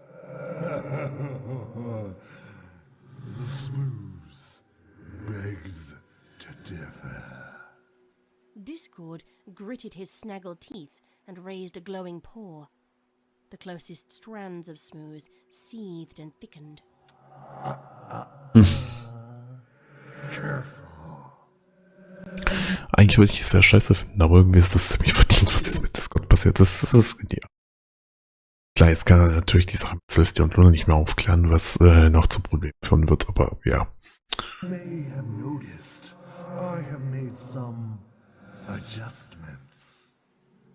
You wouldn't be using any magic on my smooths unless you wanted to end up neck deep in it. Grogar dipped his skull to give the impression of a grin. Discord narrowed his eyes. I could just freeze all of it solid at once before it has a chance to grow, you know. Or make it rain boiling acid until it all dissolves. Or flip everything over onto the clean side like turning a mattress. Grogar's red eyelight. Ja, Discord, aber aus Grogars Sicht würde ich mir auch nur so denken, ja, warum hast du das dann bisher noch nicht gemacht? Met Discord's more solid gaze. Oh. And how would those sweet little ponies buried in it fare if you did? I wonder. Ja. Discord said nothing. Achso, ja, stimmt, ja. Es tut denen ja nicht gut, wenn Magie drauf angewendet wird und wenn Discord das wirklich verschwinden lassen könnte, werden wahrscheinlich die Ponys auch tot, die da drin sind. Scheiße. Facts, Discord. Sentiment makes you and those Im Allgemeinen mag ich, wie diese Szene von verdammt humorhaft wegen Discord und Fluttershy zu jetzt verdammt ernst und storyrelevant sich hat. Das ist sehr interessant. ponies weak. I am going to raise this pathetic kingdom to the ground. You and what army? Grogar angled his skull to give Discord a sidelong glance. Ich weiß ja nicht, eine, die aus gefühlt Drachen besteht, nur. And you really turn good if you're saying something like that. And that army. A line of purple-splattered, hulking dragons rose into view on the horizon. Grogar looked up at Discord smugly. The smooth tendrils were pulling the Draconequus lower and lower now. Your pathetic mortal friends are done. Sehr schön, jetzt hier ist die tolle Armee. Wobei, das sind gar nicht mal so viele, also ich denke, Luna und Celeste zusammen könnten sich einiges davon killen. Ich finde es auch interessant, dass Grogar zu Discord gekommen ist und nicht versucht, Applejack und Mengen aufzuhalten, aber gut, wahrscheinlich hat er das noch nicht mitbekommen. Keine Ahnung. You turned your back on them. The smooths wouldn't cripple you. He trotted over and patted the side of his huge dragon's head with a front hoof. Like verdigris here. He's empty inside. Dragons don't love. They just want. And now, he just wants to destroy. Don't you? The blinded dragon grinned toothily. Grogar turned back to face Discord. So, what do you say? I say... Discord stared into Grogar's eye sockets for an endless instant. Gesundheit. Behind Grogar, Verdigris roared up, snorting. Geil, Gesundheit. Und jetzt wird der Scheißdrache niesen. Ja, das ist genial. The dragon coughed and gasped, shaking its head, before finally inhaling until its Das ist genial einfach. and then unleashing a gigantic and echoing sneeze. The dragon's entire skeleton, bleached and pristine, flew out of its nose and mouth, tumbling in all directions. The beast Zugegebenermaßen, das ist so übertrieben dargestellt und so übertrieben Discord und so typisch für ihn. Aber ja, das zeigt auch nicht auf, was für eine anderen Ebene Discord ist, was seine Macht angeht. like a deflated balloon. Ich meine, Discord allein ist schon in der Lage, diese ganzen Sachen zu töten. Ja, super, Grogar, hast du super hinbekommen.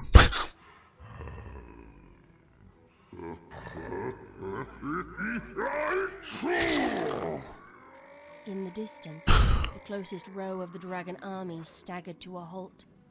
The dragons on the wing fell to earth. One by one, the stricken creatures sneezed. Some popped like bubbles and unleashed a rain of confetti and streamers. Some lost their bones. Man kann ja sagen, was man will, aber Discord macht immer noch das richtige Zeug, also das ist sehr schön. Like their bigger cousin, and some stifled fiery sneezes so intense. Aber bisher wahrscheinlich bester Moment im ganzen Audiodrama. By the time the mayhem subsided, Ich meine, besonders Gesundheit, ja, ist nochmal extra lustig, wenn du Deutsch sprechen kannst. Grogar's dragon army was smaller by nearly half. All around Discord, the smooths surged in boiling, bubbling waves.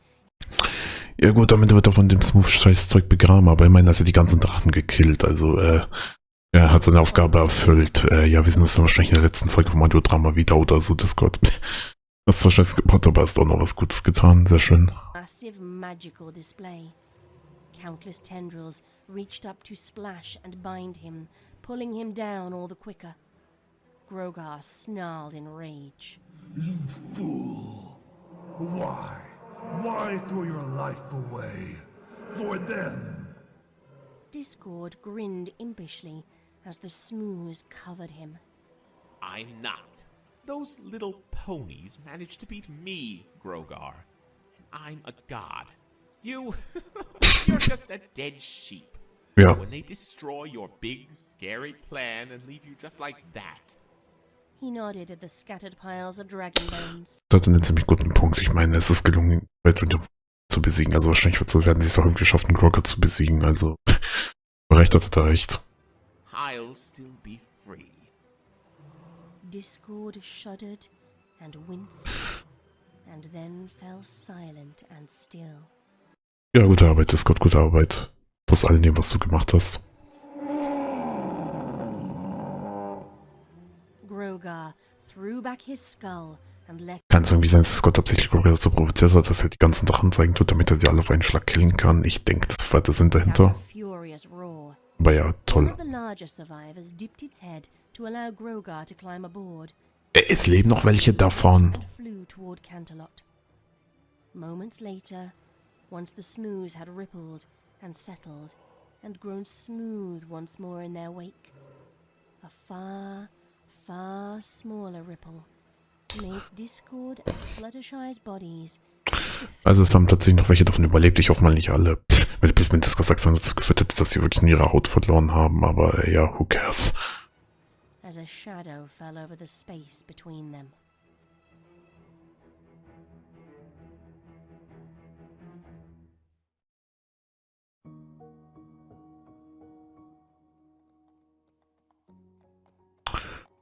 Lol, das ist scheiß Julia-Schild. Mit der Referenz. Lyra and Bonbon trotted through the cavernous halls of Canterlot Castle, heading for Canterlot proper. It's all just so awful. Bonbon shuddered. What are we going to do? Lyra nuzzled the earth pony's neck. She forced a smile. He'll be okay. You'll see. Natürlich, alte Fanfic, man muss Lyra Bonbon-Szenen drin haben bei einer über 10 Jahre alten Fanfic, weil ohne geht's ja scheinbar nicht. We've been through worse than this before. Not even life in Ponyville has been as bad as this before. We still have each other, Bonnie. That's all that matters to me. Bonbon wiped at her teary eyes. That was so cheesy. Lyra grinned. Diese ganze Fanfic ist es gefühlt, aber scheiß drauf. But you love it. I do. Someday I'll get you to say that in front of a crowd while I'm holding a ring. Lyra! Someday, Bonnie, I will make an honest mare out of you. Bonbon giggled softly. The pair trotted on in slightly more comfortable silence for a time, until an echoing roar was followed by an immense impact that shook the floor Oh hi, die scheiß Drachen sind da. and shattered the glass in a nearby window. Vor allem, dass die halt eben nach dem ganzen ist immer noch auch so extrem geisteskrank. Bonbon cried out and threw herself on top of the unicorn at her side. Ich habe übrigens nicht damit gerechnet, dass sie diese Wendung nehmen würde. As shards of glass rained down around them from the shattered window. Bonnie, no! You'll be cut to pieces! Fine. The pair staggered back onto their hooves and looked around. What's happening? I don't know. Come on, we gotta get away from here before more windows shatter. As they cantered through the halls, more and more roars and tremors sounded from afar and close by. Aber ja, schon bei Canterlot jetzt auch nicht mehr sicher. And other ponies raced through the crisscrossing hallways. The first sign of the true nature of the crisis came when a section of outside wall tore away and a scaly, smooth-covered head thrust inside. Scheiße. Ja, scheiße. Der sieht erstaunlich gut immer noch aus, dafür, dass das passiert ist, gerade eben. Lyra and Bonbon skidded to a stop less than 2 yards from the monster. They pulled up the carpet as they threw themselves back the way they came. Fire-honed fangs clipped an inch of hair off the tip of Lyra's tail, but the pair escaped around a corner and began galloping in earnest. Dragons! Panted Bonbon. It's dragons! Ponies! Kill the ponies! Another roar drowned out Lyra's reply as they came. Oh hi Cloud, hi Scribbler, oh hi Lost Mac, hi Starry. Ich weiß immer noch nicht, wer das hier ist und ja, das habe ich schon genannt. Das ist Lady Voices, das ist Cleverhooves. Ja, das ist Cleverhooves, das ist nicht, nein, hier ist jemand anderes. Ich habe wie gesagt keine Ahnung, wer das hier ist und ich weiß auch nicht mehr genau, wer das hier ist. The dragon standing in the courtyard was half again the size of the one from which they'd fled. Its dark red, smooth, stained scales were all... Darf ich anmerken, dass ich jetzt liebe, wenn die Aussies von den Leuten, die hieran mitwirken, irgendwo im Hintergrund zu sehen sind? Das ist irgendwie... already caked with dirt and rubble from the havoc it was wreaking, and refugee ponies were fleeing from it in all directions. The beast turned its blinded head toward Lyra and Bonbon. Ich finde es trotzdem lustig, dass er die Tatsache so ignoriert scheint, dass es einfach noch ein anderes Alikon ins Bild fliegen tut, aber nur so am Rande. Spread its wings, countless eyeballs rolling around to focus on them. The mares cringed and held one another, awaiting certain doom. But then, 3 stories worth of white stone tower swung down like a falling tree and shattered over the dragon's back, and a vision of holy fury descended from the sky. Oh ja, Silvester taucht auf.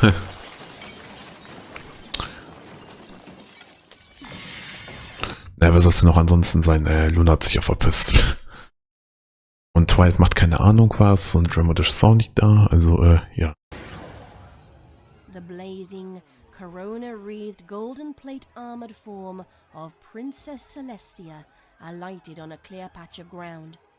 She spread her wings wide and spoke in the booming, stentorian tone of the royal Canterlot voice. We will ask thee once, dragon. Go in peace. Now. Her aura intensified. The grass around her smoldered and the stone bleached. The dragon shook like a wet dog, sending masonry scattering. It squinted its wing eyes against the princess's glare, and then unleashed a furious roar. Ponies! Kill the ponies! Celestia fixed her stance and lowered her head, leveling the razor-keen golden blade sitting flush with her flaming horn at the tainted beast. She addressed Lyra and Bonbon in a tone only slightly softer. Run. Snapped from their awestruck reverie, the 2 mares fled as quickly as their hooves could carry them. At least a dozen full-grown dragons were assaulting the city, and countless wormlings rampaging through the streets. Royal guards and able-bodied civilians clashed with the invaders with hoof and spear and... Ja, und sind scheinbar schon ziemlich mitgenommen, wenn ich sehe, dass dir scheinbar schon ein Horn fehlt. So, ja, es sieht nicht so gut aus. Every turn brought fresh dangers, and the pair galloped until their breath came in wheezing gasps.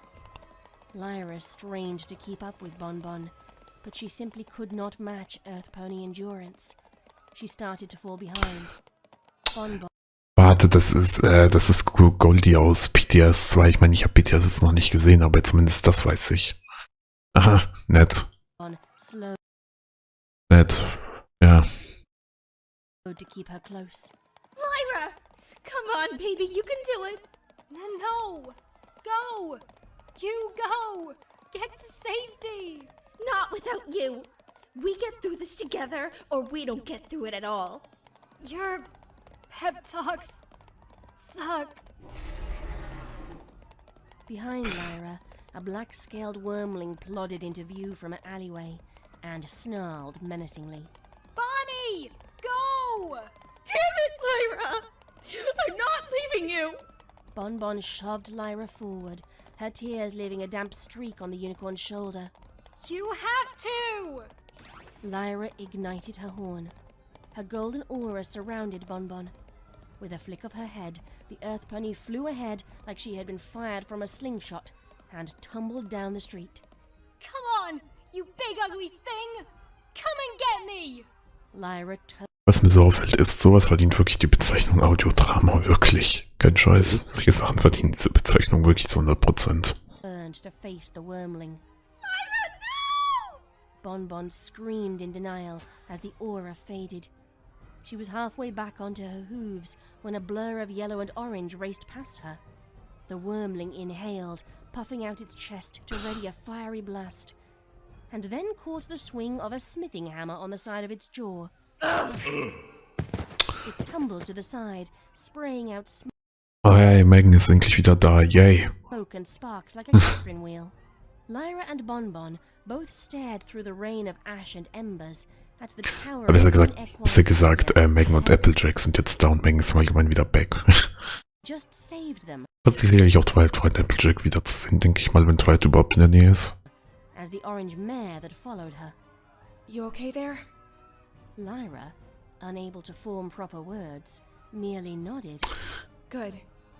Ja, stimmt ja. Wenn jetzt noch ein Lyra Human-Witz kommt, dann haben wir hier wirklich alles perfekt abgedeckt. You need to get to high ground if you can. Hätte ja diese Referenz fast vergessen. Creature paused. Higher than here anyway. Okay. Lyra! Bonbon galloped up to stand by her side. Oh, baby, don't you ever do that again, or so help me, I will break up your heart and shove it up your... Megan, we gotta go. The pony beside the lanky creature flicked her head. The two impossible figures turned toward the castle and moved on without a word. Lyra sat down heavily.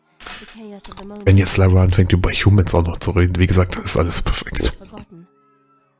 Bonnie? From the story. The one you always read your niece. That was her.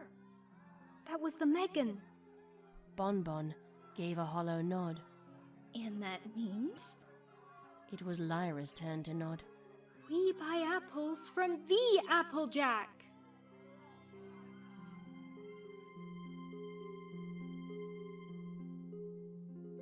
Alles da, es gab doch keinen Human-Witz, hätte es eigentlich erwartet. Und das keine Referenz an diesen Joke mit Lyra Human und so weiter. Twilight sparkle weaved through the air between towers in Canterlot, magically snatching up fleeing ponies as she went. Ja, jeder mal Ossis. Brauche ich nicht nochmal sagen, oder? Okay, das weiß ich nicht, aber hey, das ist wie gesagt Cloud, ich weiß nicht, wieso ich das so oft, warum ich so oft das sagen tue, aber Hauptsache ich erkenne Leute. The effort of carrying so many had made her horn burn painfully bright, but she gritted her teeth and flew on. Spike stood on Twilight's back between her wings, holding onto Twilight's mane with one claw. Aber wenn ich es richtig sehe, sind schon bei Scribbler und Narrator getrennt worden in der Zwischenzeit. Ja, scheiße. And pointing out dragon-threatened citizens with the other. There are so many of them. Why are they doing this? It must be the slime! Twilight shouted back. She swooped low and levitated a mare and her foal without even looking at them. She picked up a heavy chunk of fallen stone in her magic and hurled it at the wormling that had been menacing the pair. Spike winced at his distant relative's lung-emptying grunt as the dragon was pinned between the rock and a hard wall. Sorry, Spike. I'm trying not to hurt them. I know. He squinted against the glare from Twilight's horn. We gotta find somewhere safe for all these ponies.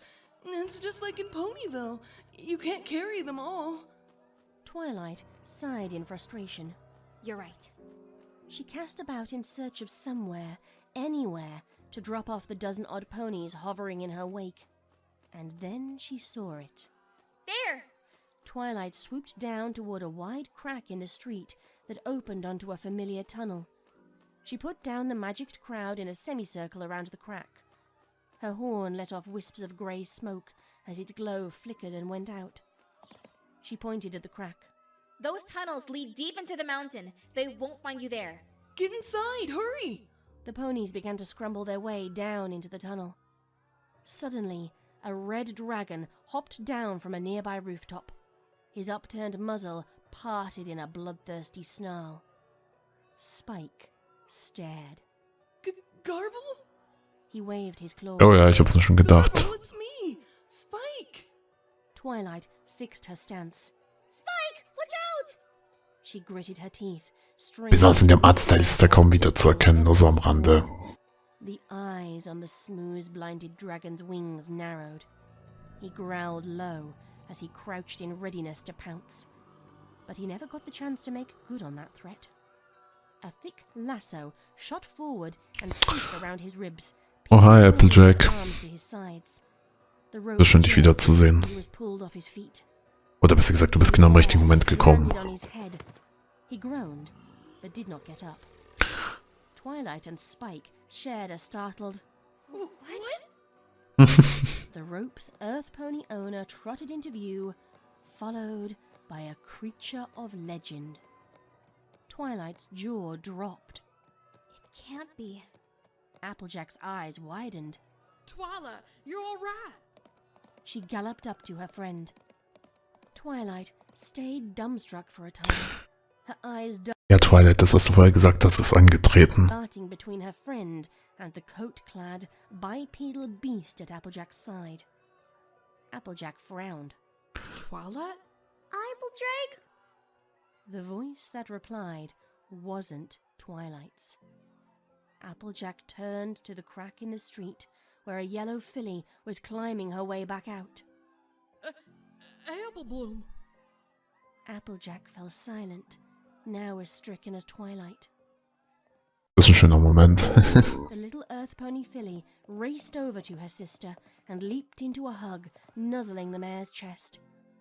The act snapped the two older ponies out of their reverie. Applejack squeezed her little sister back. Oh, Applebloom! Thanks, Celestia, you're okay. She rubbed her cheek against the top of Applebloom's head. She squinted back tears. I thought you... Hi. Ich meine, das ist ein schöner Moment, deshalb weil Dings da, weil Twilight wusste ja nicht, dass Applejack noch leben tut oder halt in einem guten Zustand. Applebloom wusste auch nicht, dass Applejack Applejack wusste nicht, dass Applebloom leben tut. Ja, sehr, sehr schön, das zumindest jetzt gelöst zu sehen. Applebloom fidgeted in Ist sehr schön. Ich finde es so schön, wenn zumindest ein bisschen Hoffnung reinkommen tut. Gefühlt eigentlich alles, was immer Applejack und Megan involvieren tut, das gefühlt immer so hoffnungsvoll, hat man eher das Gefühl.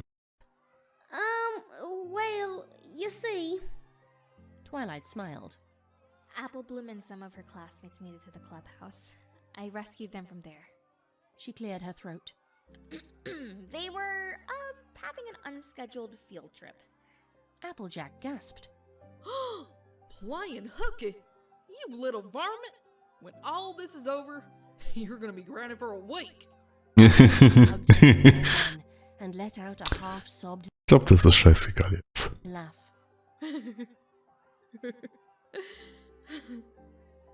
Shoot, I'm so happy you're safe.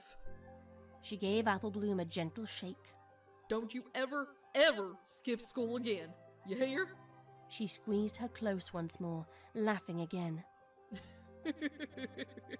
Applebloom gave Twilight a pleading sidelong look. So, Applejack, who's your friend? The creature stepped forward and dropped to one knee, a storybook drawing come to life. She set down the smithing hammer and held out her hand. My name is Megan Williams, and I'm here to help. Ja, sehr schön. Zumindest ein bisschen Hoffnung, was das Ganze angeht.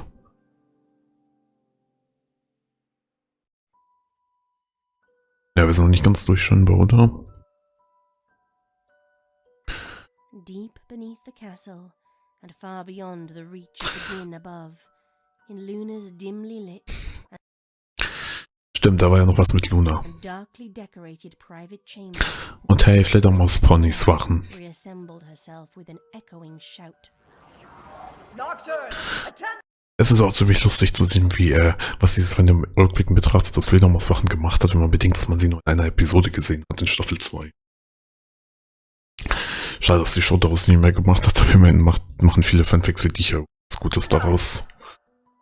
A herd of bat-winged grey stallions with slit-pupilled eyes galloped and flapped into the chamber, skidding to a stop before their sovereign and sitting to salute. At once, princess! Pray tell, Luna asked once they had all arrived. did you retrieve the mantle from the old castle, as we once bade you? Yes, princess. It was found and repaired in accordance with thy wishes. We've kept it in the royal vaults, Said the leader of the bat ponies.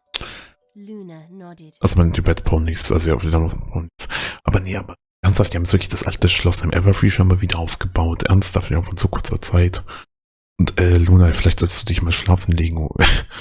Vielleicht wird dir das nicht so schlecht und so wie du vor allem aussiehst. Good. Fetch it and ready it for our use. The leader stared. Your Highness? Luna narrowed her eyes. Was our command too complex? Need we repeat ourselves? The leader cringed back. He swallowed. No, Princess. It's just that there is a commotion on the surface. The city is... Do as we command! Prepare the mantle now! Luna folded her wings as she turned and trotted away from her mini. Es ist irgendwie extrem zu denken, dass es Luna inzwischen auch scheißegal ist, dass Canterlot angegriffen wird. A silvery tear stood out on her midnight blue cheek. I know what I am. Ach ja, scheiße. Na, wie wir es im Intro ja schon wissen, wird Luna zu Nightmare Moon auch im Verlauf 4 von. Und ja, zu Episode 3 oder Kapitel 3 von der Fanfic ist damit auch durch. Und wie ich inzwischen weiß, wird tatsächlich immer ein Kapitel pro Episode adaptiert, weil es sind um die 7 oder 9 so gesehen, wenn du Prolog und Epilog dazu zählen tust. Aber eine gute Episode, besonders das Ende, es war verdammt gut. Das Highlight ist ja immer noch Discord, Gesundheit und so weiter. Und neuer Ending-Song, von dem ich auch hoffe, dass der keinen Copyright-Claim auslöst. Wie gesagt, Credits kann ich vielleicht am Ende mir nochmal anschauen. Episode 4 dann. Und weil Starcast, ja, das ist auch die erste Episode, die schon wert, weil danach ist ja dann fürs Erste nichts mehr da. Was ich reagieren könnte, bis Episode 5 rauskommt. Die ich dann direkt bei Premiere wahrscheinlich anschauen werde für als Reaction. Also gut, damit endet dann dieser dritte Teil dieser Reaction und wir sehen uns gleich wieder in Teil. So, erstmal frohes neues Jahr, weil zu dem Zeitpunkt, wo ihr das hier sehen werdet, wie ich auf Episode 4 react innerhalb der großen Reaction, Premiere, Dingster, Bumster, Scheiß, Silvester, Special Zeug, sollte es dann jetzt schon nach 12 Uhr sein. Also erstmal frohes neues Jahr. Aber egal, weiter geht's mit der Reaction.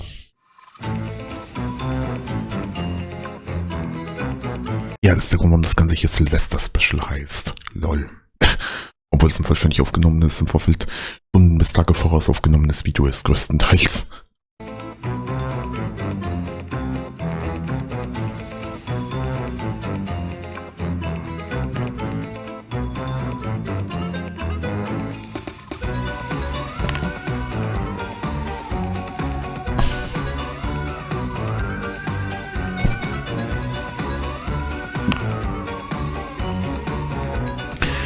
Episode 4 war ja Teil von Month of Macabre 2023. Da war ja was. War auch der Grund, warum ich auch diese ganze Reaction hier mache. Yay, Disclaimer.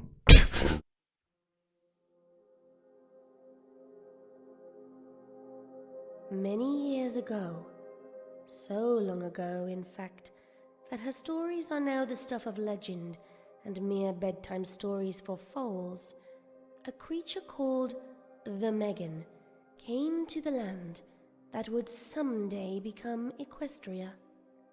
She came from a distant world where creatures walked on 2 legs and magic did not Auf jeden Fall, das Intro ist anders als in bisherigen Folgen, nur so am Rande ist es definitiv anders. exist.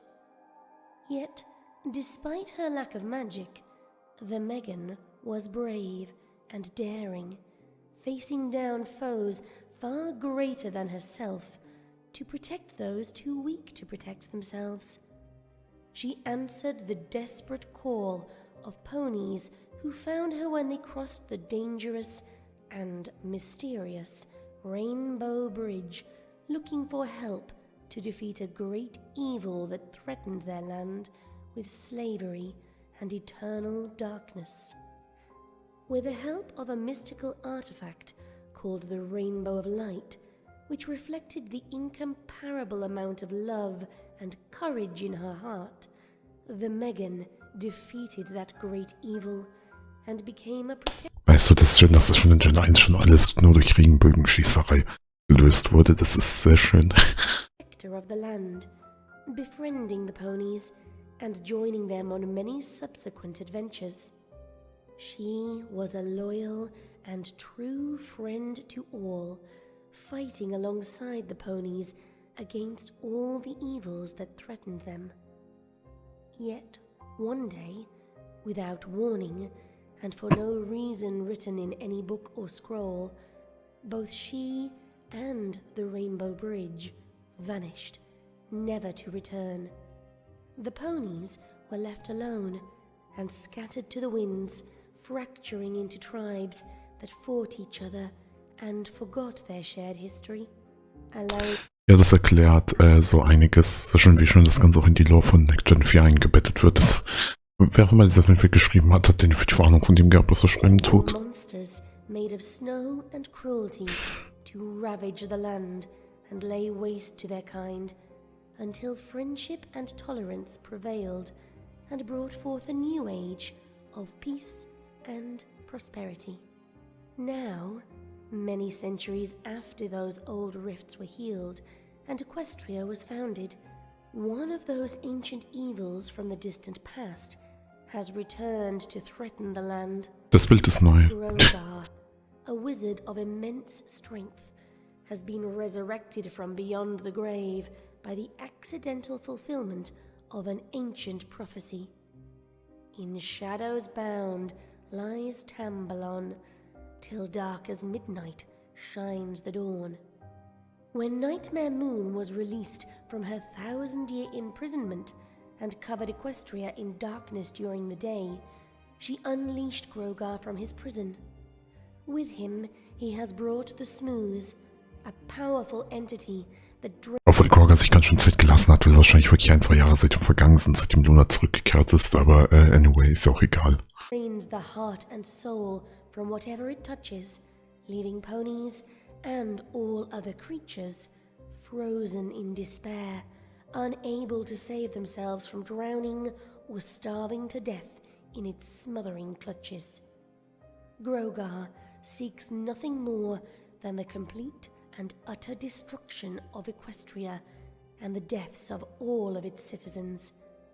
He does not want riches or power. He cannot be reasoned with. He cannot be stopped by ordinary magic. All seems lost. Since the Megan was fabled to have defeated both the Smooths and Grogar before, in a desperate attempt to make up for unleashing Grogar, Princess Luna uses dangerously unstable magic to recreate a temporary rainbow bridge and sends the element of loyalty, Rainbow Dash. Ich frage mich echt, woher Luna überhaupt das Wissen er hatte, das zu machen, aber anyway, ist ja auch egal. Ich habe das Gefühl, ich lasse es nur trotzdem viel mehr auch über die Situation weiß, als jeder andere so gefühlt. The mythical hero once more. But Megan Williams is not a myth, nor a legend. She is just a young woman convinced that her memories of ponies and magical adventures were actually just an elaborate delusion her mind created to insulate her from remembering the truth. That she was snatched from her home as a child and held by an unknown kidnapper, who dumped her back there again sometime later for equally unknown reasons. She has spent years clinging to this explanation. Interessant, dass man das erst jetzt erfährt und nicht schon früher, aber gut. Sinking deeper and deeper into depression as she does so. So, when a magical talking pony with wings arrives out of the blue to beg for her help, Megan thinks she's having a breakdown and refuses to answer the call. But Rainbow Dash is a hero herself and not so easily dissuaded. Thus, she brings Megan back across the disintegrating Rainbow Bridge, regardless of her wishes, forcing Megan to confront the undeniable truth at last, that all her memories are real. Not only that, but centuries have passed in Equestria compared with the human world, and all the ponies she once knew are long dead. Instead of her friends, she finds a whole new group of ponies in need of her aid. And, finally, rather than leave them to the destruction that awaits them, she answers the call once again.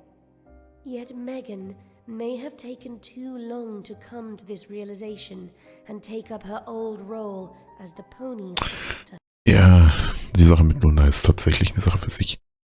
Ich meine, Discord ist ein Arsch und hat das Ganze absichtlich gemacht. Ich meine, klar, er wollte es eigentlich auflösen und Luna Bescheid sagen, dass er sie verarscht hat, nur, ja, er ist jetzt auch nicht mehr da, also, ja, mein Problem.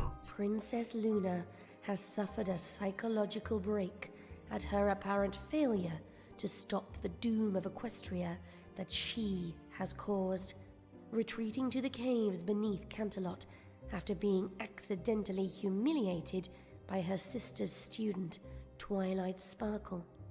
Twilight herself is having a crisis of faith about being made into an alicorn when she could not even save her friends from the Smooths, much less all of Equestria.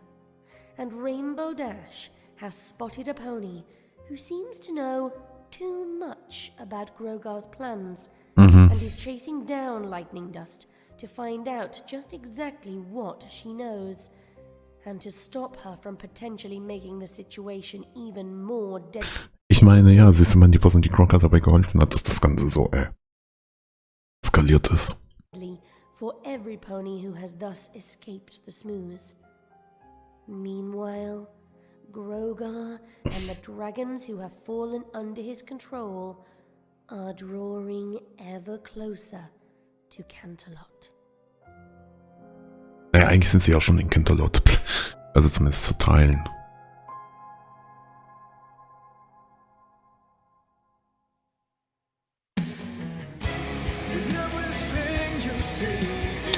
Lol, 8 Minuten Intro, wollt ihr mich verarschen?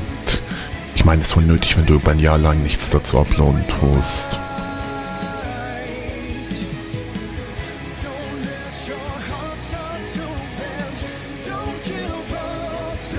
Ich hatte das letzte Mal mit Wubcake als Rainbow Dash nur so am Rande. Sagen wir uns mal dahingestellt, wegen dieser ganzen Story, was sie betrifft, wegen dem ganzen Zeug halt, worüber ich nicht reden will. Trotzdem gute Arbeit als Rainbow Dash geleistet, auch wenn es natürlich alles ein bisschen bitter, wie gesagt, ist, wie ich schon vorher angesprochen habe, wegen dem was passiert ist, aber wie gesagt, letzte Episode, in der sie Rainbow Dash sprechen tut für dieses Audiodrama. Und eventuell ist es das letzte Mal für eine lange Zeit, dass man irgendwas von ihr hören wird.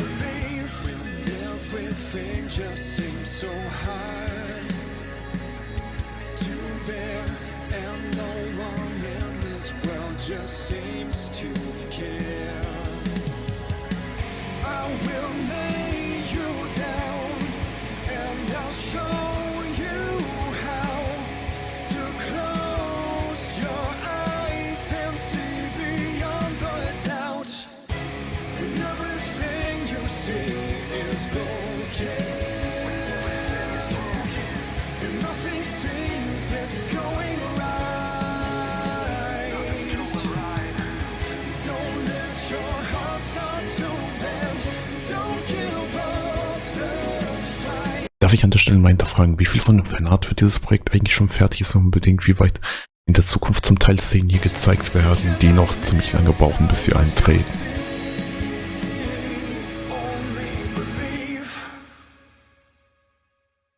Naja, oder weißt du, Dark ist ja. Mal schauen, wie das wird. Ich meine, über die Hälfte davon ist sogar schon vorbei eigentlich. Nach dieser Episode. Rainbow Dash burst up through a cloud, knocking Ja, jetzt geht's damit weiter, okay. refugees and leaving them sprawling on the spongy surface. She did not even pause to apologize. Every one of the storm clouds was pale and soft and smooth. Not a single one dark or ominous or carrying a charge. The storm clouds had all been cleared. Or, rather, taken. Don't do this, Lightning Dust! Dash shouted into the wind, rushing at her face. There are ponies down there! Friends! If you won't stop, I'll... She strained to gather more speed, nudging at the edge of the crackling barrier of air friction that signaled the build-up to a sonic rain boom. In the distance ahead, Dash's innate weather sense caught the brooding potency of a storm that spanned the better part of the horizon. Lightning... Ja, verstehe ich auch nicht. Zum einen war das schlecht für die Ponys, die im Schleim leben, und auf der anderen Seite, ich glaube nicht, dass das dem Smooth, nicht Schleim, Smooth irgendwas antun tut. Dust's pale form stood out in stark contrast against the looming wall of the gigantic storm front she was assembling. The air was thick with the moist ozone tang of the clouds, and close and heavy with the looming threat of charge they carried. Lightning dust! Ugh. Dash cried out as she surged up to her former academy partner. Lightning dust! What do you think you're doing? Dust swooped down and alighted on top of the vast black plain. She stared up at Dash, her brass-colored eyes narrow and hard. I'm fixing this. Today. That's crazy! Dash protested, flapping over to stand before Dust on the rumbling cloudscape. How is putting all those ponies down there in danger supposed to fix anything? Lightning Dust looked away. I have to try. Her voice remained low and flat, its rising tension matching the barely contained storm under her hooves. I'll try something else! Dash charged forward, skidding to a stop when her face was inches from Dust's. Electric crackles kicked up under her hooves. If you burn that goop with lightning, ponies are gonna get hurt. Maybe even die. Don't you care? They're trapped in that stuff. They can't escape. Even one lightning bolt would be enough to kill a pony. You fire a whole storm front at them, and it'll be a massacre. The other Pegasus winced, but she stood her ground. Have you seen them? They're as good as dead. There's nothing we can do. Nothing but... Dust looked down. You don't know that? Dash spread her wings in anger. We've beaten everything else that showed up. Nightmare Moon, Discord, Changelings, King Sombra. We can beat this too. Dust scowled. You don't know that. The two locked eyes for a seconds-long eternity. I'm fixing this. Dust repeated, and then turned to spread her wings and take off. She did not get the chance. Dash charged with a frustrated growl and tackled her fellow Pegasus, sending them both sprawling on the dark clouds. She bashed a front hoof across Dust's jaw, but before she could strike again, Dust hoofed her in the gut and surged up to fight back. The pair wrestled across the storm, every impact and shift of weight. Ja, das wird sicherlich das Problem lösen. Setting off threatening tremors and flickers of pent-up lightning. At length, Dash got the upper hoof, pushing Dust down into the black, yielding expanse and scowling down at her. Why? Dash snarled. Why? Why do this? Because you want to do something big and flashy? Because you want to be the coolest flyer, no matter who gets hurt? Dust gritted her teeth before Dash's verbal onslaught, squirming underneath her, before she finally shouted back. No! Because this is all my Wow, das ist Radioact Battlegrounds. fault! Dash drew back at the sudden outburst. She got to her hooves, letting Dust roll over and do the same. Oh, you're... What the heck are you talking about? Dust hung her head. What I told you back at the castle. That ram. The one who... War Rambo Dash überhaupt da, als sie das was erzählt hat? Ich glaube nicht. Oder Rambo Dash hat zu dem Zeitpunkt ja schon nach Megan gesucht. did this. She pounded the stormy cloudscape with her front hoof. I helped him. I didn't know what he was planning, I swear. But he never would have gotten all the stuff he needed without me. He said he'd pay me, and things have been rough since the academy. I was bitter, and I thought, screw it. Why not help him if it means I get bits out of it? I was so stupid. She craned her neck to peer at the covered wound on her flank. Ja, in verzweifelten Situationen machen manche Leute alles für Geld. Dementsprechend, ja, verstehe. First that sludge, and now dragons? I can't stand it. I can't let this go on. I've got to stop it. I've got to. Rainbow Dash's brow furrowed in sympathy. I'm sorry. I mean it. But burning the ground won't fix things.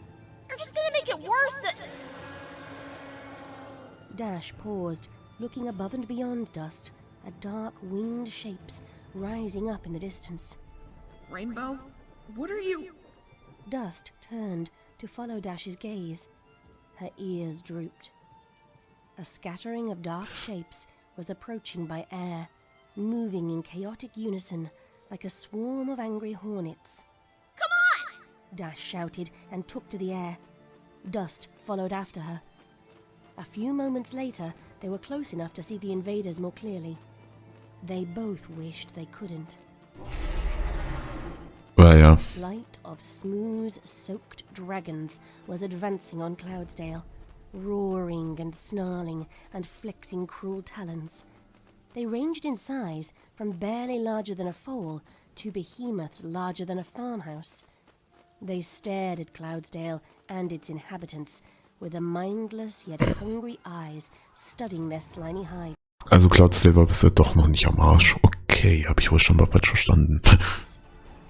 All around, Pegasi and wingless ponies with enchanted hooves raced about to rally defenses against the marauding beasts. We have to stop them! Dash made to follow, but a sudden flash of inspiration shone in her magenta eyes. She snagged on Dust's tail in her teeth. Ich meine, ihr habt diese ganzen Stummwolken, vielleicht kann man die ja dafür nutzen. And wheeled around, jerking her backward. Ow! What the hey? Let me go! Dust struggled against the pull, slowing their progress. I'm not gonna run! Not again! I can't lose every pony and everything to these things! I just can't! Dash spat out Dust's tail and surged around to press her front hooves to Dust's shoulders and stare her down. We aren't running. I promise. Dust frowned. Then what? We're gonna save the day. Dash hazarded a glance back the way they'd come and chuckled. And it's gonna be really big and flashy. Zumindest ist jemand auf die Idee gekommen, dass man diese paar scheiß Sturmwolken nutzen könnte, die da ja zusammen getragen worden sind. Also, ja.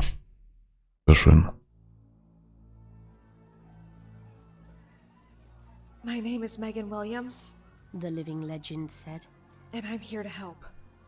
Twilight Sparkle stared for a long moment before snapping out of it and putting a front hoof to the strange, blonde man. Ja, Twilight Sparkle sagt alles. The thing's resemblance to the storybook's drawings was uncanny. A fairy tale come to life. She might as well have been meeting Sleipnir or Little Red Saddle Blanket. Pleased to meet you, Megan. My name is Twilight Sparkle. Her wings shifted. I'm a princess. Oh, but not a princess. Princess Celestia and Princess Luna rule Equestria, but well, it's a little complex, but you see, we have these special enchanted relics called the Elements of Harmony, and when I was studying an ancient spell about... You talk a lot when you get nervous, huh? Yeah. Sure does. Piped up. I'm Spike, by the way. Huh. Megan looked the little dragon up and down. I think I might have met a distant relative of yours. Ja, kein Scheiß. Im Generation gibt es auch einen Spike. Ich glaube, in jeder scheiß MLP-Generation gibt es Spike in irgendeiner Form. Das ist ja irgendwie der große Witz dahinter. Twilight blushed. Give me a break! It's not every day I meet a mythical being in the middle of a dragon invasion and an ecological disaster, you know? Really? I guess Ponyland has calmed down a bit since I was first here. Megan snatched up her hammer and got to her feet. But yeah, these dragons have gotta go. You can tell me everything later. Applebloom stepped forward. Megan? Hold on a second. You mean to say that you're that Megan? Like from the stories? Megan cleared her throat. Yeah, I guess I am. The little foal's eyes widened and then turned to settle on her sister. But does that mean my sister is really... She swallowed, as if trying to digest the incredible truth. Big sister, are you the Applejack? Yes. Of course not! Twilight stepped in to interject. Please, Megan was right. We really don't have time right now. We'll talk once we've dealt with all of this. The group sheepishly murmured in agreement, and then Megan took a look around, shading her eyes with a hand. Which reminds me, where are they? The witches? If they're Smooths, the witches must be back. Or their descendants, I guess. Applejack, Applebloom, Twilight, and Spike all stared blankly. I don't know anything about any witches, but somebody who warned us about all this mentioned a ram. Maybe you... Megan was off and running in a heartbeat. Hey, where are you going? Twilight magicked Spike onto her back, spread her wings, and half ran, half flew after Megan, followed by Applejack, who dipped her head to lift her little sister onto her back before tearing off as well. The Megan ran at full sprint. Ist sicherlich nicht die beste Idee, App mitzunehmen, aber ja, scheiß drauf. Her long legs taking massive strides. She came to a spired tower set with a spiraling ramp hugging its outside walls and quickly climbed to the top. Twilight, Spike, and the apples stayed at the bottom, staring up at her in confusion. Grogar! Megan bellowed to the empty sky. Come out and face me, you son of a bitch! I'm here! I came back! At first, Immerhin hat sie es kapiert, dass es Kroger ist. it seemed no answer was forthcoming. But then one of the larger marauding dragons changed course in mid-air, its massive bulk heading straight for the tower. Megan moved to dodge, leaping from the stone spire just before the smooth-covered beast knocked it over like a pony tipping a candlestick. Megan tumbled down onto a nearby rooftop, her hammer clattering down next to her. Twilight ignited her horn and spread her wings, adopting a protective stance in front of Applejack and Applebloom. The dragon bowed its head at the roof, and a blackened, skeletal ram hopped down to stand on the pebbled surface. Hello. Yay, Keyfray Animation. Yay. Megan, it's been a long time. Look at you. All grown up. The smooth-covered dragon behind him growled.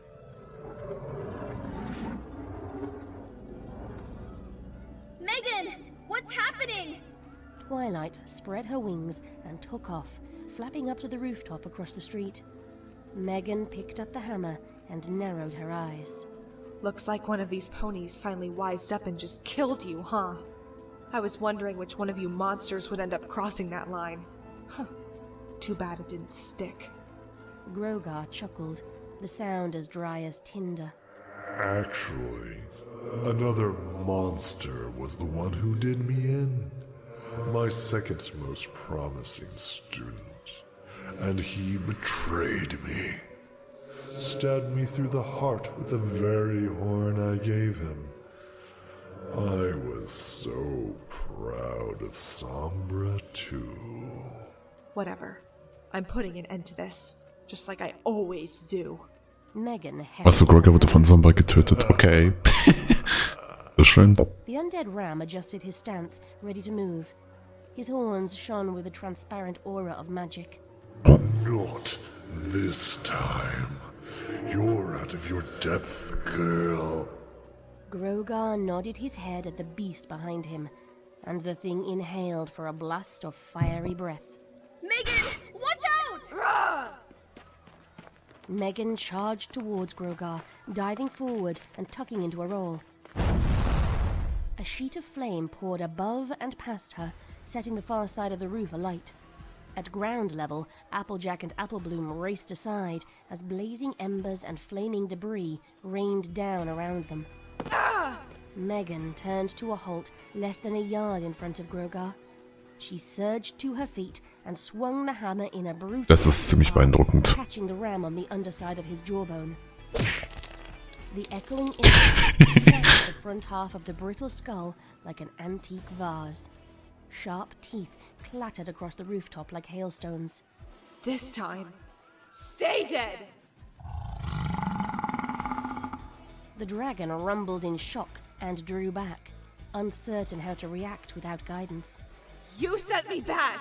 Megan shouted as she brought the hammer down between Grogar's shoulders. His thin ribs cracked.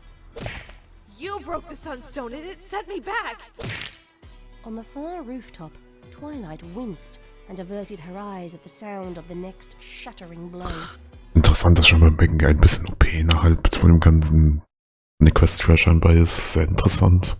She held up a wing to shield Spike from the sight. You made me leave them! when they needed me.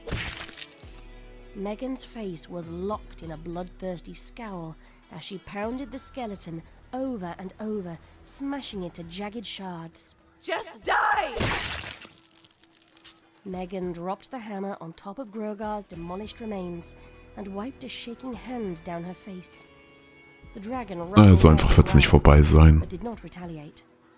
Instead, it stayed where it was, eyeing Megan warily.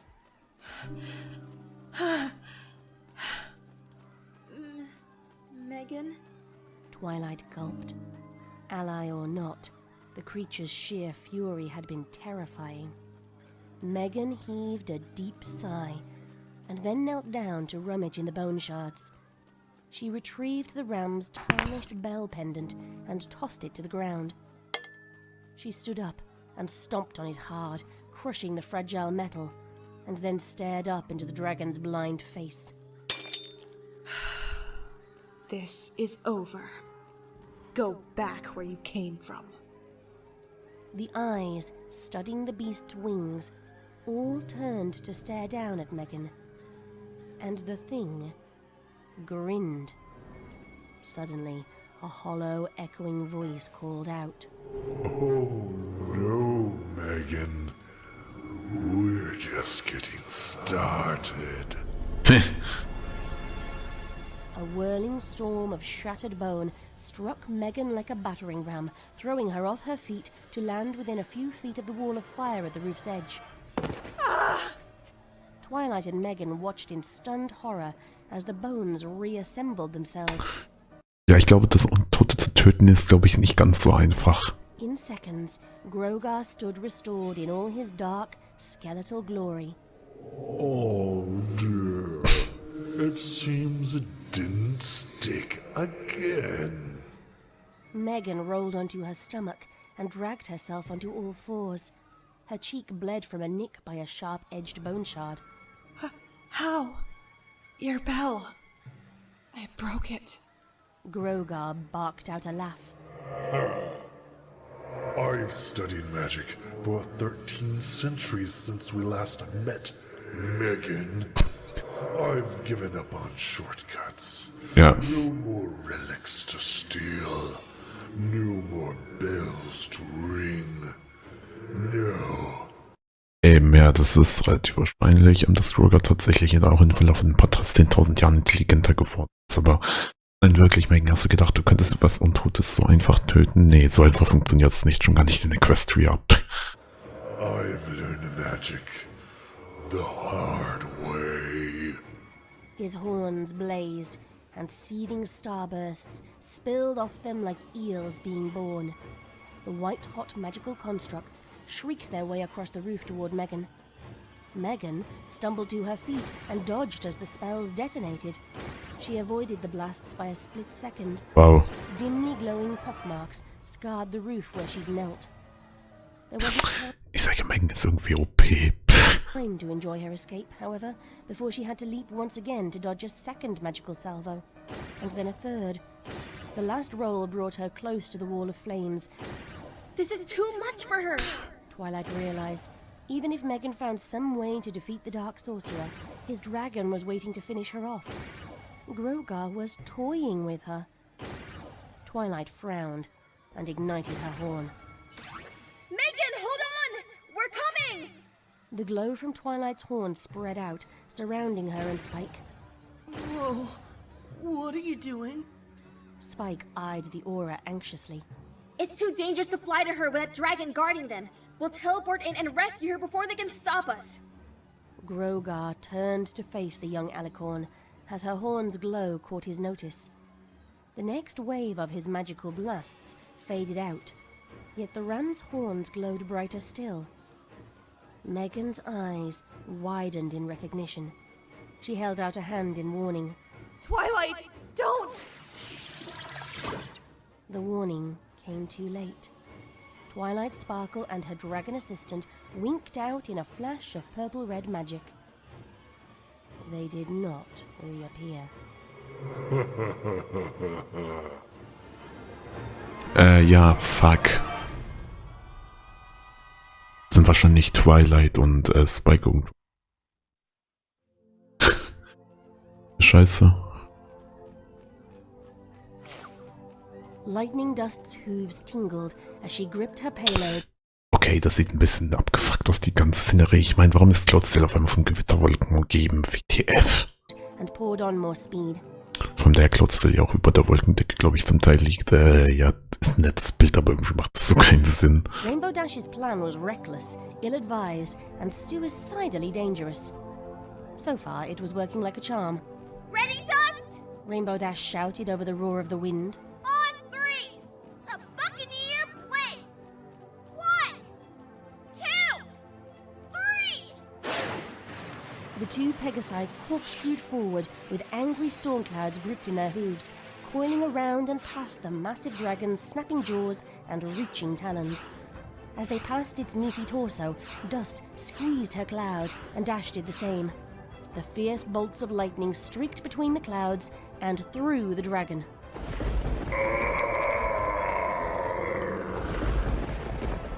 The smooth-covered monster let out a shuddering roar. The sludge covering its scales charred and sizzled. When the flash faded, the thing fell downward, scorched and senseless. Yes! Lightning Dust tossed aside her spent cloud and reached out a front hoof. That makes 6. Dash dropped her cloud and clopped her own hoof against Dust's. Yup! Time to load up again!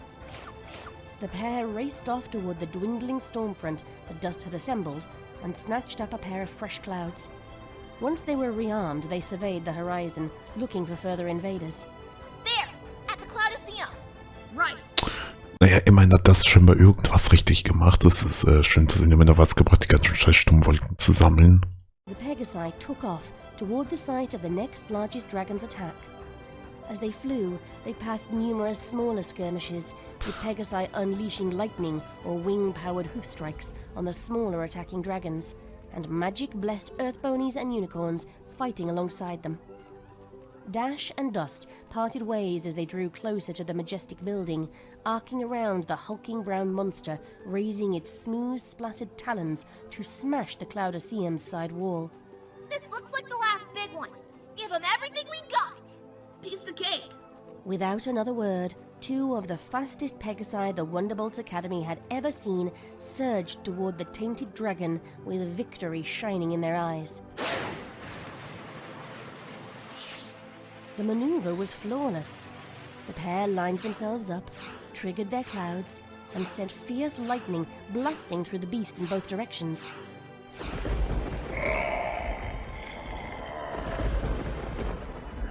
But then, as the thing howled and spasmed under the onslaught, its meaty tail lashed out towards Dust. No! The impact burst the storm cloud and knocked the breath from Dust's lungs with more force than any crash she had ever endured. Ja, fuck. In a heartbeat, she was rocketing backward in a blur of dizzying, pain-racked speed, falling before she even understood she was moving. Lightning Dust! Somewhere in the receding distance, Rainbow Dash cried out, but her voice was so far away that Dust could not make out the words. The stricken dragon had thrashed and flailed between them for far too long before it fell. Dust struggled to take in breath while wind roared in her ears and black curtains danced before her stinging eyes. Her wings flapped drunkenly, out of sync with each other. No! The smooth-covered ground rose up before her, hungry to devour her. But then fate intervened. And so did a large birch tree. A multi-layered gauntlet of leafy branches lashed Dust's hide and wings. She broke smaller branches and cracked larger ones. She was left. Ja, sehr schön. Sie fällt nur in Bäume rein und zum Glück nicht zum Musch. Ja, wow. Was für ein Glück man aber auch haben muss, wirklich. Less than 5 yards from the ground when she struck a limb too large to crack, and then she knew no more.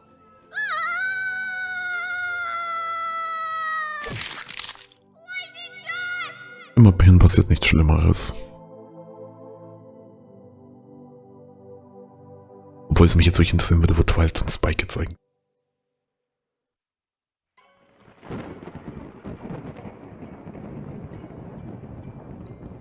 Megan stared in horror at the empty space where Twilight and her dragon had vanished. The grey clouds above dripped cold discomfort on her. Oh, those magical ponies never do learn, do they? Crooned Grogar with feigned dismay. Naja, eventuell hätte Twilight nicht so laut ankündigen sollen, dass sie zur Hilfe kommt. Eventuell hätte das verhindert, aber ja, gut. You monster! Megan turned to face Grogar, her hands balling into fists. Why? Why do you keep doing this? What's wrong with these ponies, huh? Why do you have to keep hurting them? She was shaking with fury, now half considering charging the unkillable fiend, Dragon Guardian or no. Why? Grogar tilted his skull. He rasped out a laugh. Because I can. Ja, ich glaube, das ist auch die Begründung von den meisten Leuten einfach und Diktatoren und so weiter. Ich meine, wenn du es kannst, warum sollst du es nicht machen? Das ist tatsächlich so. Ja, wahrscheinlich ist es in Grogers wahrscheinlich sogar mehr Langeweile, aber gut, ja. Going to move me with a speech, Megan. You won't show me the errors of my ways. You remember, even before I died, I was free of the foolish burden of a conscience. And now, I don't have a heart to stir. He reignited his horns. Megan scowled. They'll stop you. Even if you kill me, they'll find a way. Grogar slowly shook his head. His horns flared brighter. You haven't changed. Still so deluded. This time, the ponytail won't have a happy ending. Grogar prepared a larger magical blast. Megan tensed. Ich mag das einfach nur, weil ich weiß, dass es eine Referenz auf irgendwas ist. Wrong. Oh, hi Celestia, wird doch mal erzählt, dass du dich zeigen tust. With a golden glow and hurled itself upward. The aura flickered out an instant before the mass of stone smashed into Grogar's Dragon Guardian. The beast grunted in surprise, knocked senseless amid a rain of broken masonry. Ich meine, Celestia hätte es schon ein bisschen früher auftauchen sollen, aber ja, gut. Celestia flapped down from above, her golden armored form wreathed in solar flames. Grogar took a step backward. The pinpoints that served as his eyes shrank. Megan stared in awe. The barding-clad white alicorn was taller even than she was, and the warmth and splendor flowing off of her felt like the summer sun at noon. The resemblance to a pony she'd once known was uncanny. Majesty? No need to be formal. Celestia offered a slight bow of greeting. I am Princess Celestia. You must be the Megan. I have many questions for you, but first... He turned to face the skeletal ram before them. Grogar let out a small, frustrated growl. He sagged slightly, his skeletal joints settling. Old habits die hard, Ich glaube, ja gut, immerhin hat Megan gerade nicht kapiert, dass das nicht Luna, sondern Celestia ist. Naja, anyway, egal. Seems I haven't planned to face you yet, but Megan drew me out with a chance to gloat. Grogar, I thought you had died centuries ago. Technically, you were right. It seems I was not so lucky regarding you. Still alive after all these years, Celestia. You will undo the evil you have wrought upon my little ponies, you monster. I seem to recall you saying the same thing a few millennia ago about your sister. I didn't listen then, either. Celestia's eyes narrowed. Your evil does not belong in this world, Grogar. There is no place in Equestria for dark magic like yours. Just then, a tremor shook the roof under the three. When Grogar spoke again, the fatalism was gone from his voice, and his disdainful sneer was back in force. Never mind. I guess luck is with me, after all. His latest chuckle was very amused indeed. What are you talking about? Taucht diese Version als Nightmare Moon auf, oder was? Another tremor shook the ground. Megan staggered and steadied herself with a hand on Celestia's side. She pulled it away an instant later, wincing from the heat.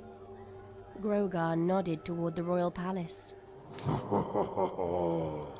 I doubt that you'll have time to deal with me, since you'll be so busy dealing with my most promising student. Celestia gasped. No!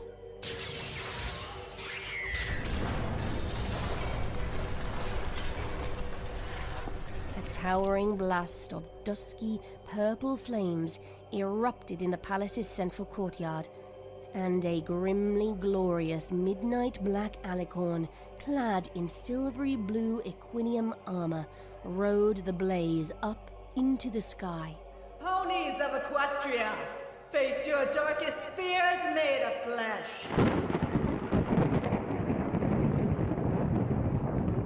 Ja, genau das, was zu erwarten war. Nightmare Moon is back. Grogar leaped to the next rooftop with weightless grace, his hooves glowing with his pale magic. He shouted over his shoulder. You two have fun now. Celestia faced Megan, her eyes full of worry. Megan sensed the expression was not one the Sovereign wore lightly. Megan, take Applejack and get to safety.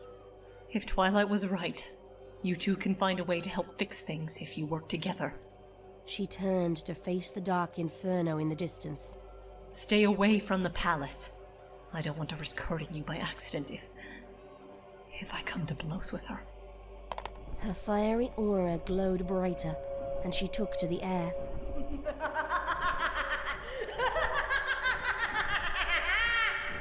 Megan watched the black... Weißt du, mein Ding, es kann nicht mal schlechter werden, aber es wird aktuell immer schlechter. Das, obwohl wir schon mit über der Hälfte davon durch sind. Icon in horror. Ich meine, Episode 4 von 7, ich sag nur, wir sind schon mit über der Hälfte durch. Princess, is that Luna? Celestia lowered her head and closed her eyes as she rose upward. I hope so.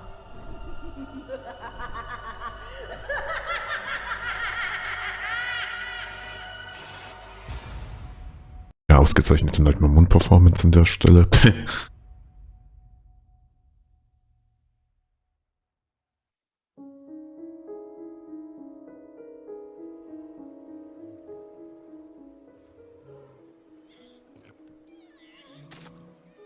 Pinkie Pie waded through the smooths with heaving, forward-leaning wrenches of her hooves. Natürlich schafft es Pinkie Pie irgendwie zu bewegen. Das ist echt erstaunlich. Each step taking her entire body's effort to complete. Aber ja, es ist Pinkie Pie. Evil was long behind her, and the looming mountain that held Canterlot lay in the distance ahead.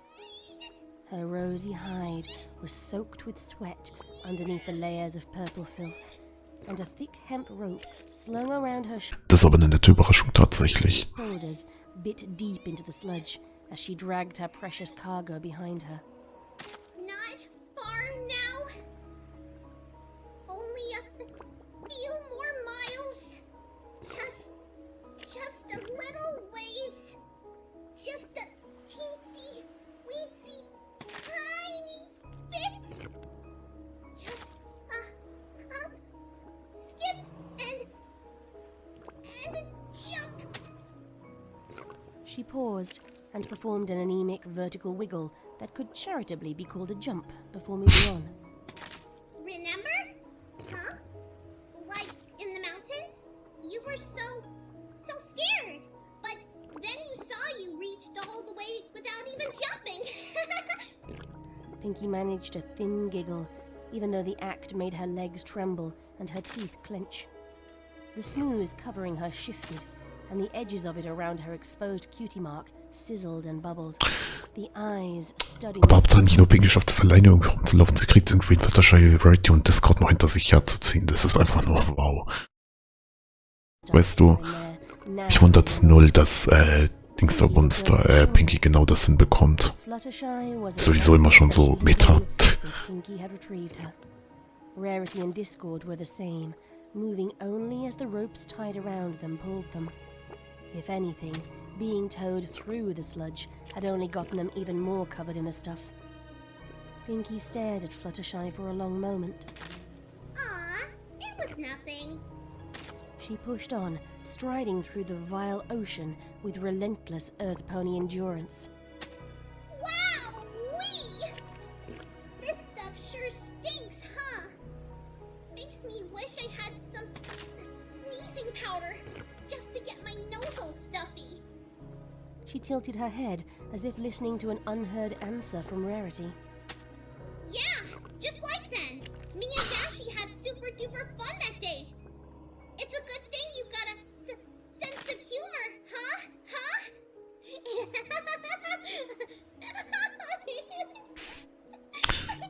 Ja, und trotzdem ist Pinky halbwegs am Durchdrehen. Ja, es ist irgendwie alles nicht so schön. She squeezed out another laugh. Und ich setze hier kurz Cut, weil ich glaube, ich krieg echt keine Reaction mehr hin, ohne zwischendurch aufs Klo zu müssen. But a couple of sobs escaped along with it. She angled her head to the other side and shifted one ear.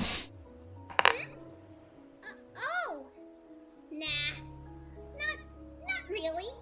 Only when I laugh. Aber ich mag es an diesem Audiodrama, dass du zum Teil die bestarksten Szenen überhaupt hast, aber gleichzeitig solche Szenen hast, die ja hoffnungsvoll sind.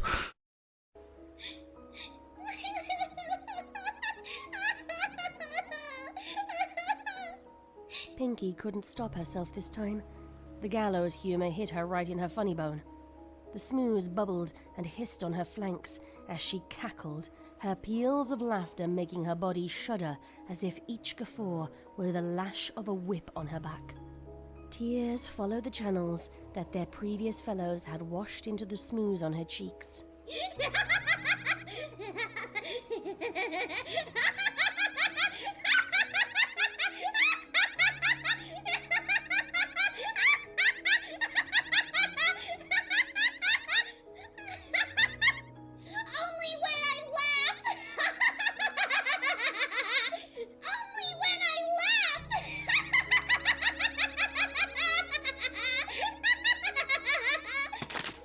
She fell to her knees in the fading echoes of her scream and decided to release a few more sobs.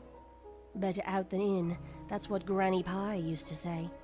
A little crying wouldn't be so bad, would it? Lots of ponies cried when they were happy. Das stimmt wohl. Stimmt wohl.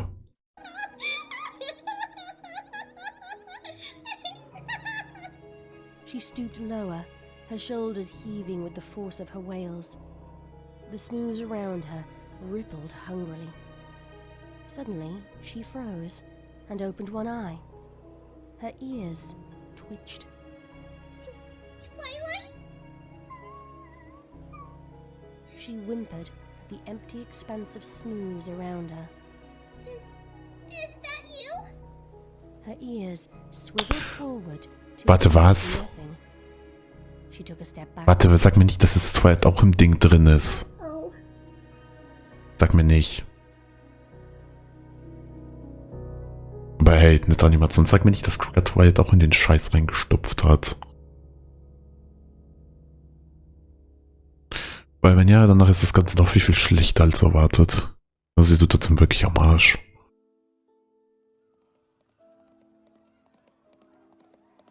Applejack had watched the impressive display of Celestia's arrival and departure from ground level, and now the farm pony cantered over to Megan with her sister on her back as the strange creature climbed down the building's one remaining fire escape. Megan? What happened? Where are Twilight and Spike? Who is this Grogar fella? And what about over there? Applebloom chimed in, pointing a small hoof toward the palace. Is that Nightmare Moon? Slow down! Megan held up her hand in a warding gesture. Grogar's an evil bastard of a necromancer from back when I first came to Ponyland.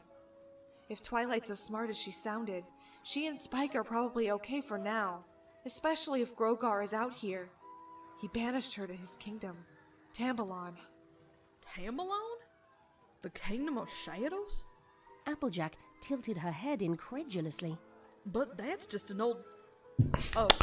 Ja, und Megan ist es auch und Grogar ist es eigentlich auch. Also, ja. Sehr, sehr lustig, dass in einem Universum, in dem Magie so universell ist, Leute trotzdem magische Sachen nicht glauben zum Teil. Das ist sehr, sehr seltsam. She caught herself. Oh. Alright. Ja, ouch, Applejack. Yeah, so who's Nightmare Moon? Is she Luna or something else? Applejack frowned. That's kind of a long story. Let's just say we really don't need her to be here right now. On top of the dragon invasion and that purple... Ja, und den sei Smooth und Grogar, ja, es ist irgendwie alles scheiße. Aber nein, wirklich, genau so ist es auch so gut. Ich meine, wie auch immer, ich kann mir das Autos nicht merken, aber bisher ist das alles so verdammt gut und klar, wir sind jetzt bei der Mitte der Story angekommen. Ab jetzt sollte es so langsam eigentlich noch besser werden, auch wenn es aktuell wirklich alles nur schlechter wird. Das sind wirklich seit Episode 1 oder seit Episode 2 rum verschlechtert sich eigentlich alles immer weiter, aber gut ist das sind davon, deshalb wäre es ja auch nicht ein Drama. Smooth. Right, smooth. Well, if you've seen it before, do you know how to stop it? Megan folded her arms, her fingers squeezing her biceps, and turned away. Yes and no. The only way to destroy the stuff for good was the Flutter Ponies, but... She shuddered. They can't help us now. What? Why not? The fairies always helped you in the books. When Megan turned back to face them, her face was pale and her eyes were shining. She knelt down and sat with her legs underneath her.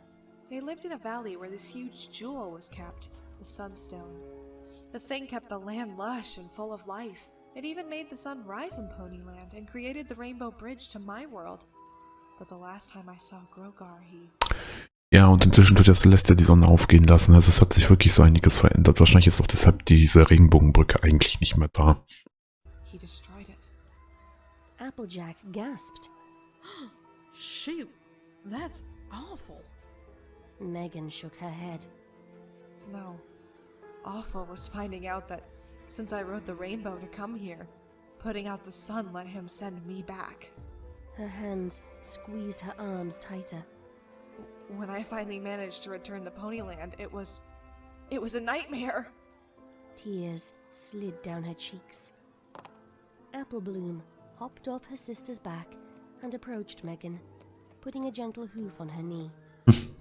Megan picked up the little foal and held her close as she continued her reminiscence. Flutter Valley had turned into a ruined wasteland, and the Flutter Ponies had become these twisted, ugly bug monsters, all black and shot through with holes like worm-eaten wood. Applejack's eyes widened in recognition. I'd let them down, and the whole world had suffered for it.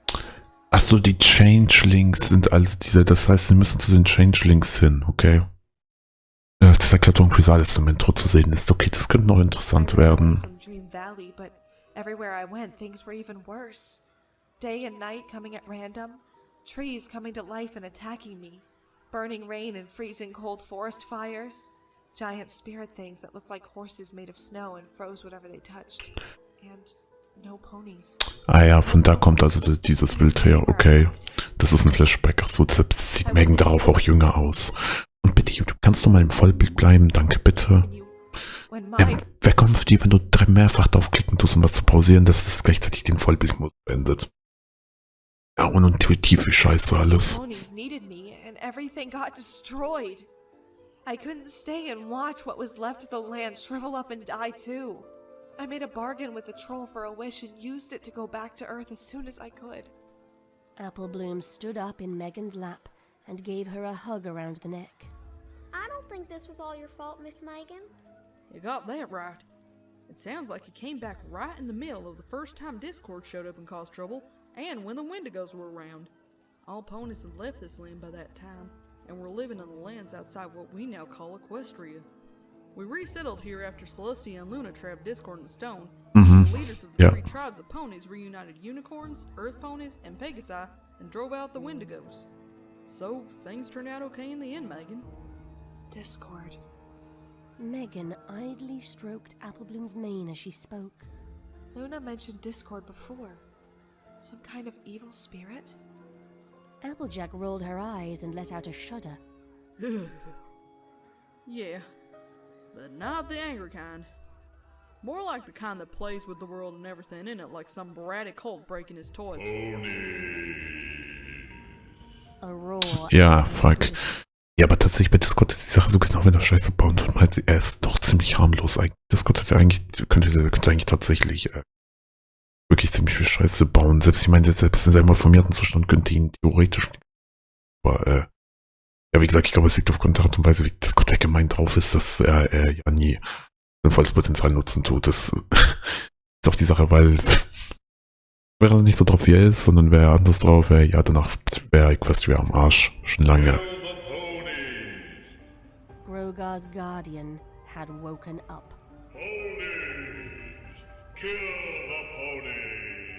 We'll talk about this later. Megan got to her feet with Applebloom still held in her arms. For now, run! Ja, wäre, glaube ich, besser so. Also Twilight ist jetzt also in Grogar seiner Dimension, Königreich oder was auch immer. Ja. Mhm. Ja. Twilight and Spike appeared in a flash of magic. When the light faded, Schön, dass wir das hier noch sehen. nothing to replace it. The place was utterly dark, and the gravel under hoof was uneven and dusty. The air smelled of dry rot and old death. Ich meine, immerhin ist Twilight nicht alleine dort, das ist positiv. Spike coughed. Twilight? Where are we? It's so cold. I'm not sure. Let's take a look. Twilight reignited her horn.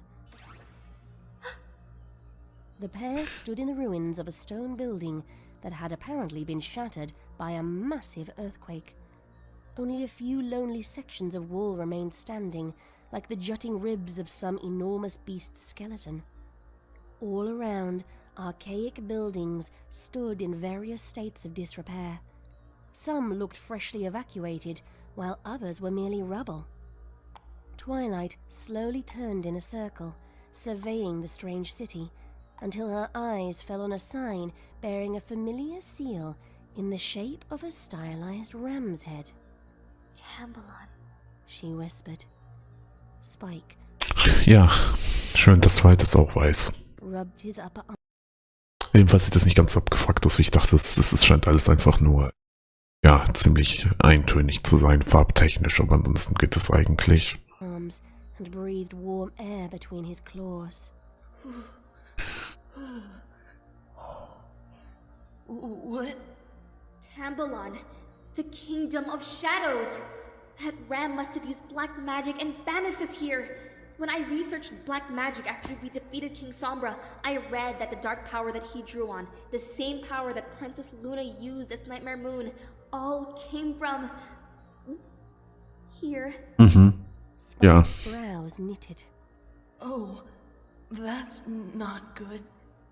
A shiver wrapped. Aber ich finde es, dass was Grogar angeht, und so nämlich, also, so wie es aussieht, Grogar-Dings da, also hat halt schon mal Luna und Sombra so gesehen, und Luna ist dann halt mal Mundwehr und das ist so gesehen wegen ihm geworden und er wurde verbannt. Und Sombra war der Zweite und Sombra hat so gesehen Grogar damals getötet und Grogar ist wieder auferstanden, als Luna als Nightmare Moon zurückgekommen ist. Okay. Soweit macht das zumindest Sinn. Ran from his head down to his tail. Twilight? Auch wenn es wahrscheinlich keine Rolle spielt, hoffe ich zumindest, dass das Crystal Empire safe ist. You cold? It's freezing here. Twilight frowned. No, I'm okay. It's kind of chilly, Ja, du hast auch ein Feld, Twilight Spike nicht. guess. And creepy. She looked down at her assistant in worry. Are you alright? Spike nodded, hugging himself again. Let's just get out of here, okay? Yes, We need to get back to Canterlot. Megan and our friends might be in danger. Stay close to me, Spike. Twilight's horn glowed brighter and then flashed. Und wahrscheinlich, ja. Ich hab's doch geahnt. Where they were. She stomped a hoof. Ja, schon mal müssen sie einen anderen Weg rausfinden, als direktes Teleportieren. She fixed her stance and prepared another spell matrix. The horn blazed again, even brighter, and the flash that followed left spots before their eyes.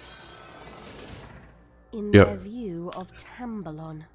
Ja, Twilight, du musst einen anderen Weg rausfinden, so kommst du jedenfalls nicht raus. Du musst schon so selber da rausfinden. So scheiße, aber ja. Twilight growled in frustration, spreading her wings and unleashing a miniature red-purple sun at the tip of her horn. Pebbles around her hooves shuddered and drifted up into the air. Her third teleport flash knocked Spike off his feet and pushed her to her knees with the force of its light. But they were still in Tambalon. Twilight's horn snuffed out, but kept glowing just from the sheer heat it had built up.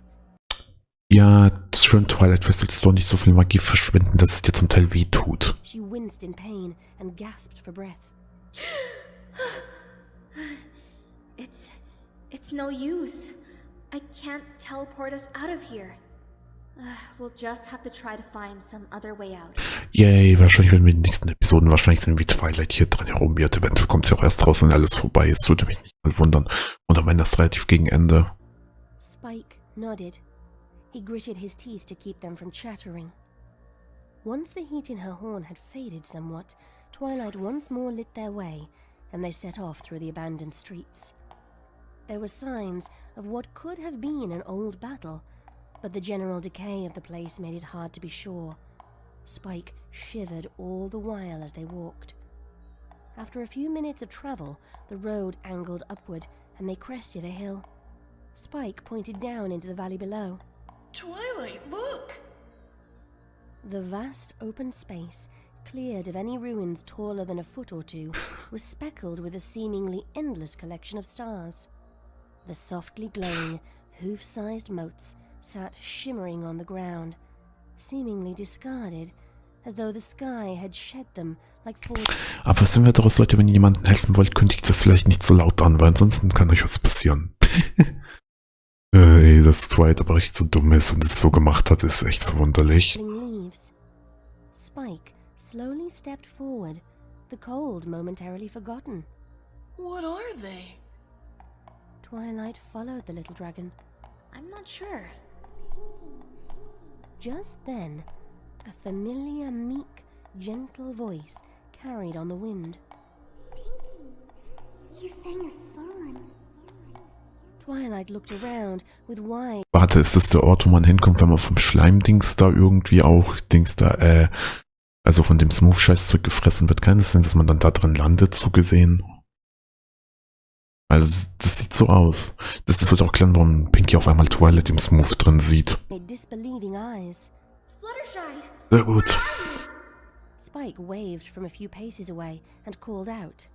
Over here! Twilight trotted over to find Spike holding one of the glowing orbs in his paws. The thing's glow flickered in echoes of pale... Oh, achso, ich verstehe es. Die Scheiß-Dings, aber wenn sie, wie gesagt, von dem Scheißzeug gefressen werden, tauchen sie halt eben hier drin auf als versiegelte Scheiße. Ah ja, okay. Ich verstehe es. Aber wie gesagt, Twilight ist wahrscheinlich auch irgendwo im Smooth drin, wahrscheinlich, weil sie sich auch hier drin frei bewegen kann, aber nicht so, die anderen halt eben, keine Ahnung, irgendwie sowas. Versteh's auch nicht ganz. I never would have done it. I was too scared. The voice was undeniably Fluttershy's, but it was heavy with sadness and self-doubt. It was the sound of their friend at her worst. What is this? I don't understand. Wahrscheinlich sind das Gedanken von Ponys, die aktuell in dem Scheißzeug gefangen sind. Würde Sinn machen. Spike met Twilight's eyes. Despite his confusion, his shivers subsided as he held the Fluttershy orb. He clutched the thing close, cradling it like a treasure. Twilight was about to reply when Rarity's morose and weary voice sounded from nearby.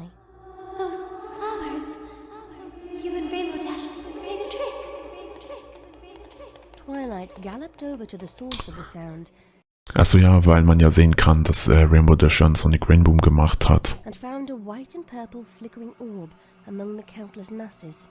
You two do love your tricks. Rarity? Spike's lower lip quivered. Rarity? The little dragon walked up to the orb as if approaching the edge of a cliff. Tears shone in his eyes. He picked up the Rarity orb and held it between both of his hands in a hug. Rarity, I let you down. I'm so sorry. I'm so sorry. The Fluttershy orb seemed to echo. It must have hurt so much. No, I'm being brave, honest. Spike lied. Tears slid down his cheeks, and fresh shivers shook his body. His breath came out in puffs of fog. Just then, a burst of searing pink sparks exploded a few feet away from Twilight and Spike. Spike hunched over the two orbs protectively.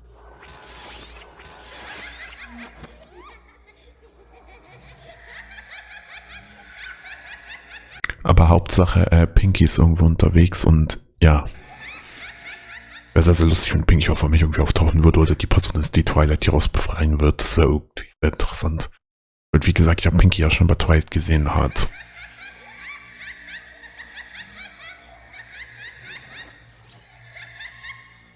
The rosy fireworks briefly outlined the shape of a frizzy-maned earth pony, and a half-mad voice screamed,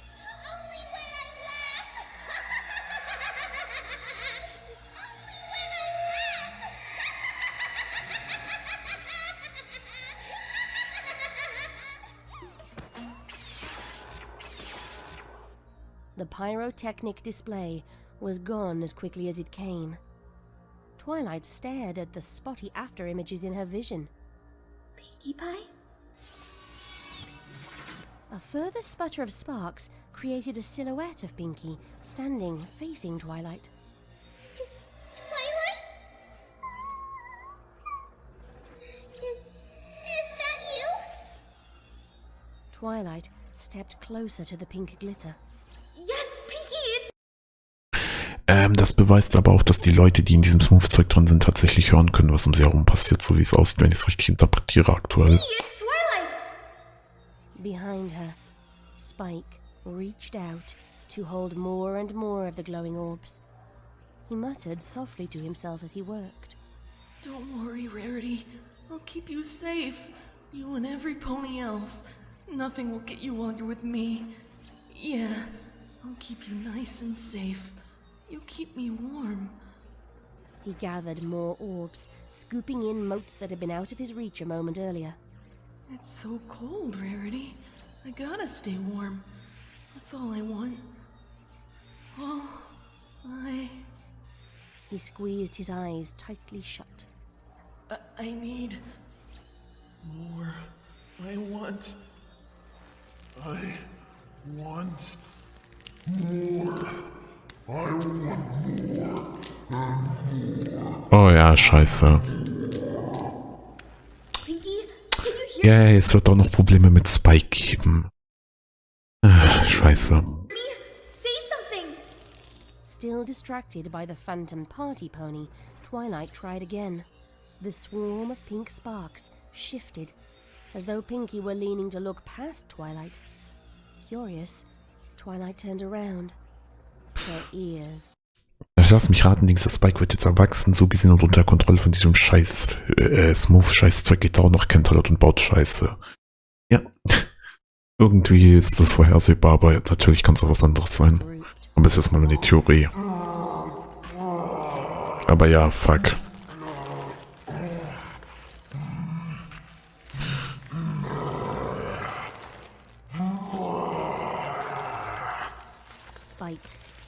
Weil ich meine, es wird ja nicht nur, weißt du, noch schlechter kann es jetzt wirklich nicht mehr werden, oder? Up with every breath, his purple scales darkening at his limbs and his claws becoming longer and thicker. He growled, and the sound travelled up a neck that now stretched out to a long muzzle, lantern-jawed head full of jagged fangs.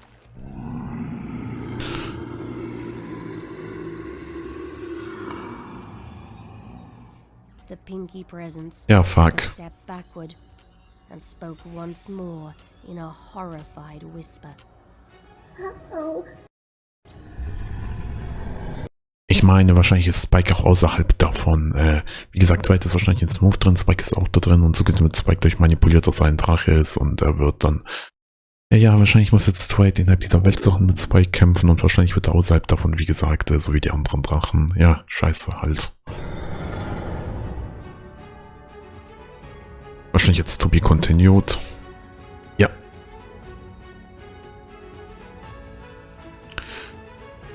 Aber ja gut. Damit habe ich dann jetzt also auf alles von Story Repeats reacted, was bisher released wurde. Ja, ist wahrscheinlich eines der besten Audiodramas überhaupt. Also wahrscheinlich nach dem ganzen Friendship is Tragic Zeug wahrscheinlich Platz 2. Es ist unfassbar, wie gut das Ganze ist.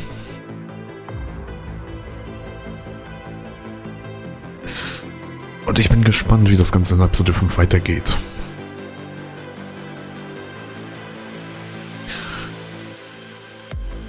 Aber ja, ich bin zufrieden mit dem Zeug, was ich bisher gesehen habe. Also, ja.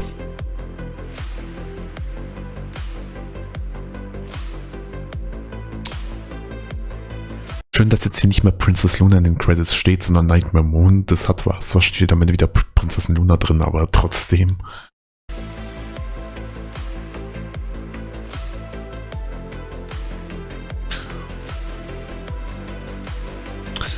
Ja, ansonsten ist es halt eben dasselbe Zeug. Ich glaube, klar, Gumbasa macht diesen Disclaimer, aber ich glaube, das ist das erste Mal, dass der drin ist. In irgendeiner von den Episoden hier, glaube ich. Wenn ich mich... Ja, doch, ja. Davor gab es immer nur, sofort direkt, was bisher passiert ist. Und ich finde es gut, dass man jetzt solche größeren Rückblenden am Anfang hat, weil wirklich mal so viel Zeit zwischen den Episoden liegen wird, dass man sich eventuell nicht mehr was jetzt passiert ist. Gerade wenn man mehrerem MLP-Audiodrama-Zeug folgt. Aber ja, bisher kann ich wie gesagt nur sagen, zu den ersten 4 Episoden ist super, alle Beteiligten machen einen super Job und ja, ist das schon alles.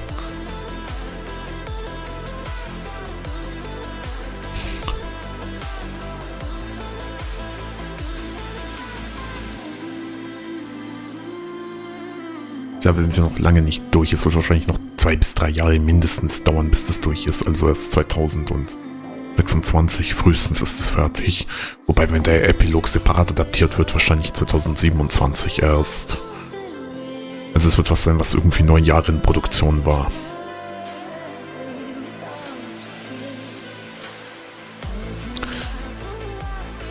Und ich hoffe, dass ich nicht, wie gesagt, Copyright-Claims kriege. Also jedenfalls, mir sind Copyright-Claims eigentlich egal, aber ich hoffe, dass das nichts ist, was in Richtung Strike geht. Wobei YouTube strikt heutzutage sowieso kaum noch mehr, was Musik angeht, eigentlich.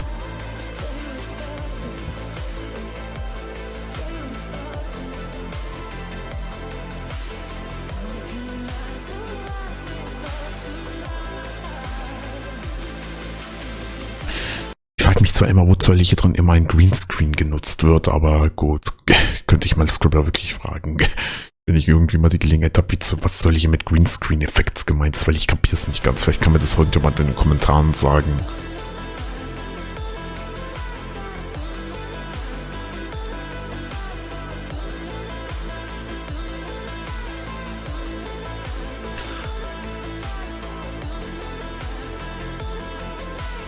Ja.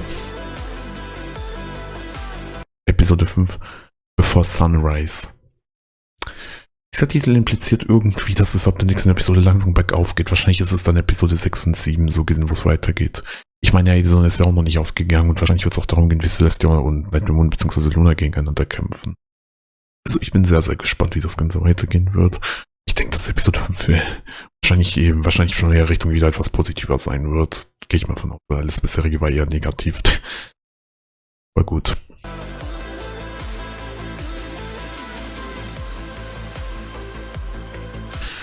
Aber gut, wie gesagt, das war ein ziemlich das Autodrama so gesehen. Ja, und in Zukunft werde ich übrigens dann immer Livestreams machen, wenn die neuen Episoden rauskommen und direkt im Livestream darauf immer auf eine Episode jeweils reagieren.